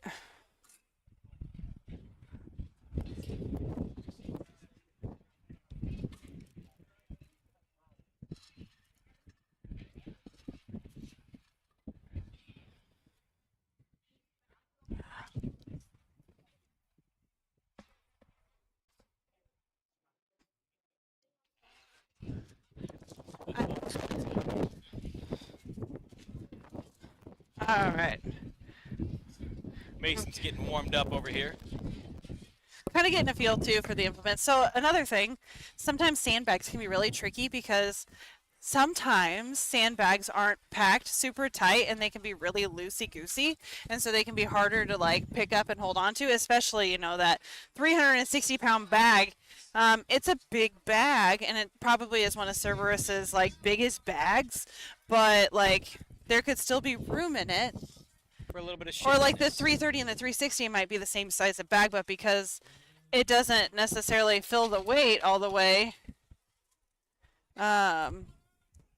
they could potentially like it be loosey goosey.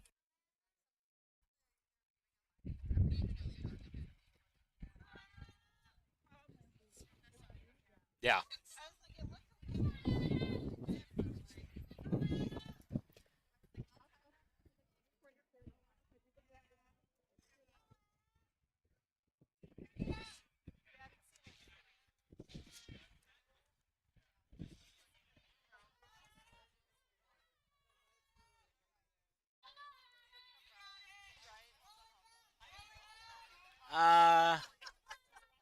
That might be better. That might, yeah. Like it's less dark. Like there's less shadows. Hopefully that's Brightness down. Is that what you turn the gamma up.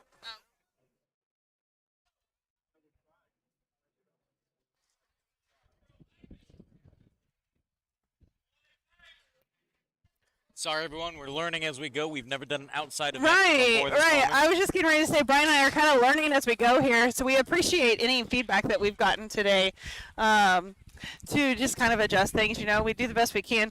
We're just out here directly underneath the sun, so it's hard to see the computer screen, let alone what the camera sees.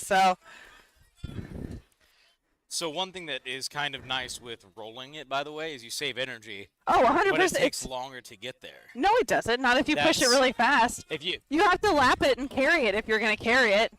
But I guess you have to actually pick it up Yeah. there. Like with it pick being it up so. away from the bar and it's It here, just dep- it and you can depends. use your momentum to thrust it over. Yeah. It's again, all that I'm saying is what I was told by Joshua yesterday. Is he said that typically it's a little bit faster if you hip it and carry it, but you use a lot more energy. Yeah, see, so I don't know. I think it just depends on the lifter there. For me, I'd roll it all the way, the entire way. Just roll it.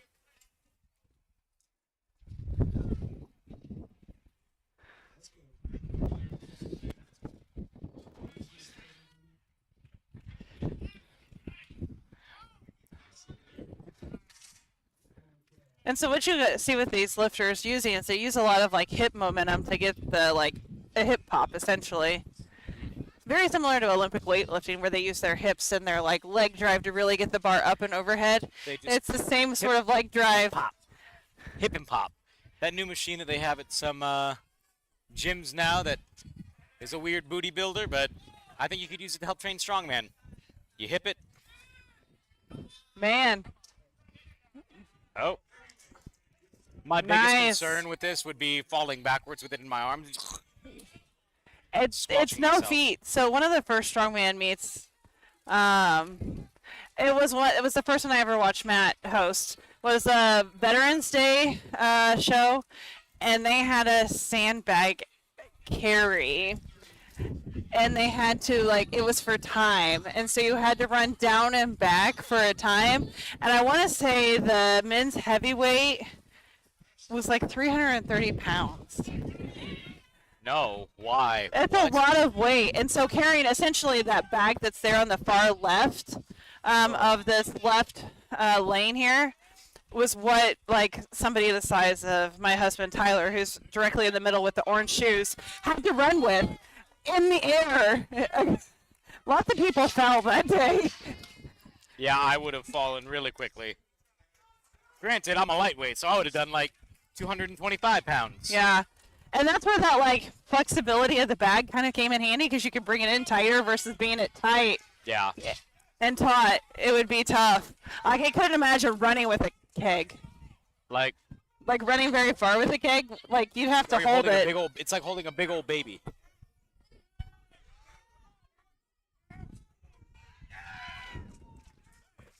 Yes.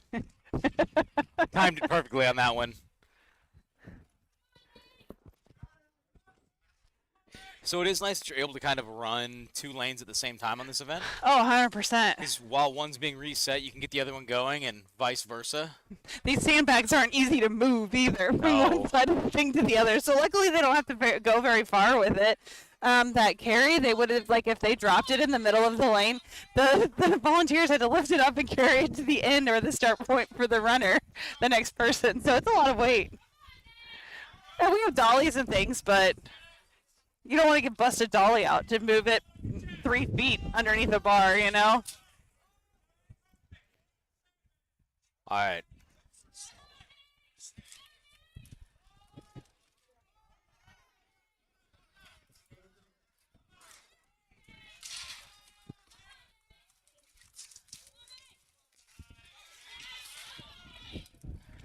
I mean, so here's the thing.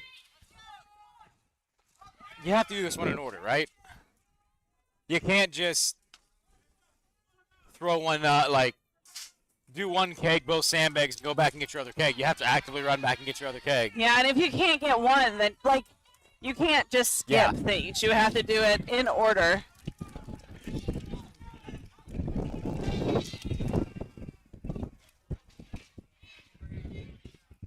Ugh. I now have sand in my sandals. A big old breeze of dust come over from that Highland Games throwing area. implement. Yeah.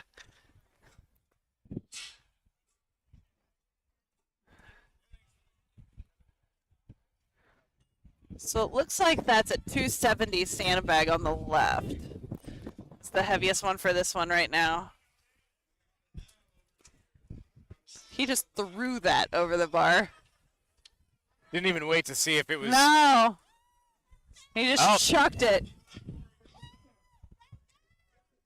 But he's using that technique you were talking about. Like I Oh said, my that way gosh. he just has to So hip it up and scary. throw it. He's just chucking it over. Good speed on that one. Yeah. Nice work.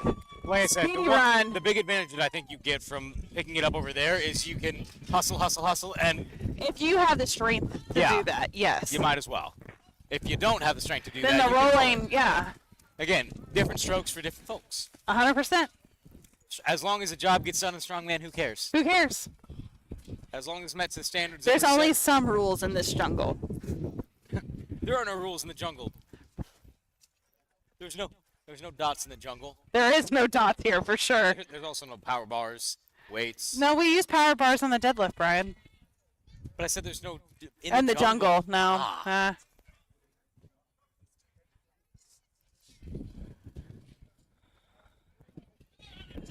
So I guess my question right now is, Christy, do you know how they would score this one if somebody, are you going to get points for a certain amount of the completion, or do you get no points?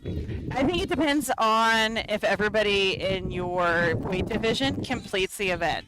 So if you're the only one that doesn't complete it, then you get last.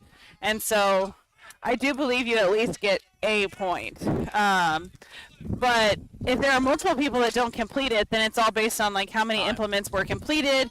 No, implements completed. So like if they could get 3 of them done and the other person got 2, then they would place better than the person that just got 2.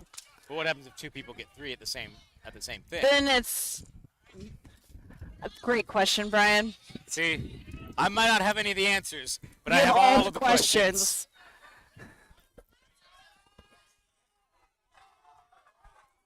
Nice work. I got one more sandbag over here on the right. Oh, he's calling it there. Called it, knows himself. Yeah. You know what? I like not being Right. being hurt. Sometimes it's a harder call than most people.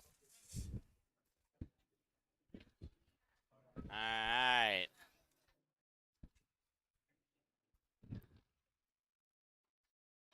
Michael's twin is up next. Michael's twin, yeah. Hey, one of the things you have to realize is that it's okay to be wrong if you're. I live And my I life am by being okay. wrong. Oh, right. See, Carrie. Oh, so he's wearing gloves. Which is Super gloves. yeah. Which if that's something that's listed out in the equipment that's allowed. So, man, he's going fast. Whew. Nice work. That was fast. He bodied that. What was that, like 10 seconds? Maybe? No, not even, right? That was like 15 to 20 seconds. Oh, okay. Well, From start to finish. maybe. He had them I don't know. wings on his The sauce. time will be posted, and so we can see what the time is. The over-under of 10 seconds. The over-under? Yeah, the over-under. I think it was over. It's fast. Speedy. He's a speedy guy. It's the wings. I'm telling you, it's the unicorn headband and the wings. You think he had a Red Bull before? I would have. Red Bull seems kind of weak for something like this. Man, that heavy bag on the right lane is getting quite a few people. They're just not able to get it up and over. It's a different animal. Like, you can muscle certain weights up if you've never tried it before, but there's a certain spot where if you haven't gotten to practice with something that heavy, Yeah. it just takes it Well, out. and like to get your hands underneath this sandbag is hard because you've got the concrete, and so like I don't know, it's long, it's awkward. He could probably try and like squat it down. Yeah, that's exactly what he's gonna try here. Ooh, man, It's rolling and pitching on him Yep. super hard. get under it. Can he good morning this? I mean, I've seen plenty of people good morning, or stiff-legged.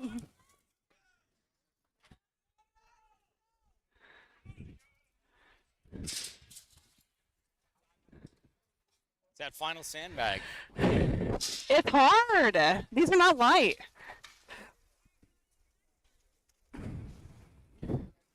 I mean, when you think about it, I mean, the sandbag weighs more than the competitors. I think maybe some of these guys are 275. Over here on the left, we've got our novices going over here, though, on the right side. Nope. Gotta get your hands underneath it. Another person choosing to carry the keg. Ooh, it's Tyler. Tyler's just chucking it over. Yeah.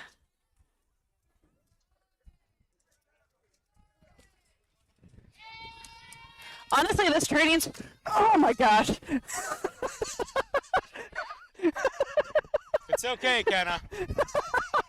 Watch your toes. This training is probably really good for firefighters because they have to, they have to pass endurance tests, they have to pass strength tests, they have to be able to carry things and run and have this good cardiovascular endurance. So And they love eating food. yeah, All so things that you need for strongman.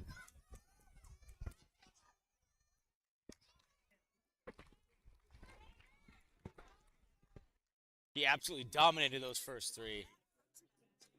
That first bag gives you a false sense of security.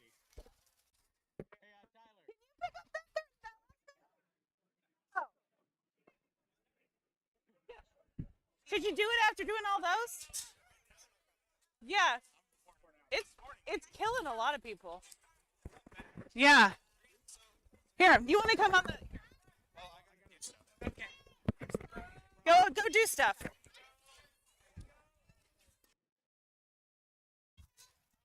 We're about to get a guest commentator on here, but he's got to go do stuff, apparently. There's like 5 people over there. He's fine.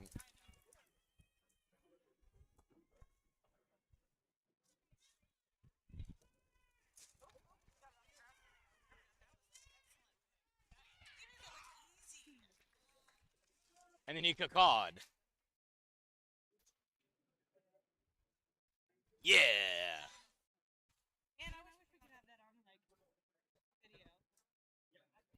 We can. It'll always be with us. Step in front of the camera and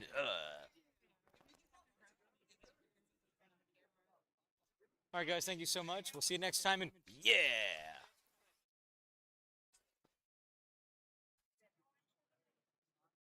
Yeah, just that two is that the 271 still? Yeah, the 271 is just so much longer. Yeah.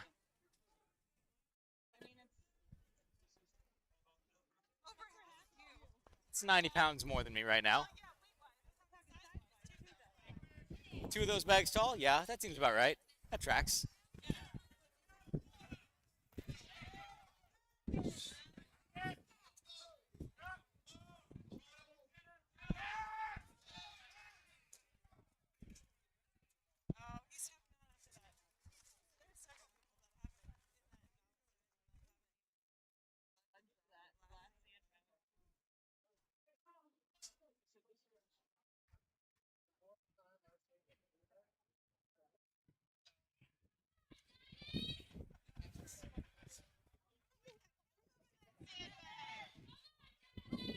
Oh. No, no, no. That's not 270. It says 270 on the back. Look at the end. That's 310.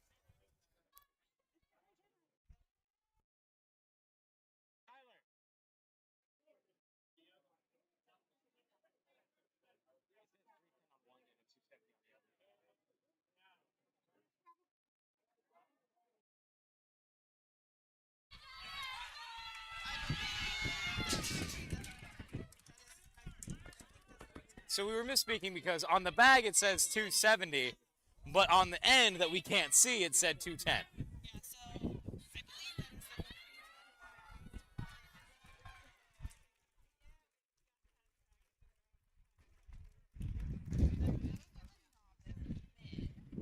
that is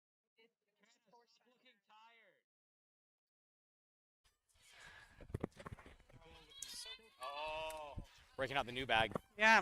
Breaking out the new Cerberus bag. I'm just gonna keep saying it wrong on purpose at this point. you have a cerebellum. Is that why you think you're maybe? Probably.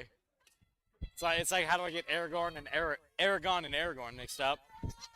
Like one of them's a great character. The other one is a book series. It's absolutely trash that I just finished reading this year.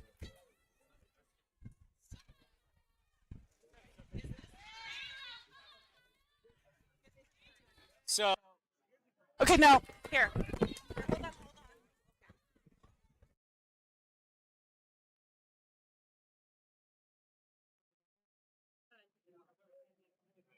There we go. We good? no, he's good. He was on. Okay. Now you're off. Now Okay. you're on. Sorry, we have a guest speaker. Okay, so here's why those bags are so brutal. When you get past 275, the bag gets really long to fit all the sand in it. And I don't know if you've ever moved sandbags. They're wobbly. Like they're just unruly. They just do what they want. Yeah. So when you get to that size, it's hard to get your feet narrow enough to lap it.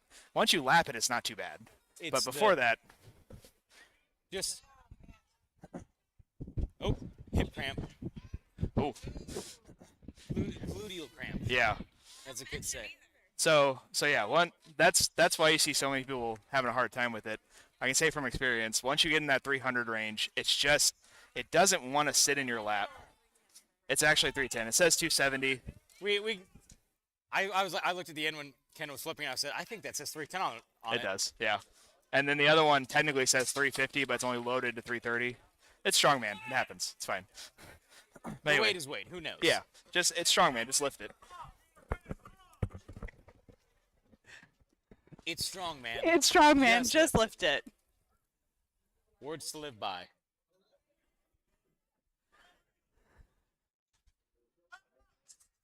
Nice work over there on the right lane.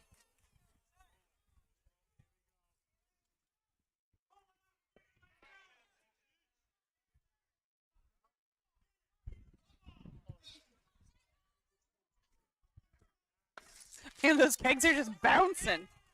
They're bouncy boys. But let's talk about those like Titan bags that are there right now. Yeah.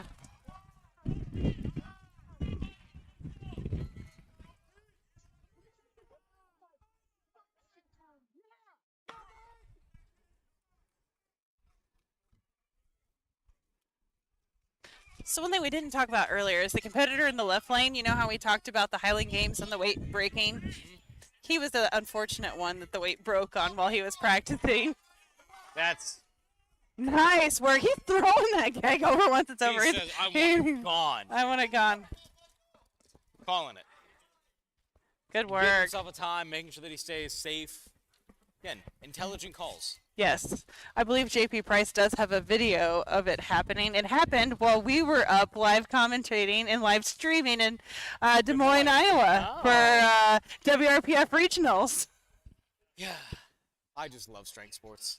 It's fun. I've had a lot of fun today, Brian. Have you? I've had a great time today. Yeah. We're getting some sunshine, learning some new things. Lots of like camaraderie. You know, everybody's cheering everybody on. Christy trying to bully me into doing strongman events like she always does. I'm bullying you into everything. That's what I do. You literally you try to get me to do so many random things. Yeah, it's easy to do. Yeah. But you because never I'm do easy it. to do it. Well, sometimes. 50-50 shot. Oh no. Let's be honest. Like I'm half considering going to see how much that log was for the novice and seeing if I can just press it once. Oh my. This is why we have people helping out, is because we got lots of roly-poly things here. That log tried to escape. Watch your head, Kenna! Again, Nerf guns get people's attention. All right, now comes the hard one. He's a tall enough guy that this shouldn't be the absolute worst. If he lifts it up. Yeah, he's got the advantage of being a bigger individual. think So, like, he's got nice long got body arms. it. Oh, yeah, see, He's not going to go that's lengthwise. not, no. That's easy. Get on. Let's go. No. Oh, no. Oh, see, I would have gotten. Ah, he called it. I would have gotten it right there. This is Oh, what I no. would've tried. Is he going to try? I think. he's- No, Nah. never mind. He thought about it. He definitely thought about it.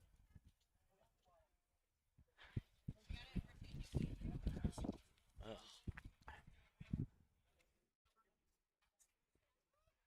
Oh, Mason's about to go in the right-hand lane. Sun's out, guns out. That is a pasty man. I hope he put sunscreen on like we did.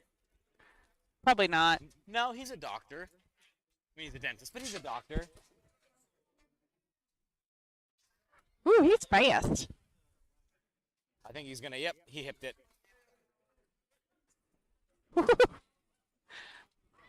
Oh, making it look like absolutely nothing. That was disgusting. I hated every moment of that. And by hated it, I loved it. A lot. Mason's just out here to have a good time. That was fat. That was disgustingly fast, by the way. I can't describe to you how disgusted I was. Oh, and now they're getting the final big boys. The big boys. I don't think anybody's lifted that 330 bag yet. Yeah, one person did. Okay. No, he didn't put it over. Yeah. That was a 310.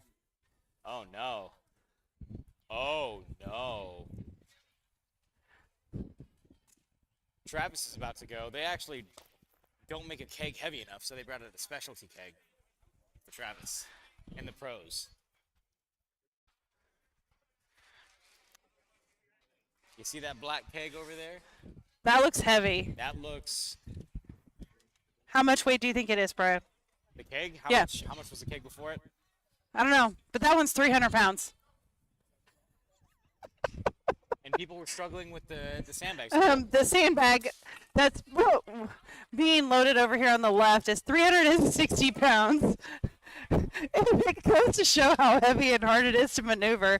The man trying to move it, I believe he weighed 283 this morning. He's not a small individual. So this is heavy. Okay. Do you think? But they've anyone gotten their makes it? pro cards for a reason, so Do you think anyone makes the final bag? I hope so. There's 3 people. 2 people? 2 people. 2.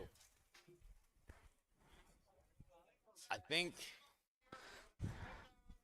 So Travis got second or last in the last event, so he has to go first on this event, whereas like he went second on the log. He's got to try to get it all.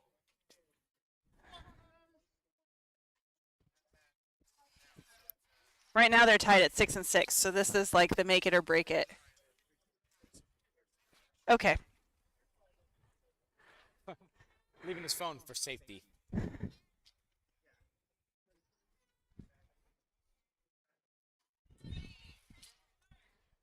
All right, we're going here. Come on, Travis, let's go. Easy. Again, I've noticed that the guys who've been doing strongman for a little bit longer have actually been carrying it from the back end. Yeah. Come on, Travis, let's go. Get under it. Wow, that was easy.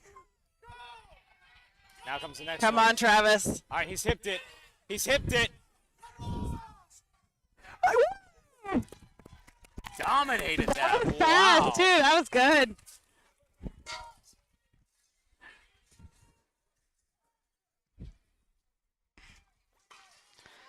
Wow, he dominated that course. Now here comes the hard part. What are they tied at? 6 and 6. 6 and 6. So this is This is the this tiebreaker. is essentially the tiebreaker for them. The funny part would be if they both got it in the exact same amount of time. Is there a tiebreaker event? There will have to be. Sometimes you just get creative. I've been in a strongman one. Actually, Matt did it, where they did a tug of war. I'd be down to see Jen that. Ward was one of them that was a novice women's, and they tied, and so they just did a tug of war. She won, but so Jen actually can no longer do a novice class. competition. Yeah. Oh. Nice, easy on that first So one. he's gonna move fast here. It comes down to how he gets that. Oh dang! Wow. He just made it look like it was nothing. Oh, that was unfortunate. Oh man! Whoa. He wants it. He wants it bad. Oh, this is gonna be Oh. close. I think That he was beat him on fast. time. I That think was fast. Travis lost a small amount of time That was trying to get that 300 keg tipped. Oh, that was close. That was good.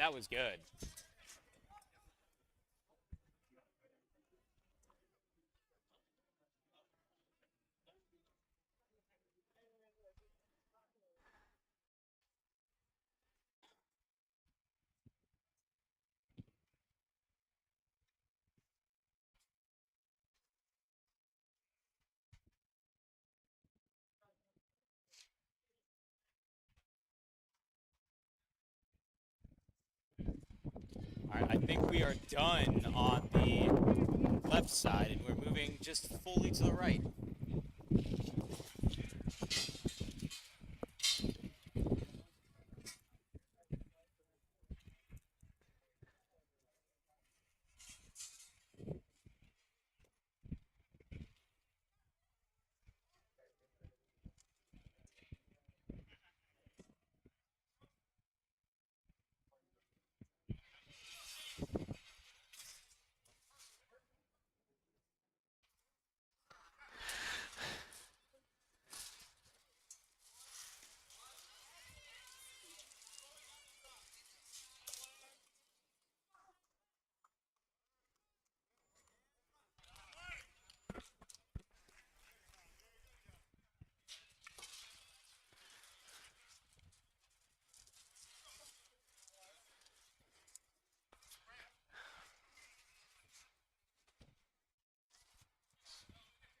World's longest yoke walk. Widest. I'm down to try that one. Put it up a little bit higher. I'll carry that. I got it. A little bit easy. Put a plate on each front. Like, not 2 plates on the back total.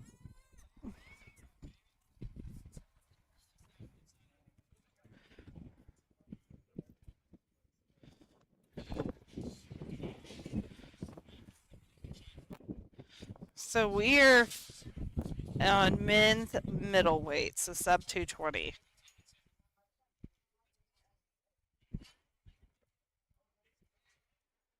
And Tyler is back.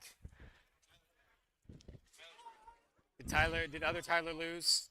It was 6-6.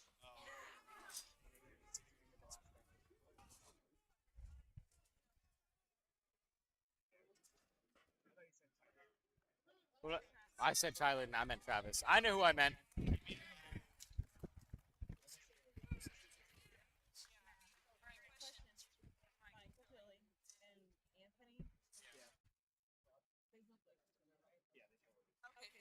I'm not saying that you were wrong.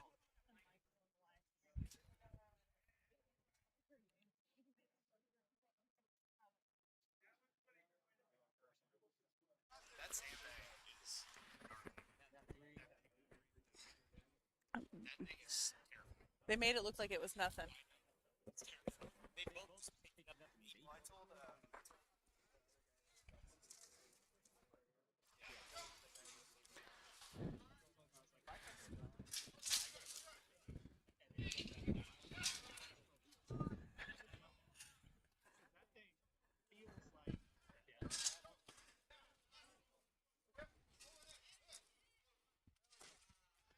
Nice work.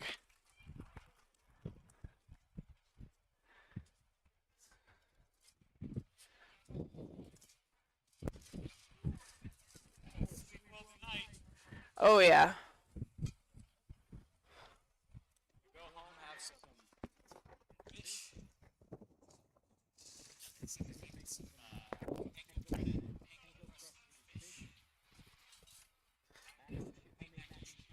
And you're gonna have baklava with that too? Wow.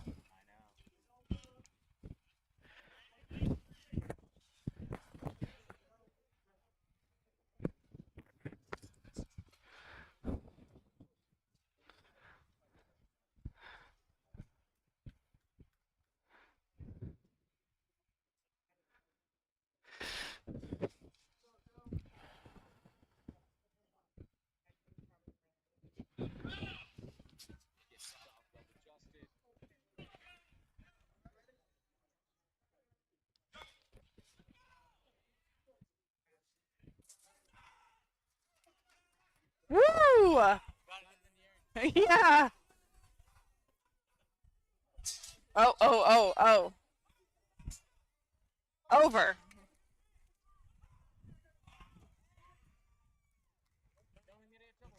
I know, and only because I think he missed his like hand placement, really.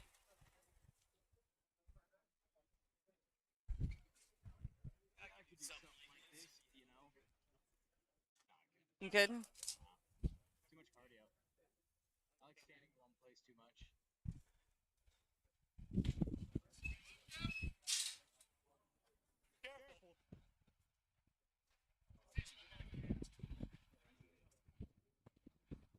Yeah, I have to do a yoke walk. The world's widest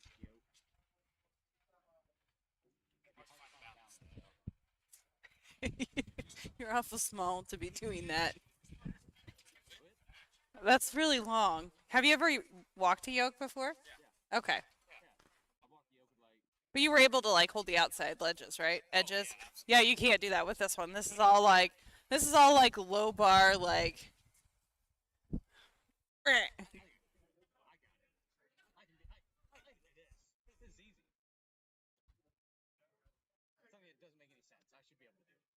That's also valid. I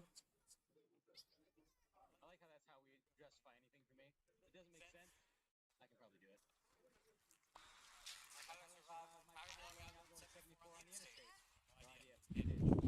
it. You used up all your luck for the year on that one, is what you did.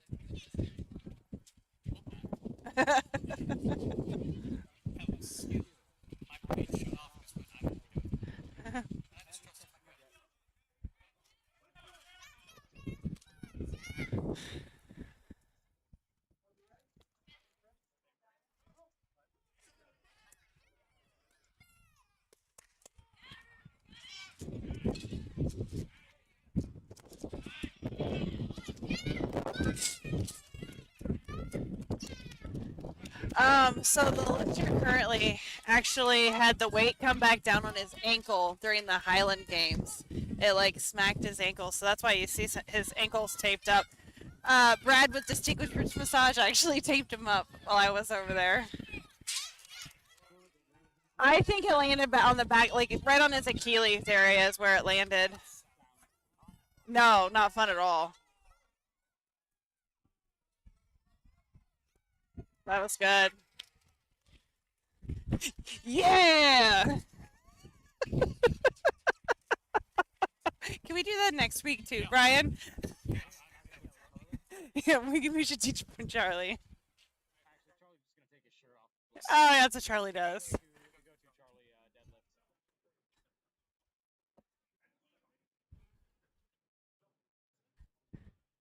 Yeah, so if you guys weren't on here earlier, we are hosting a Special Olympics powerlifting meet here at Strong Barbell Club next weekend, next Saturday. I don't know how many lifters, but usually last year I think we had about 30 lifters total. 20 to 30, yeah. Yeah, it's a lot of fun though.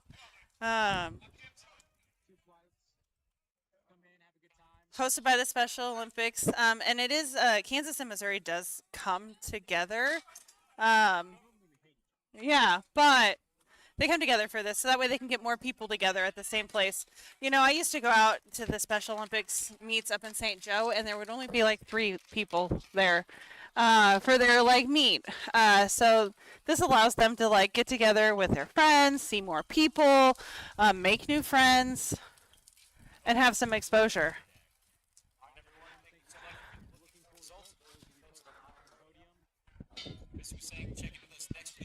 Yeah. Maybe. I don't know. We'll see.